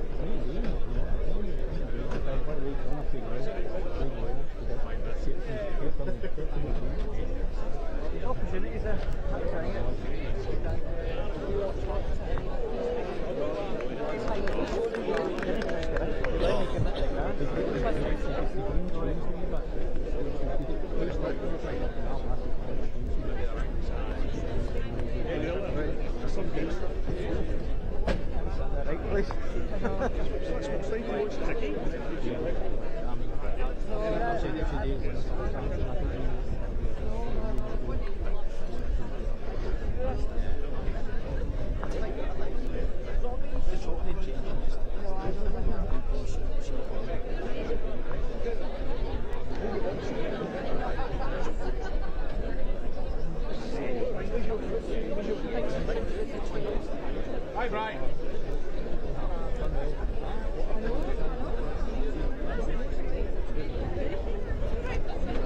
You remember the second one? Usually 10 or something.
This morning we're going to hold it once a win.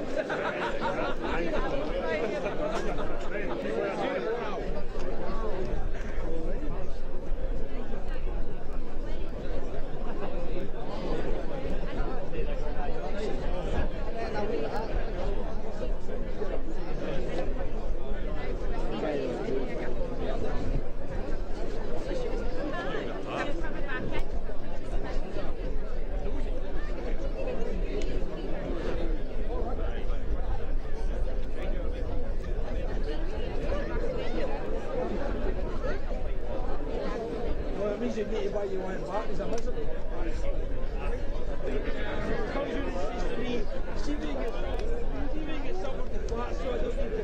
This is a player announcement with John Barry from Airdrie and Ian McLean from Blackburn, Victoria. Please report to player registration.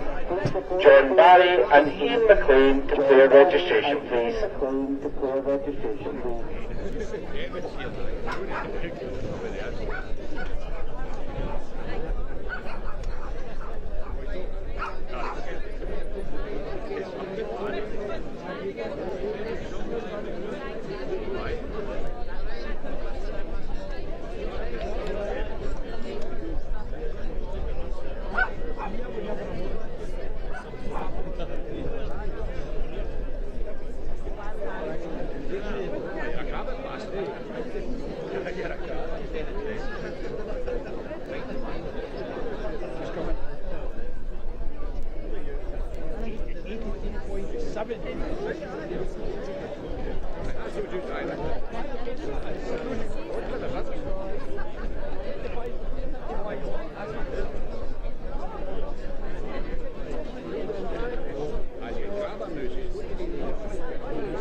No shares, stop going to the board.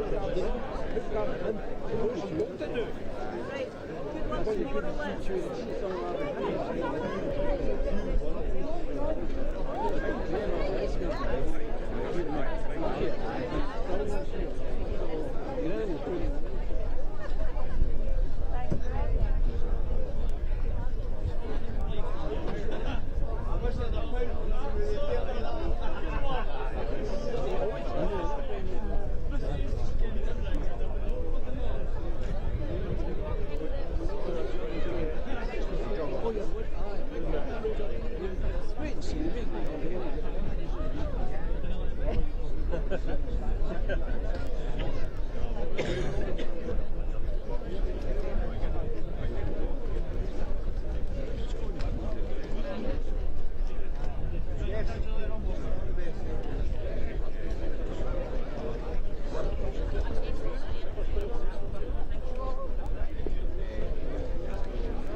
Fucking hopeless.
five for it, and I was like, 2 courses now, you can read it, and then that was it. And then they went to try and use all your money.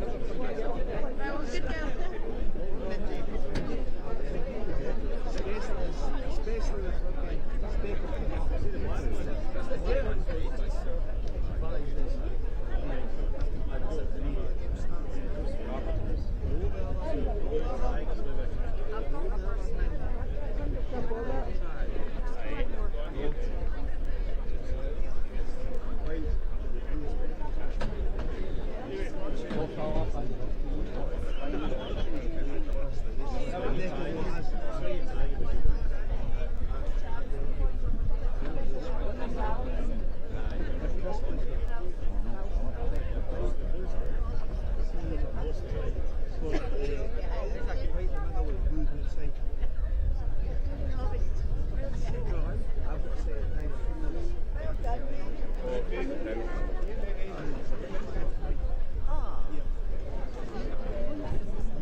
This is an important player announcement with the Gents triples from Irvine Park, Charleston and Arbroath.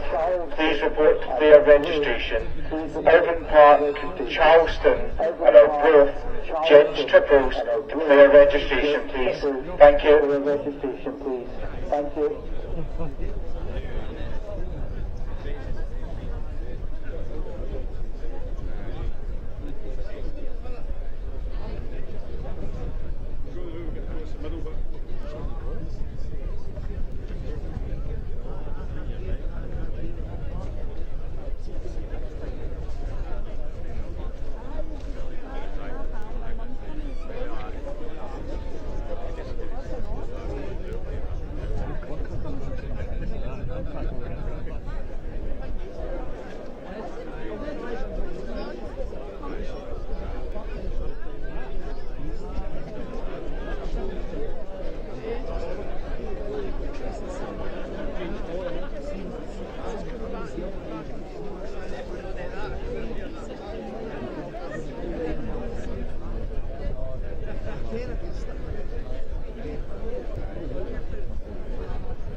That's not title, that's control, that's all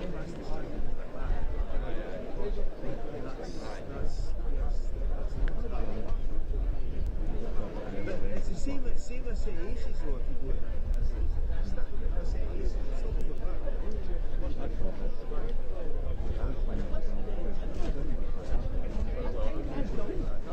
Take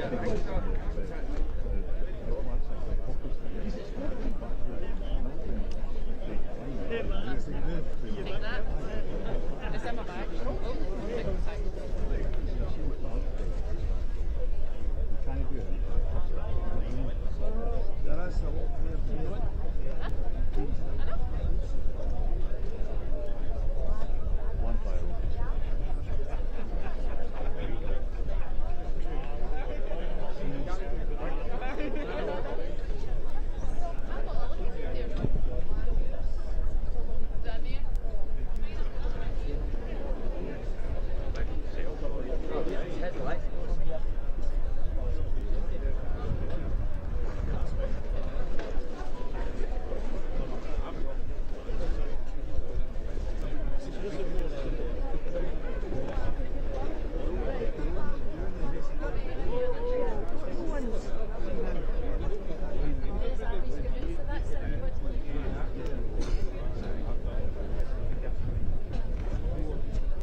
You're running the queer stuff because you can't even...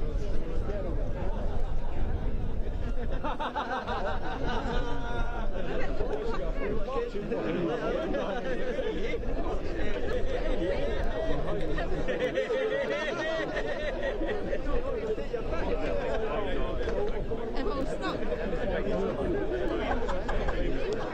But even people want me, because I'm going to save you, I'm going to be a bit right, but I'm not saving myself.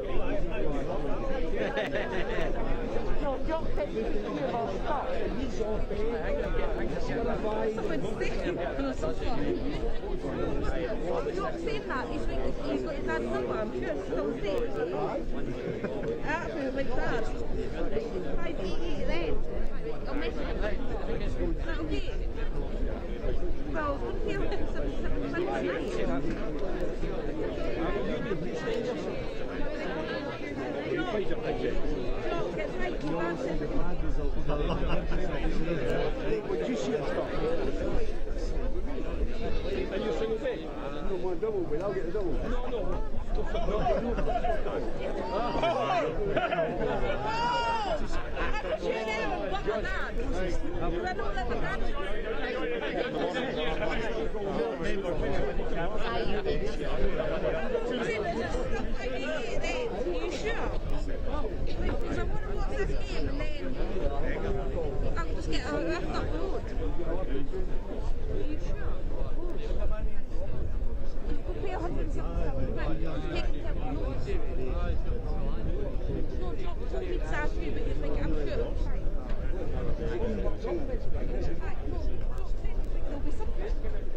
you have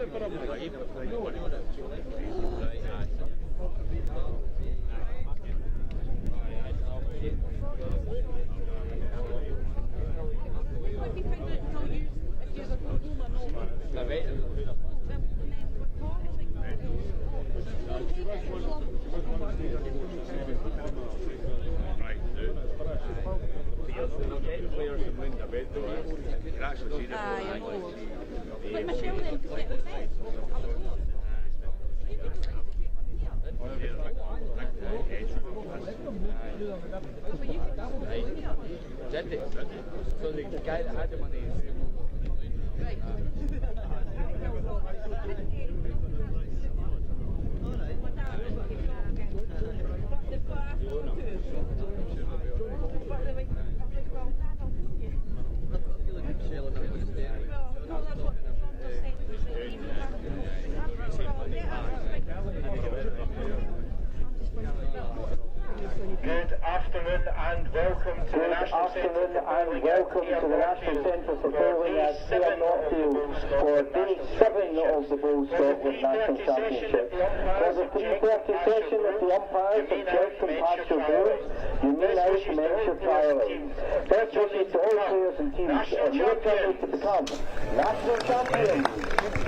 Good afternoon and welcome back to live coverage of the 2025 Bowl Scotland National Championships from the National Centre for Bowling in Ayr. You can watch live action every day this week on the Bowl Scotland YouTube channel and Facebook page. And next up, it's the ladies singles third round tie. Time for all the single ladies to get together on the green. The last 8 and we will see who will compete.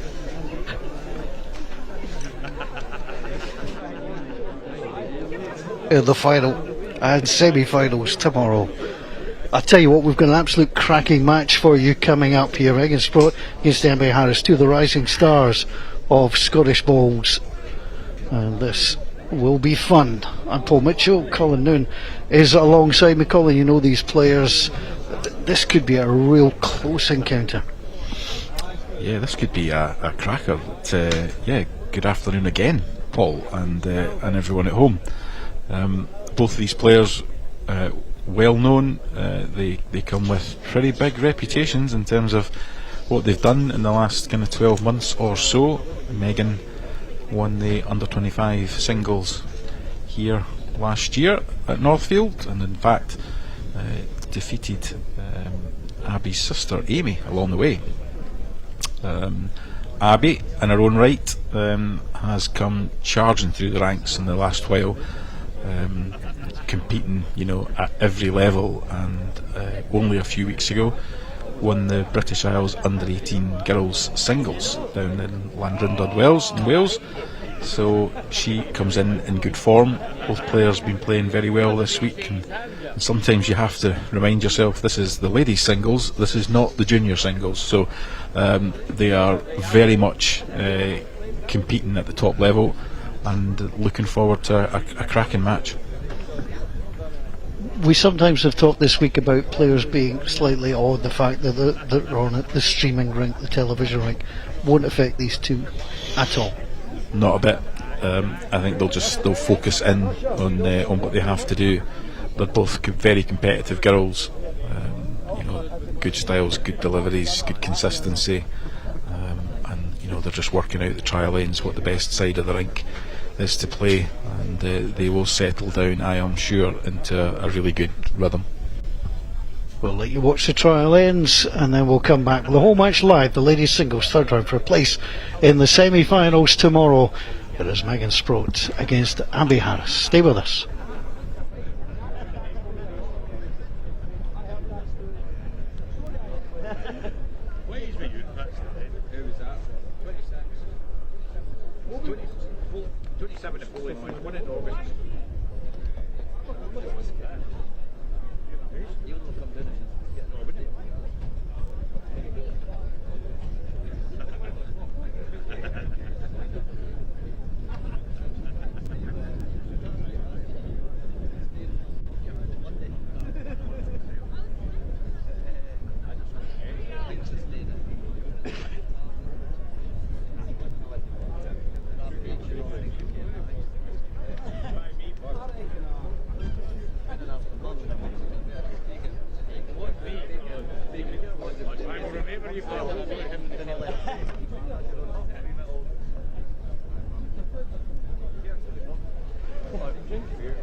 Never played for them for 1 week.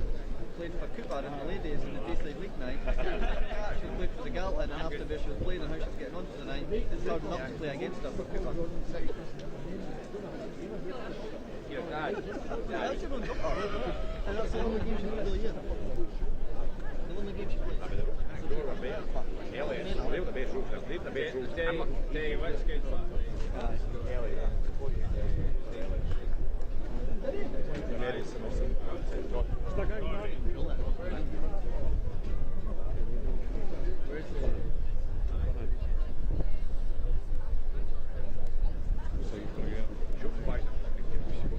We don't get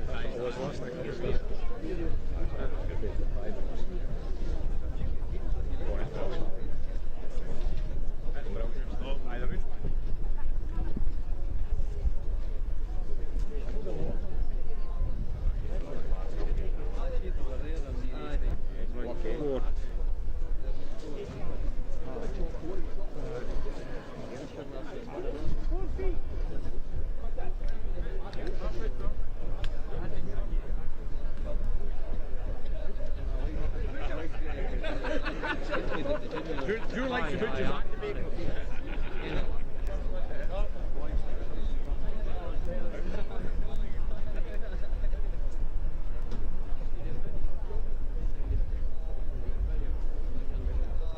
Yeah, but I've got to tell you.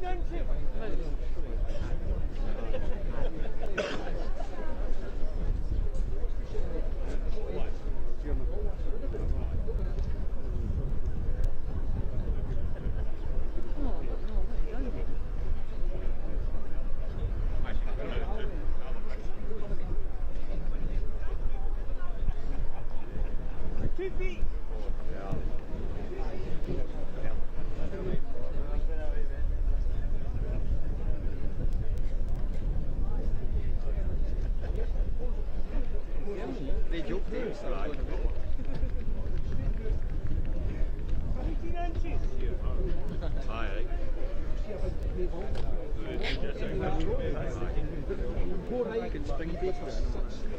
Komt er niet in. Onbegrip.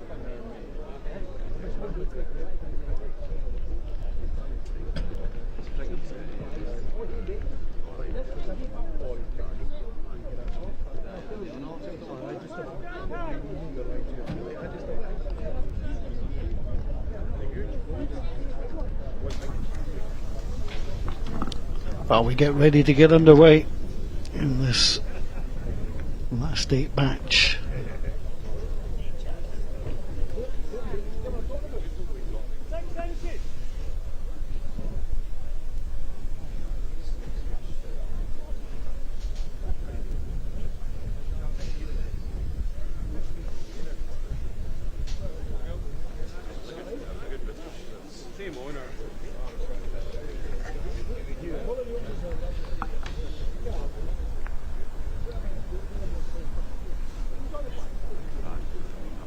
Opens up on the ditch side. And a little touch up.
Onto the forehand.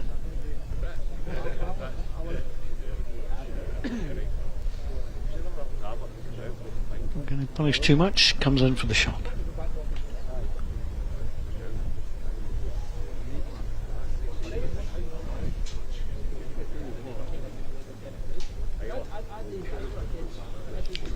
Now he's down on a good track with this one. Yeah, well played.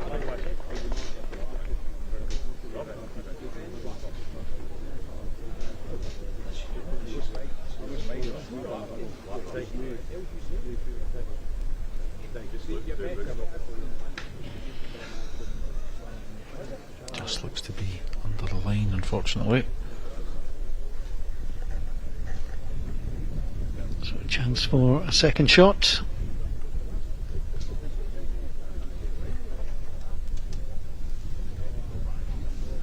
Just come under as well.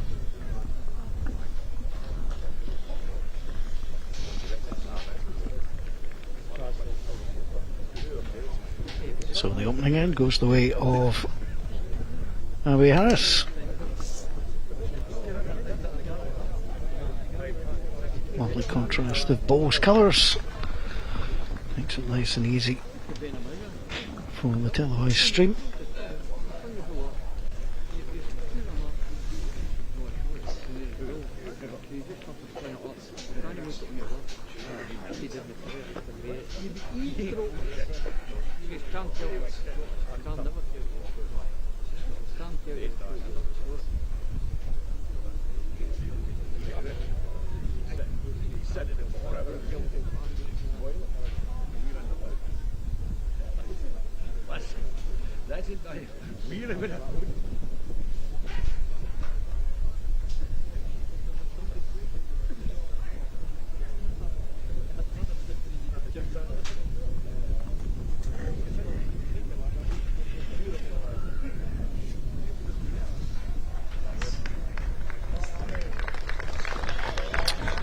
It's a nice opener from Javi, picking the line nicely down the backhand side.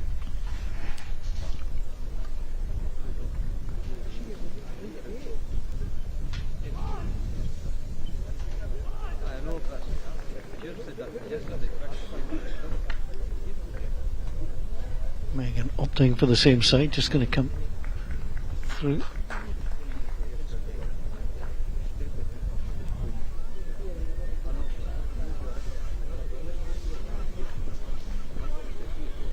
Higher line, will it come? Yeah, I think this will drop in quite nicely, Paul. If she can go 2 feet beyond, she'll be happy. Good home.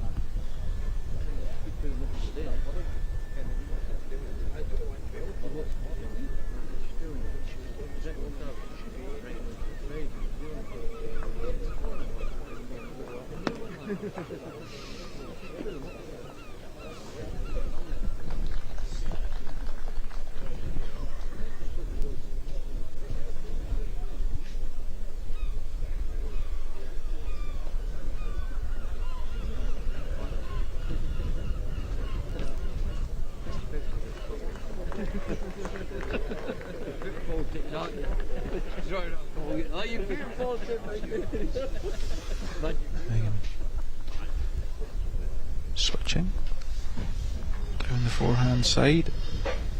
Chance for the bowl or the jack. If she can hold long enough, she's played it perfectly. And she comes, there's a little nudge, a little bit unlucky. And there's the value of Abby's second bowl being 2 feet to a yard behind the jack, still holding on to the one. She'll keep her side, I feel. Try and repeat that delivery of her second bowl. Just inside, might get a little touch off of that.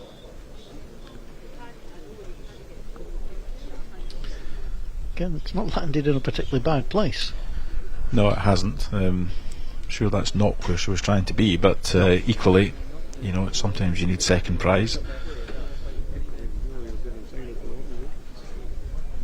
Megan will have a choice of shots on this with this last bowl. She can repeat her last delivery, perhaps going a little bit firmer, try and pick the bowl out, or even take the jack to the ditch. In fact, that shot's open to her on both sides, so this will be about personal preference.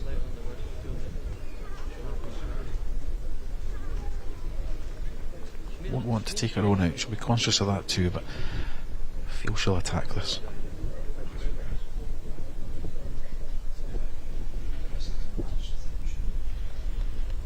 Can she hold?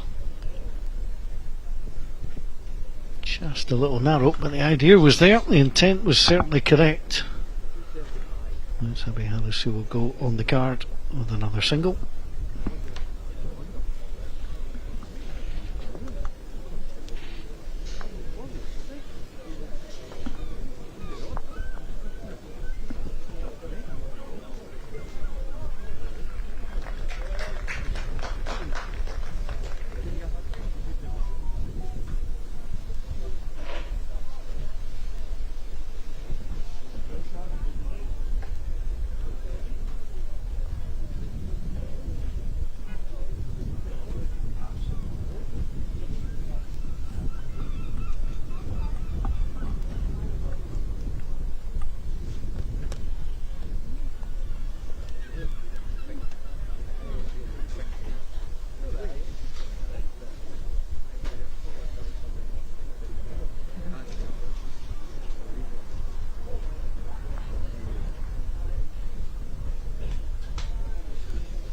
We will, throughout the course of this match, keep you up to date with the other quarterfinals. The same too for the gents.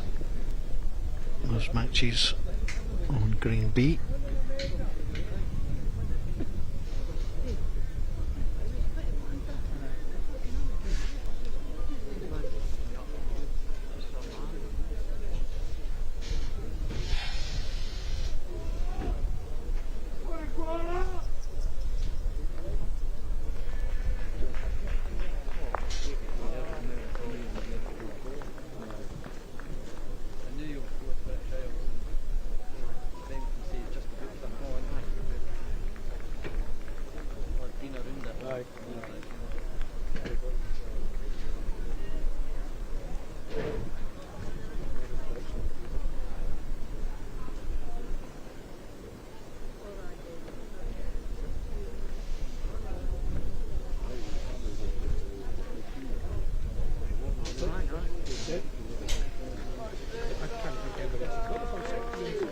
Megan, just with an over adjustment on the line, perhaps shows you the challenge of that particular side of the rink. It does get a bit sticky when you go too far out.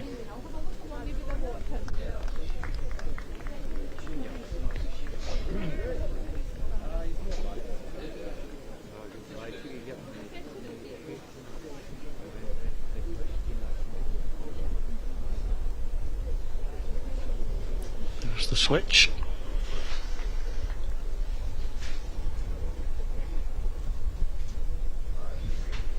Just a little bit through there.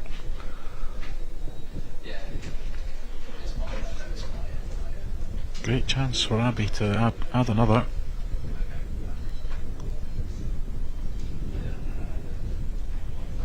Anything to a yard is probably good enough.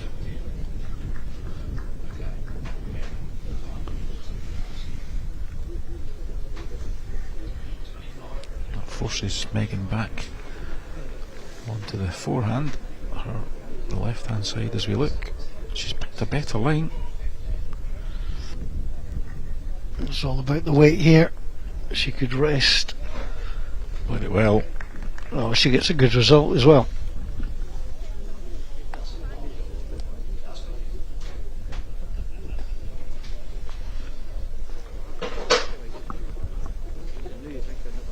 So both these players just settling slowly into the match.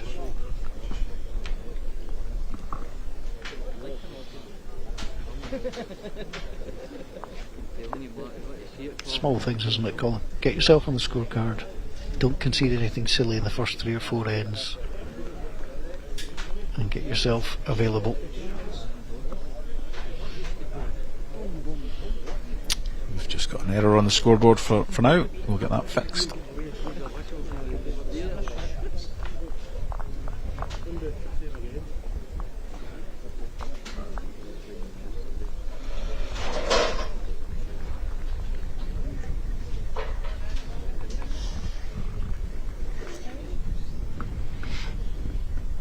So the mat up a little.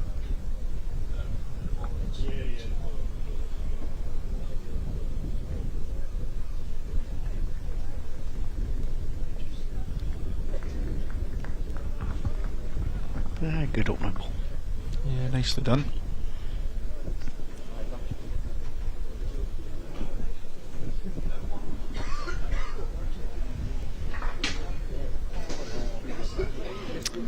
Abby's turn just to miss the line coming down that side. Megan missed it first time out, but she's made that switch onto the ditch side. Picked the line out nicely with her first ball. And makes correction will be slightly too much. So first to 21 shots, we're playing the 4th end here.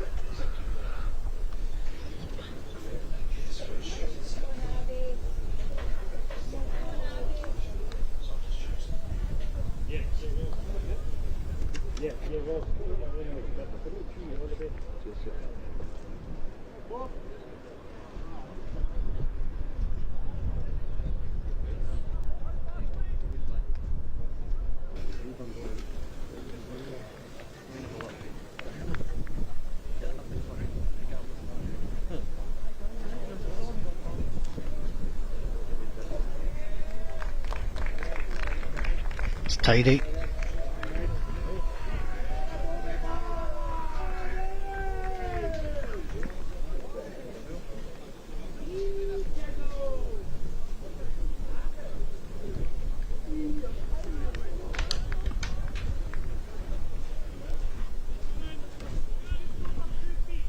Just going to come under there.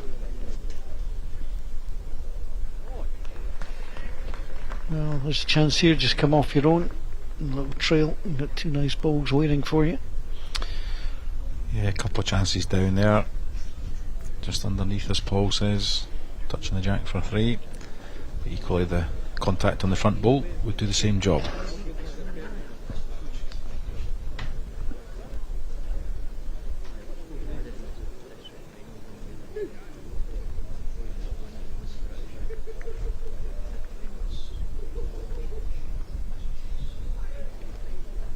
This could be well played, you know.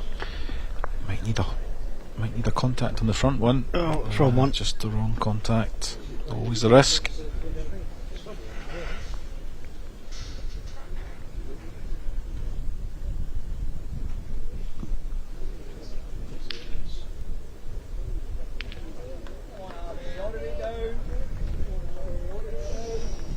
Doesn't want the jack. Oof. Very brave. Yeah, went for it. Danger averted though.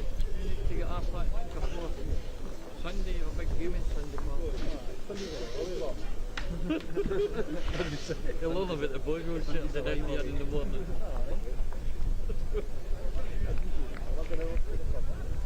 The greens are being up on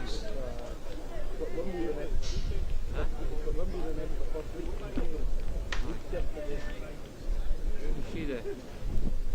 Ready.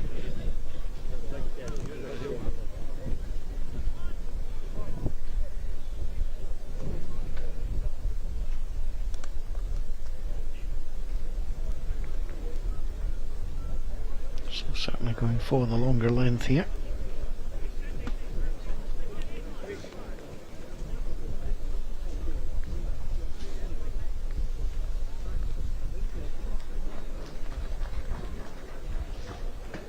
Well, a round one win against McFarlane, 21-12 yesterday, 21-19. Judith, I think, of Newton Moore.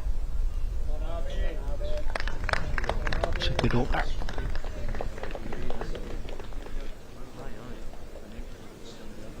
For Megan, she's faced me, Martin of Buccleuch, 21-17, similar scoreline for Shiona Black of Larbert.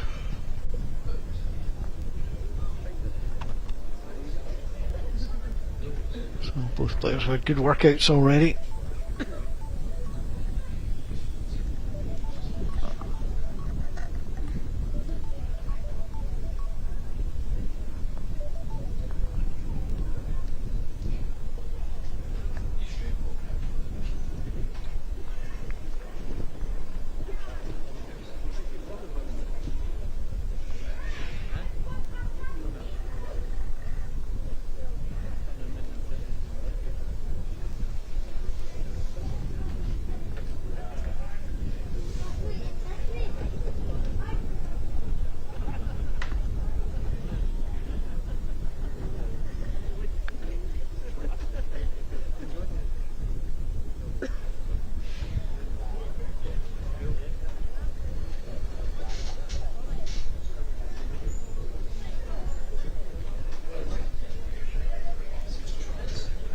Decided to change hand, just runs through with that extra weight.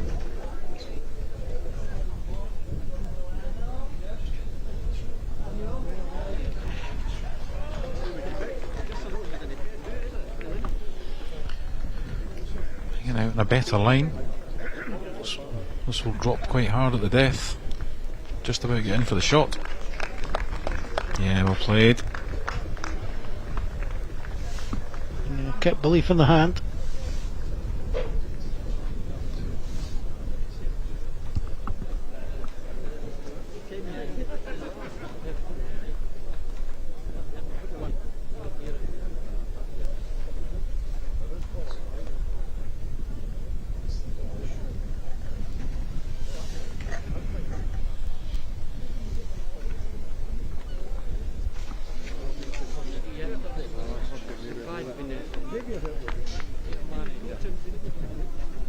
A nice wee repeat of her last would be ideal.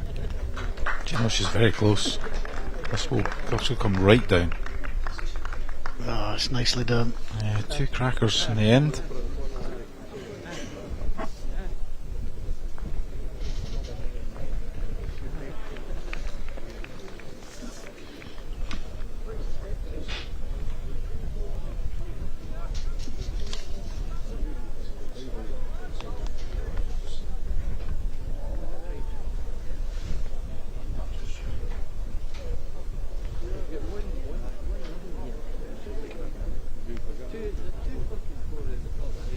So 3 apiece. We expected it to be close, and that's how it is working out so far.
I'll be making a good correction from our first delivery,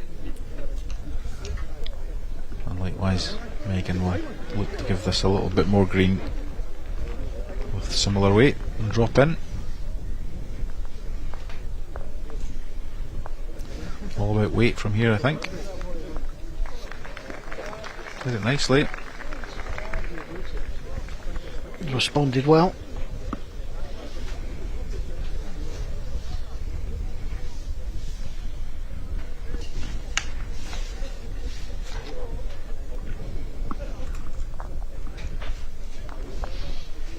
Now then. I'll be also on a good line. Can she hold on? Just sliding through.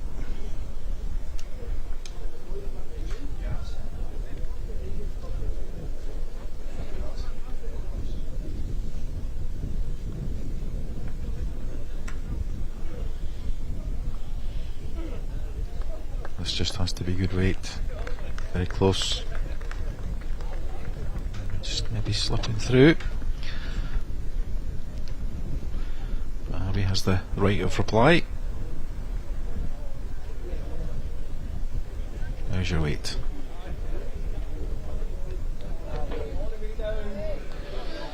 It's looking pretty good from here. Yeah, well played. Good end from both players. Yeah, both playing well. But nicely done with the final ball of the end.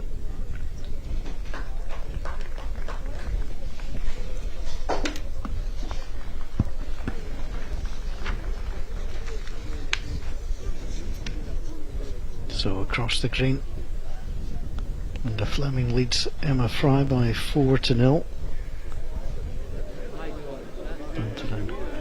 Calvin Head against Busby there. Raplock says, well, Bullock's a really good start against Emma Mitchell, the 2023 champion.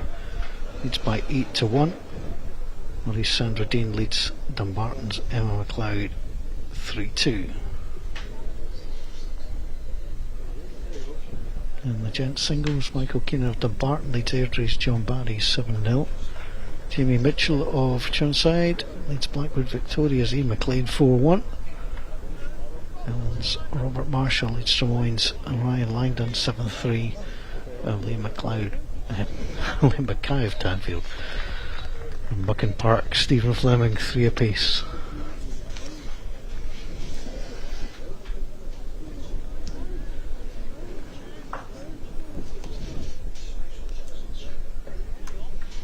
That's another good opening ball. I think what we've seen so far, Colin, is some really good opening balls where you're trying to put the pressure on the other player and they respond brilliantly. That's right, and it's no surprise from these two players. You know, we know them well enough. We were fairly confident they would put on a good show here and settle down into nice rhythm, and that's how it's playing out at the minute. Some really good drawing balls from both. They've read the rink well.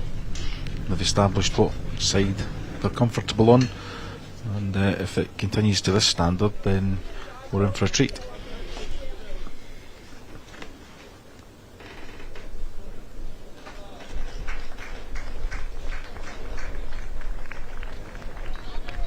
Yeah, you could spend an afternoon watching balls as good as this, that's for sure. Well, at the minute they're making it look easy, aren't they?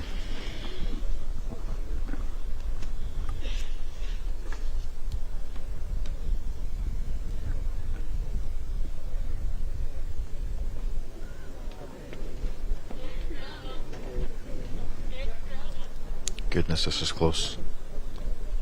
What a try.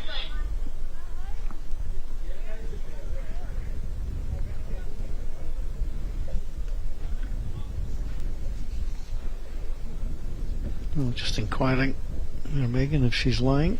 It does look really close from the mat, so you may as well ask the question.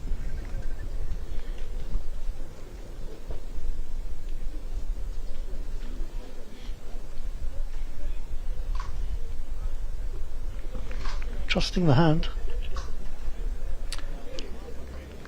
Yeah, just get the feeling she was just cautious about, you know, the shot that Abby might elect to play next. She's gone pretty deep in the rink. I think Abby will look to play in this forehand side and drop onto the jack.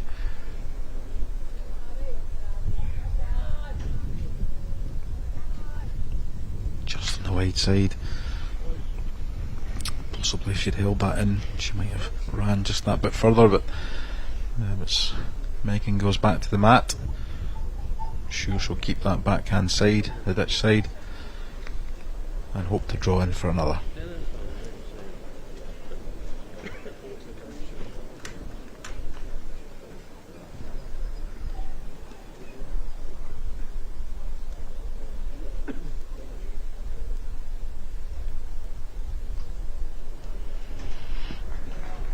Certainly wide enough. How's your pace?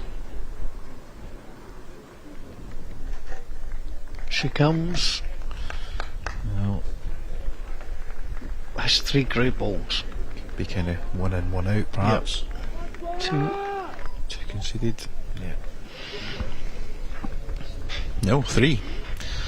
Marker's holding up 3 lollipops, so 3 shots conceded. Doubles her tally to 6. That's a really good 3. It's not as if, you know, from Abby Harris's point of view, that she was wayward or wide. Actually played a decent end, but dropped the 3.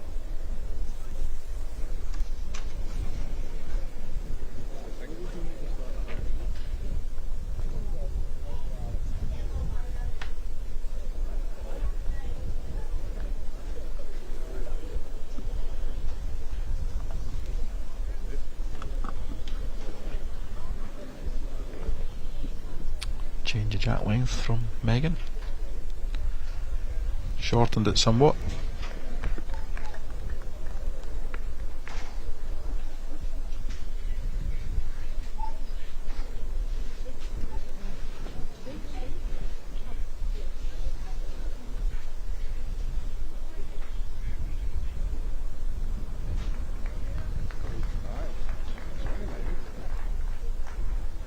This is the third game of the day on this rink, and these two players have mastered the rink better than any who have gone before them today. Yeah, they have, Paul. They've very quickly moved on to the side that, and we saw this in the pairs in the last game, the side that seems much more comfortable and consistent. Both players finding it very nicely at the minute.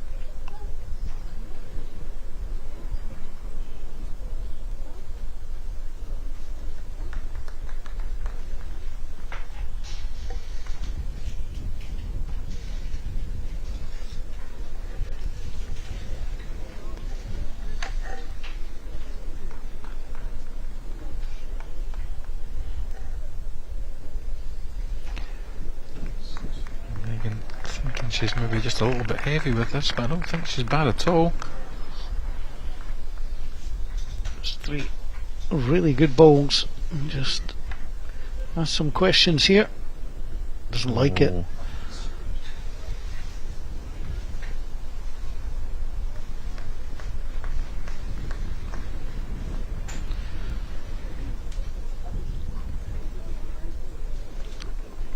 Megan will just elect to draw another.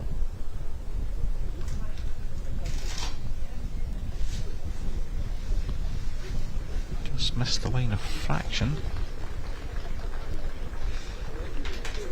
Probably enough. Well, not adding to the busyness around the white.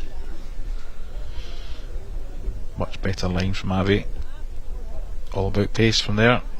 She doesn't want that gap. And through she goes.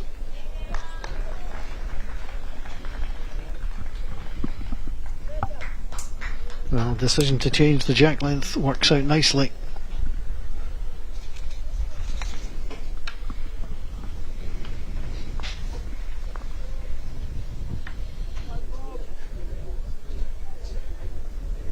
Well, third will come out as well. I don't think there's any question of that one. It's just a question of the fourth. Umpire called. Well, at worst it's back-to-back threes. Yeah, it's been two fruitful ends. Two really good ends from Megan. That, I mean, Abby will be disappointed with that there. That's probably her worst end of the match, actually. Yeah, the three she lost at the last edge actually played very well. They are, as you say, a little bit looser. Yeah, I think if you're going to lose a count of three or a count of four, then, you know, if someone wraps 3 or 4 around it, then it's maybe easier to accept than, you know, balls that are 2 and 3 feet away that you would expect to be able to draw inside. So she needs to put that to the back of her mind now, though, because it's done. She can't fix it. The next bowl in hand is the most important bowl that she'll play, so you can see that's well in the count. So this will be 4, and Megan will move on to a 10-4 advantage.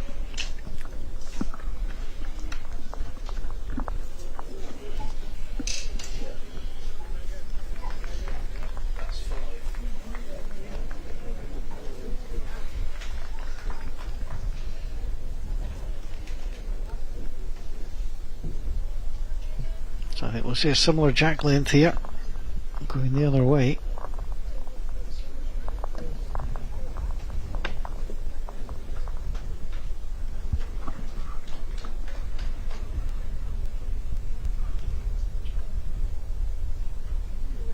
I think you make a good point. Yeah, it's gone.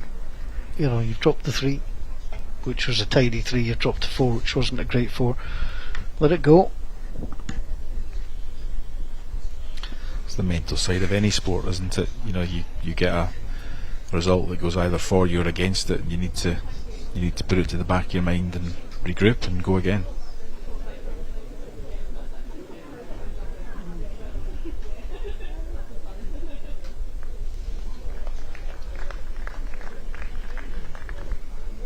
She likes this length.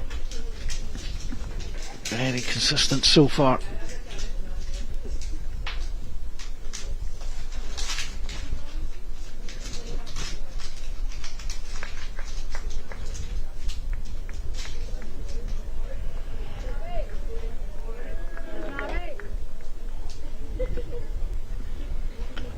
Well, if we knew you were coming, we would have tidied up a little bit. It's been a little bit messy in the old commentary box the last couple of days. We are nearly at day number 8. That was a little glimpse of the inside of our commentary position here at Ayr. Yeah, a bit of a glimpse of the technology that we're working with as well, and all the kit that's in here. It's quite extensive for putting on a production like this.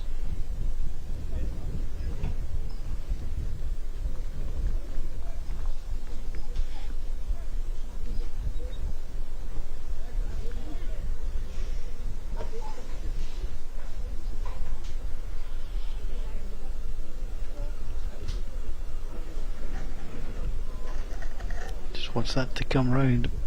Yeah, it'll come at the death. It's just maybe just overplayed the line. Not much on it.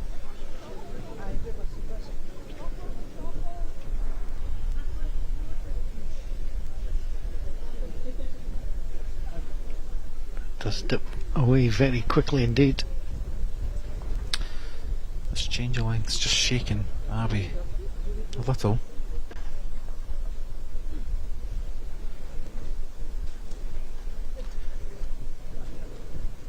See Megan in two minds on the mat there, I think, deciding whether to stick with this backhand or move on to the 4. She's probably made the right choice, just overplayed it.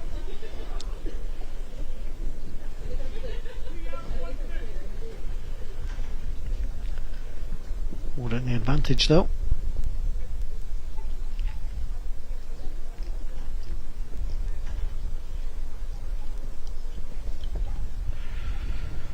Needs to be good weight.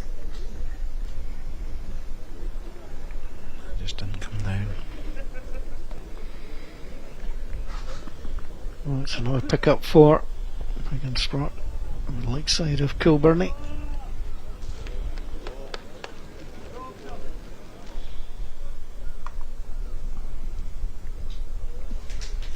One out. 2 conceded.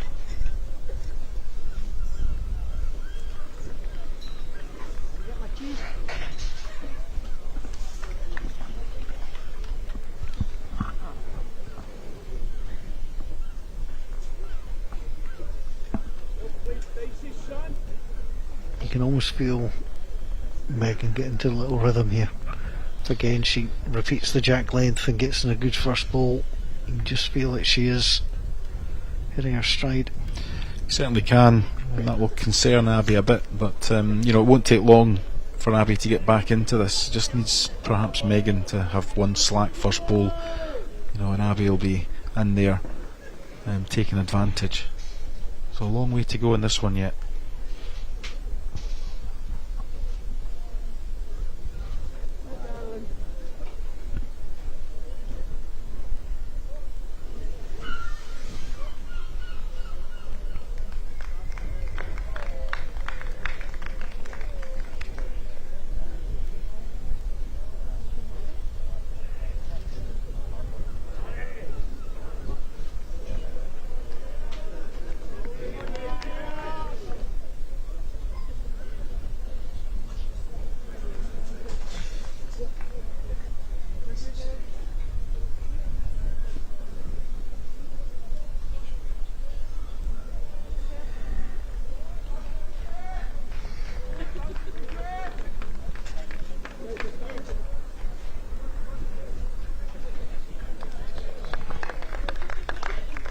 That's lovely.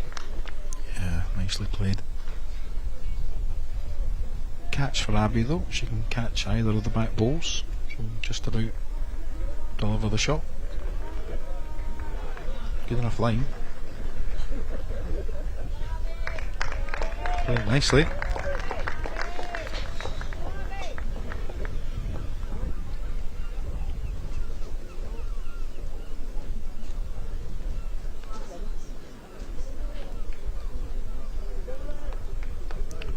Can repeat second delivery, that will get her the shot back. She's running.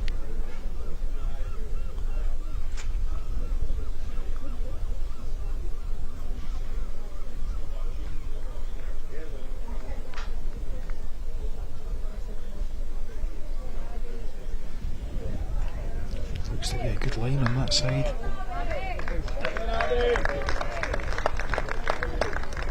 Yeah, well played. Still only one.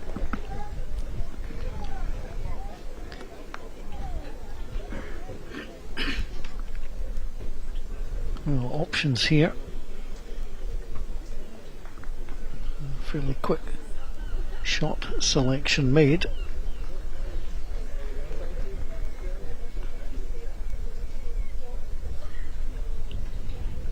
Yeah, looks to be down the backhand side.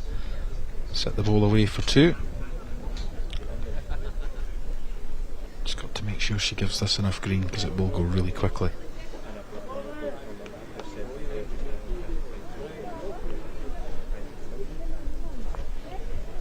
Does have her own to promote. Just doesn't get it clean enough to do so. To be fair, it's not the worst ball in the world. I think if she hadn't turned that over and she'd gone inside it, Abby was probably sitting the purple ball away for a three. Still an option on the other side, of course.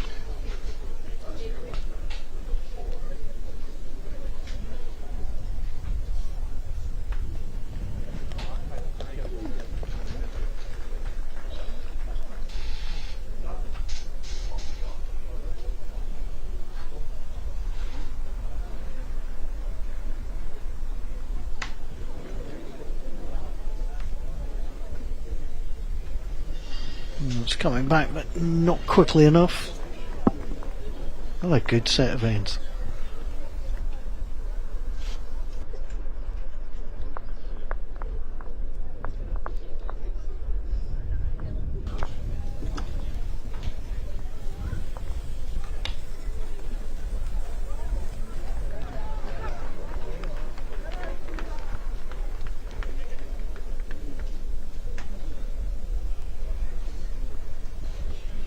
Costly little run of ends there for Abby. The 3-4 and the 2, and she's come back with a single of her own. And we'll change things up a little bit. Yeah, she hasn't changed that much at all. That still looks pretty short to me. Yeah, I was kind of expecting that to come a little bit further down the picture.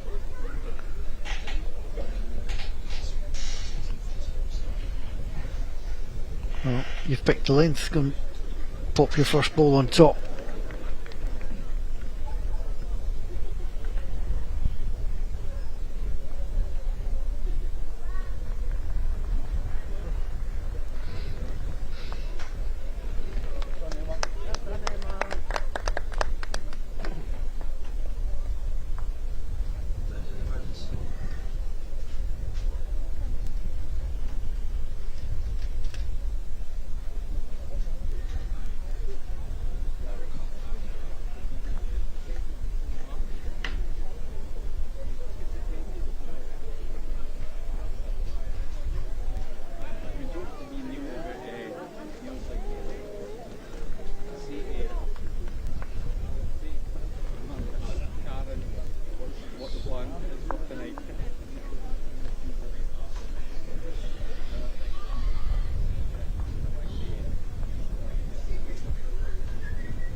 It is 3, but it's loose. Well, you'd think there's way too much room there for Megan. She's just overplayed her first 2, so she'll need to look that correction. I think she's made that here. Yeah, she has.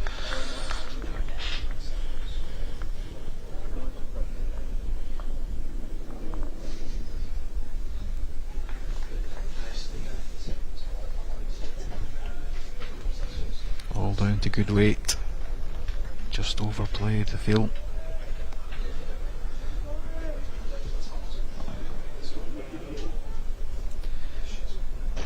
You'd expect Megan to add another here, Paul. Oh, she's got such a lovely delivery, so smooth. Looks to bring this one in. Yeah, she's enough.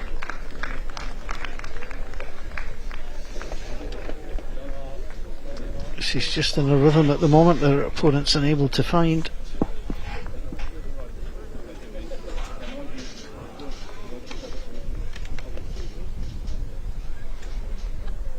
Well, we watched Stephen Fleming earlier on today.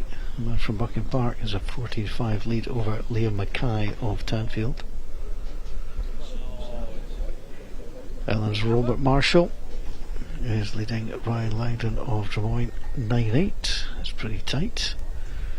The other two gent singles quarterfinals, not quite so. Michael Keenan of Dumbarton leads John Barry of Airdrie 10-1, and Jay Mitchell of Churnside 3. Ian McLean of Blackwood Victoria 12. So he is settled nicely.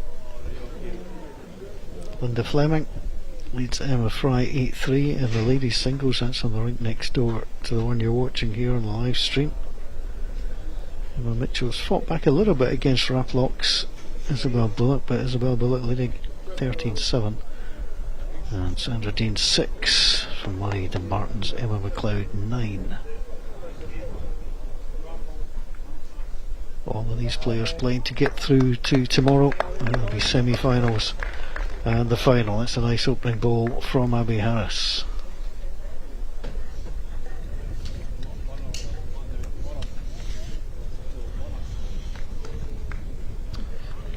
These girls have played a lot of bowls already this week. Abby was here in the youth triples and medalled. She was also here in the under 25 singles, as was Megan, and Megan was here in the mixed pairs with her brother.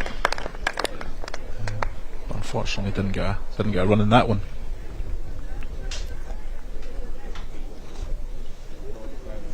Well, Abby Harris maybe 65 times now in the national championships. Bronze in the under 25s is her best. Megan qualified 7 times in different disciplines, but really enjoyed playing with her brother this year. I just think she might enjoy that if it holds on.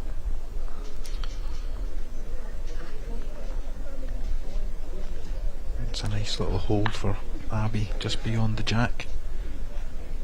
She can just sit either bowl. It's probably enough for the shot. I think she needs that hold though. She's drawn it dead. No played.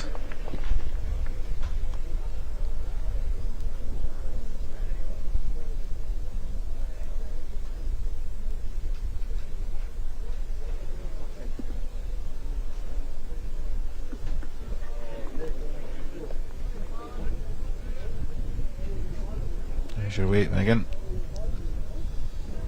Just carrying a yard or so. A nice chance then for Abby to add another.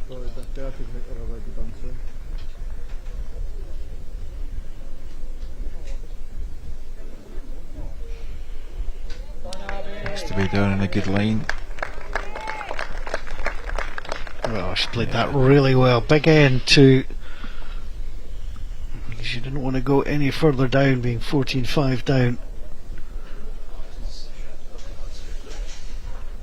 Megan seems quite confident it's only 2, and it is.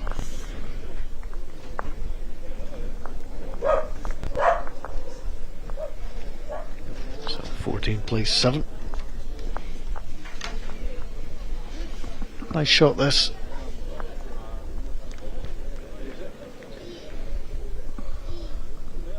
Yeah, confidently played.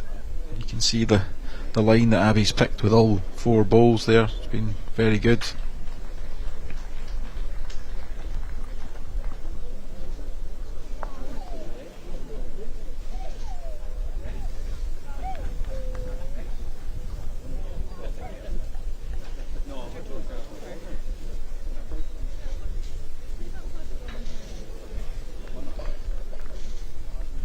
Don't waste much time on the mat, these two players in steady ball away. This will hook at the death. Yeah, well done.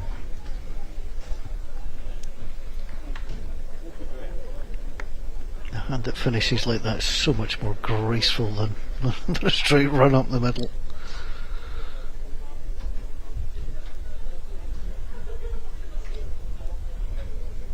Yeah, this is good too. Just needs to run a little. That's all that's wrong with it.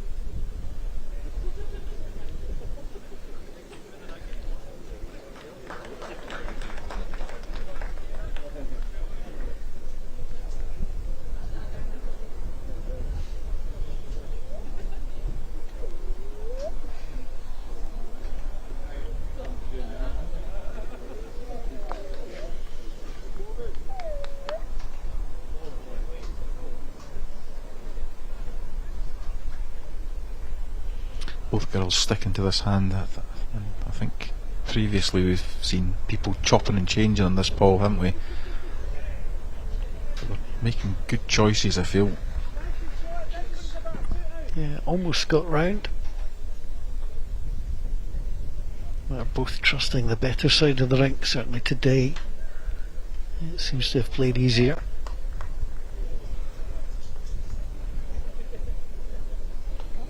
Round it comes again. Yeah.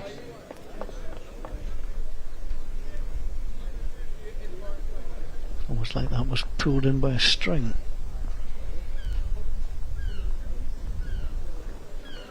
Well, sometimes you think, if my opponent can do that, why can't I?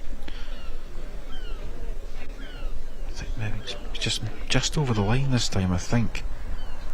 You know, maybe it's the pace that's held it out, who knows. You can see it right back to the middle.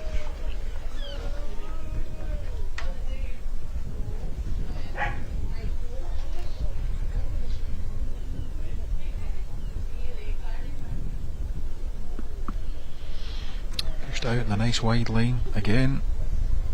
It's just about finished sideways. Just over the weight.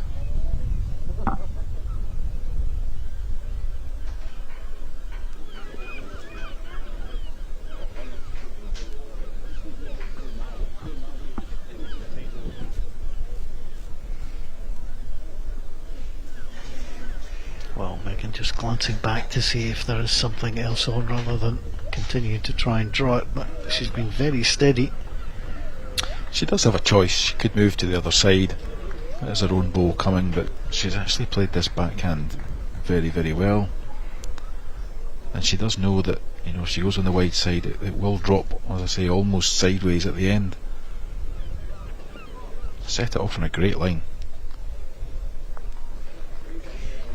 Got a chance here. Should finish sideways now. Yeah, just about 2 feet over the pace, maybe.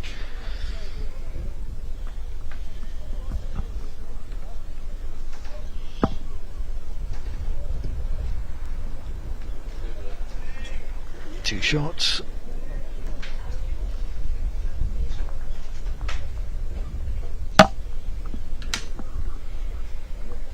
Oh, back to back ends. One for the first time since the opening two ends for Abby Harris. Found herself 14-5 down, recovering now to 14-9.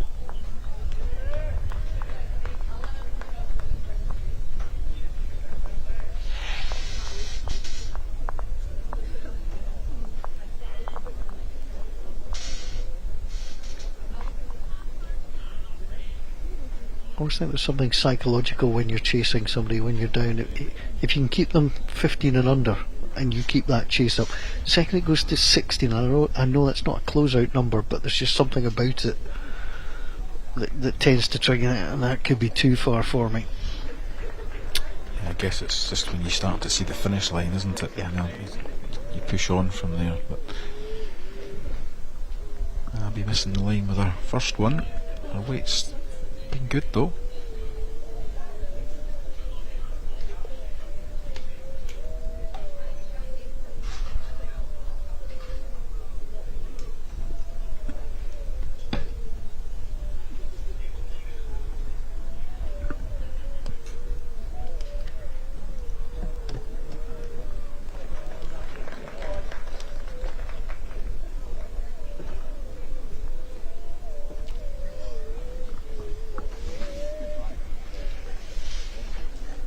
That's the two loosest opening balls from Abby in a while.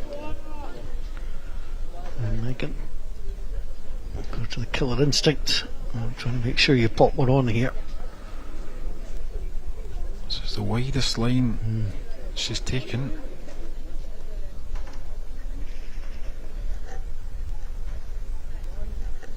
Well, if you're Abby, little sigh of relief, and you go again. Abby's picked a good line. This is about pace.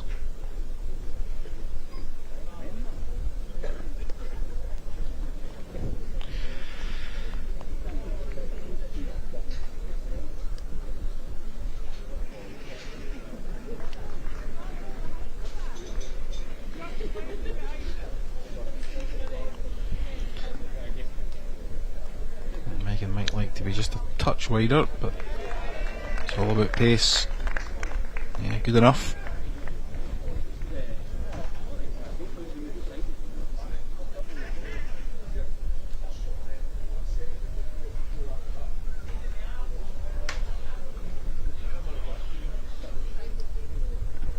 She got enough to hold, or is she going to get killed? I was going to say, it looks like it was bending too quickly, which would have suggested it was a bit short. I'll be a bit annoyed with that. She's at risk of losing a fairly cheap two, to be honest. Megan sent it out on probably the best line she's picked. It's all about weight. Played it well. Doesn't need to be right on top of the jack, but it's the closest one of them all. Picks up that 2 to move her on to 16. And the finishing line just got a little bit closer. Yeah, it's a shame for Abby. She was doing really well there, and she's just had, you know, yeah, it's a slack end, isn't it, really? I don't like to say that, but it is. Nothing within a yard, and maybe fortunate that she hasn't been punished more. Yeah, last few ends played so well and grouping her balls well.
Slightly under the line, but again, doing just enough.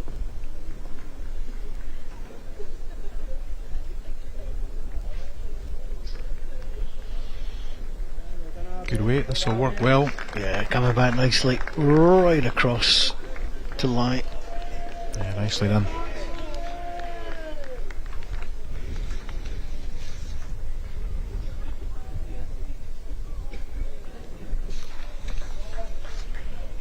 Also out on that nice wide line. It's the run.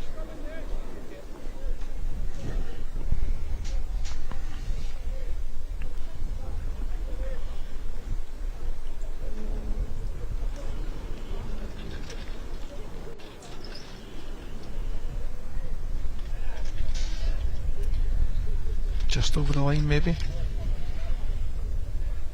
Yeah, just not coming.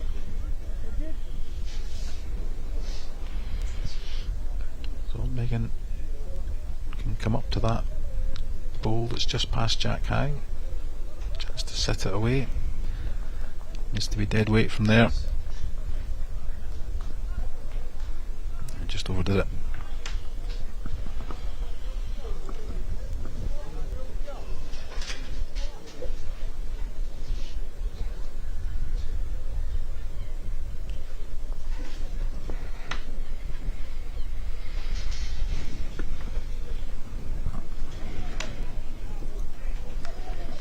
Just overplayed slightly, but into double figures goes Abby Harris.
I'll be opening up with a ball around a yard beyond the jack.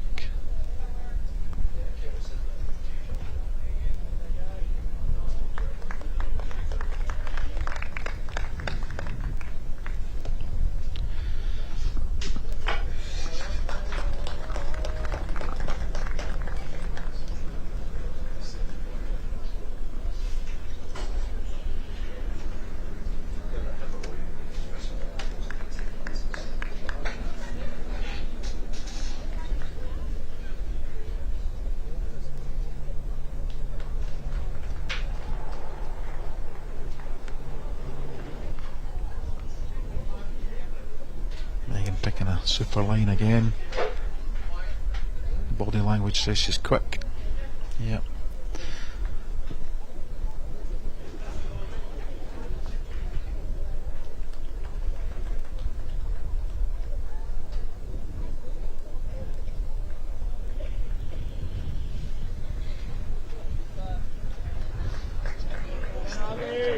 She's got the jack. She has. Well played.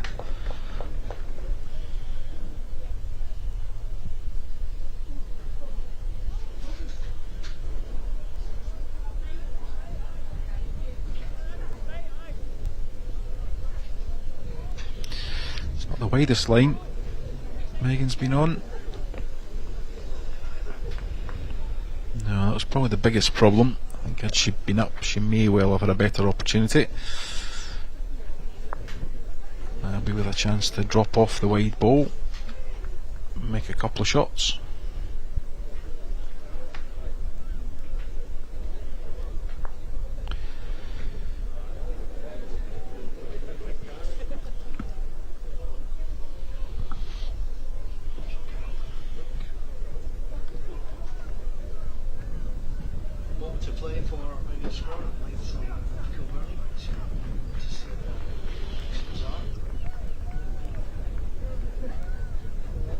It looks just like a forehand draw for me. Either the outside of her own, rock it over, that would probably make the shot, or the inside edge and again fall in. So a nicely weighted draw, and the way the hand plays, as it starts to drop off the pace there, it's very playable. No real danger unless she's well over the weight and half thrown out the head, but I'm sure that won't be the case.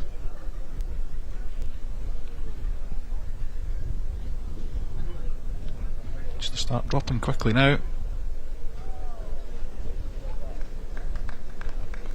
Great try. Played it with a nice weight.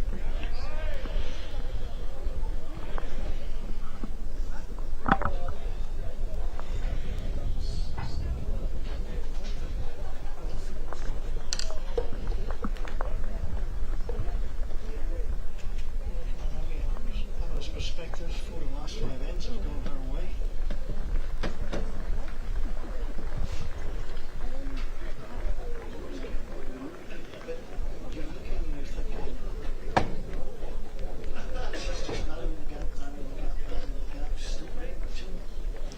Very much so. She was, at end 11, she was 14.5 behind. She was 9 off the pace. She's narrowed that to 5. And we've talked about this in a lot of singles games, I think, in terms of just narrowing the gap and small goals. Get to 11, get to 13. No point. You can't do it all at once.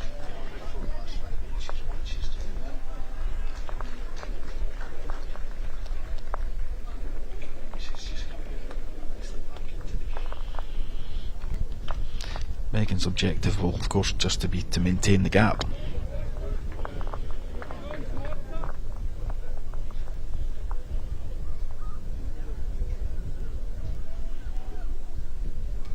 It's a good looking line.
Good looking line again. Are you running? Just pulling up short.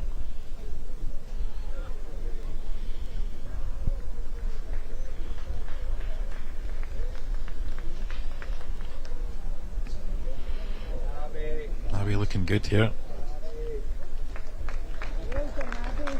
Well, that's definitely one.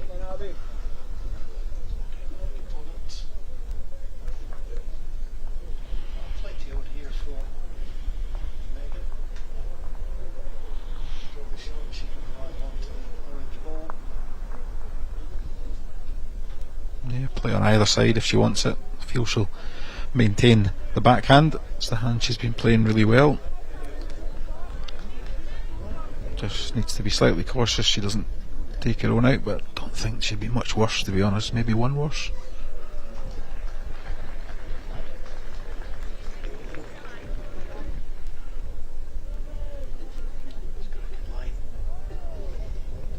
It's the jack.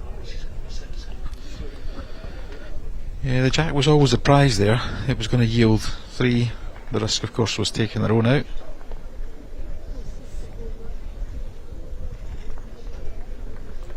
One blue.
to remember to push through. Well, it's the shot, I guess.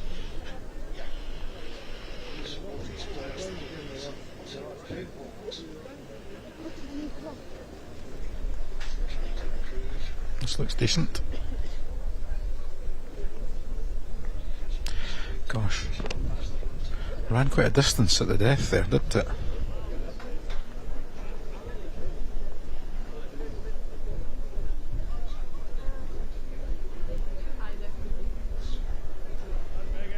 This looks better from Megan. Yeah, nicely done. This feels like a big bowl in the context of the match.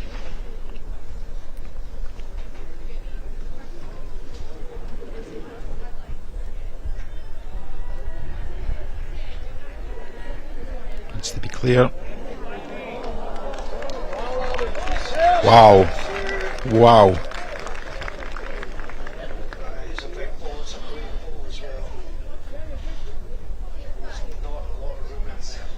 Well, I'm sure, in fact I'm certain that's not what she played, but I said this was a big bowl in the context of the match.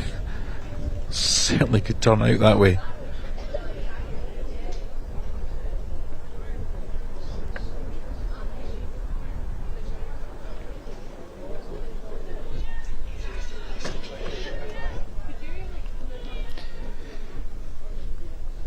No, but we do know that side coming this way.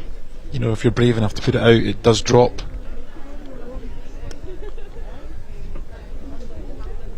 I've not got any indication from the marker as to who holds.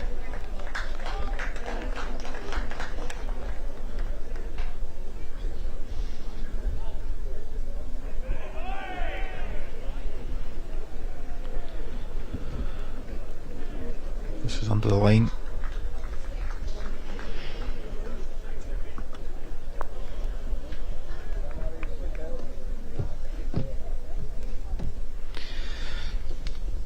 Abby.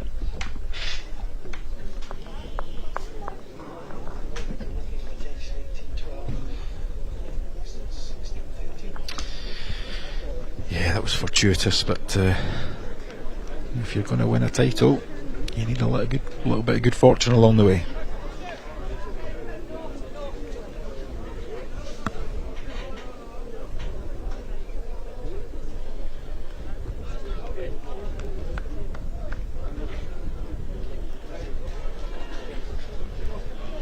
Yeah, it was looking a bit one-sided at one stage, but never write Abby off.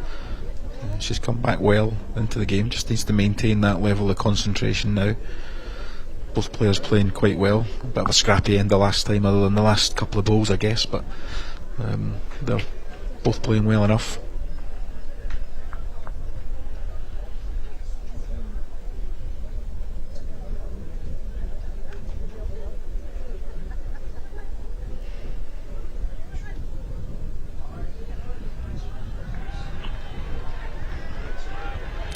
Abby's first two bowls probably not been quite so prolific as they have been earlier in the game.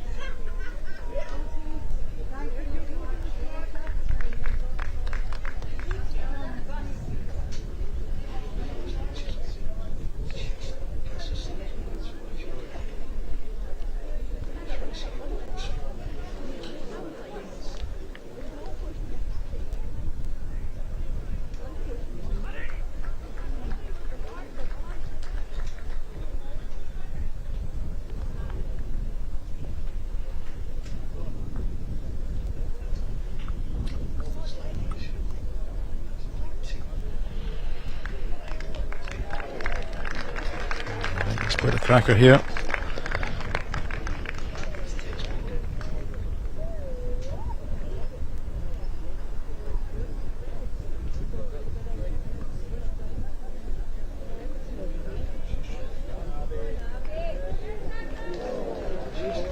Just through the gap, I think.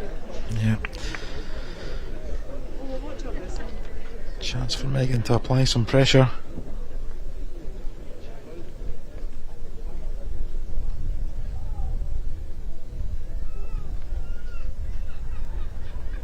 Line. How's your weight? Needs to be gentle now. Oh, goodness. It might just be one now.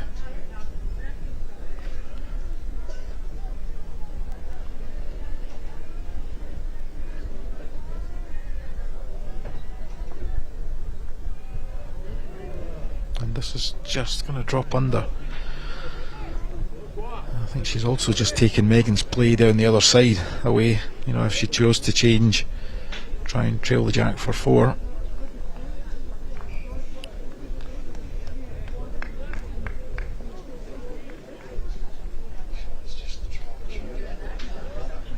Yeah, I don't know that if she does catch the bottom side of the jack, she's got a chance of making 3.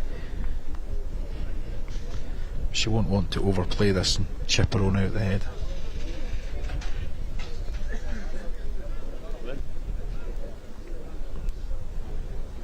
Good line.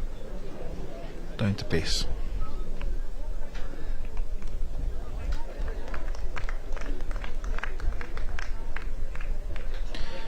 It's too far, I think.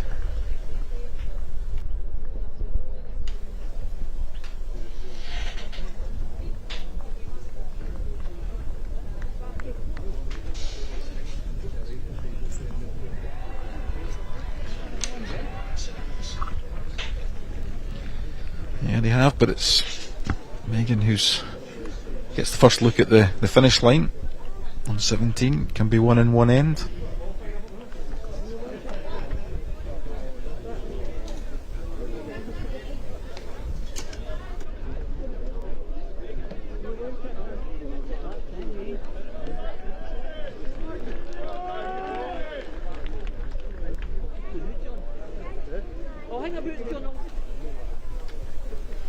So 17 plays 13. And by popular demand, it would appear that I've been turned back up. I say by popular demand, that's probably not be turned down in the first place. Sorry about that.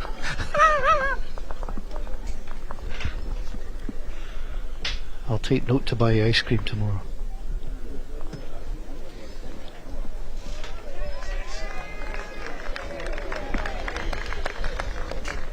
What an opener from Megan Sproat.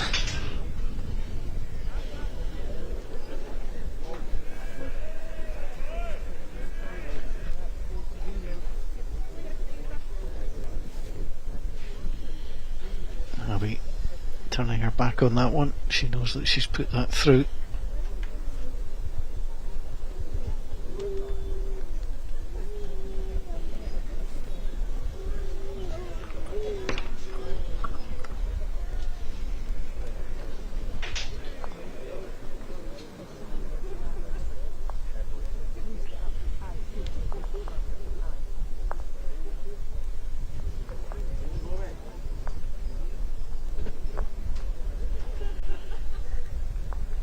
Needs to be clear.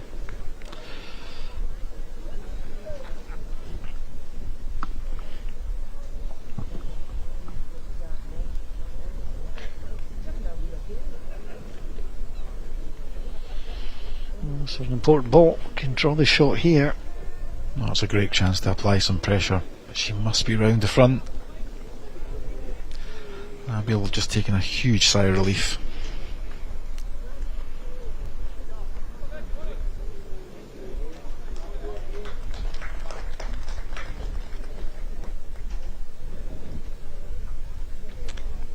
Don't promote the blue one. She's on her own. Yep, that was well played. It's hard to get the shot. Give yourself a good second. Choice for Megan.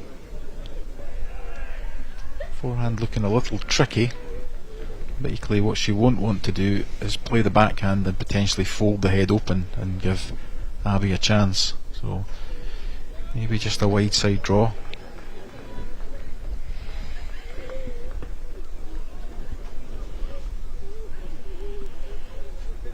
Don't think it will drop that far. But,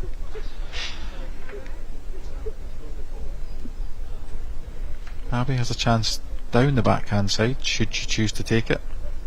Well, that's why I wondered about that last ball. Well, she would have just come round and just played it into, a foot or two of the orange ball at the back, just in case this gets moved. Yeah, I agree, Paul. That wouldn't have been a bad choice at all.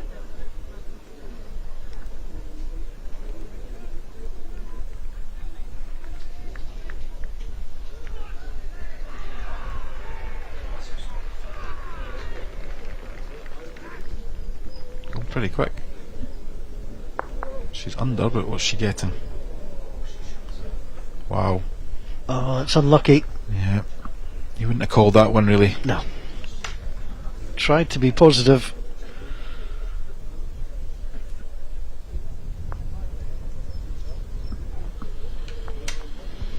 And I think I don't have a problem with that shot. I think she tried to be positive in the fact, she's going to lose one, but you're playing a very good players close to the finish line, therefore you think, well, let's try and make this happen. Just a little bit unlucky. I agree. I definitely wouldn't criticise her for that. It was the right choice of shot. She had the back play, and she just got an unfortunate contact.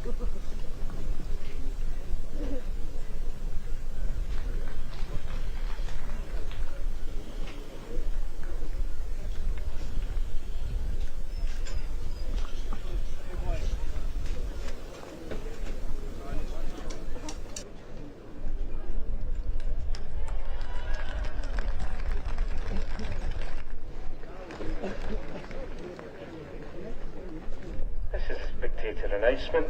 The retail marquee will be closing at 5:30 today.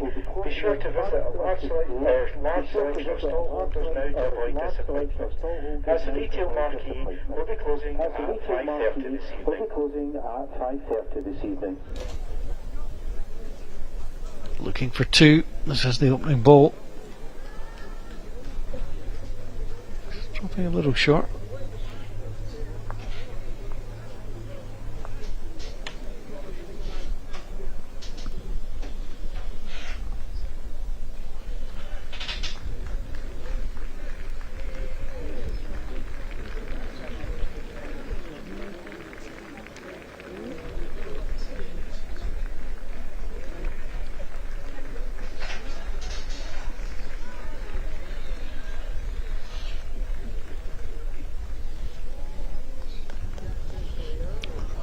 Not the widest line from Megan, but she's not getting badly punished, I guess.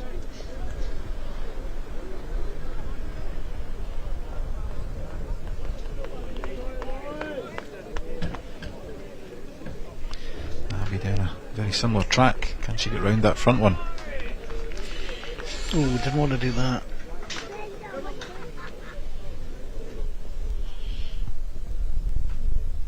Marker indicating only a single.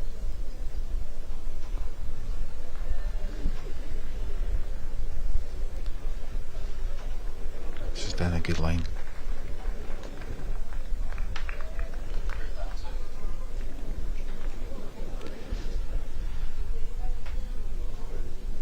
So a match lie for Megan Sproat.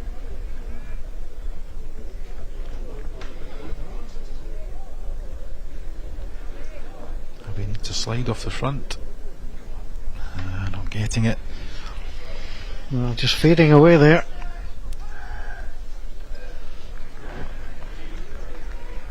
I think Megan will try a wider side draw here, even if she's round to the orange one. If she gets dragged into the jack, then she tucks it into a good place. I think she's down a great track here.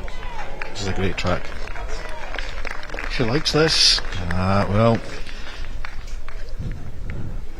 I think you'll see Abby attack this.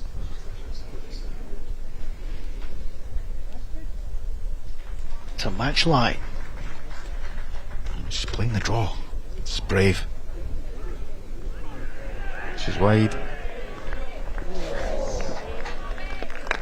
Oh, she's just an inch away, but it's enough for Megan Sproat to take her place in the semi-finals of the National Championship Ladies Singles of 2025. And she gets over the line against Abby Harris of Ralston. Good performance, had to survive a little run back from her opponent, but she was calm and saw the tie out. She certainly did. She showed a bit of character there as Abby started to come back at her.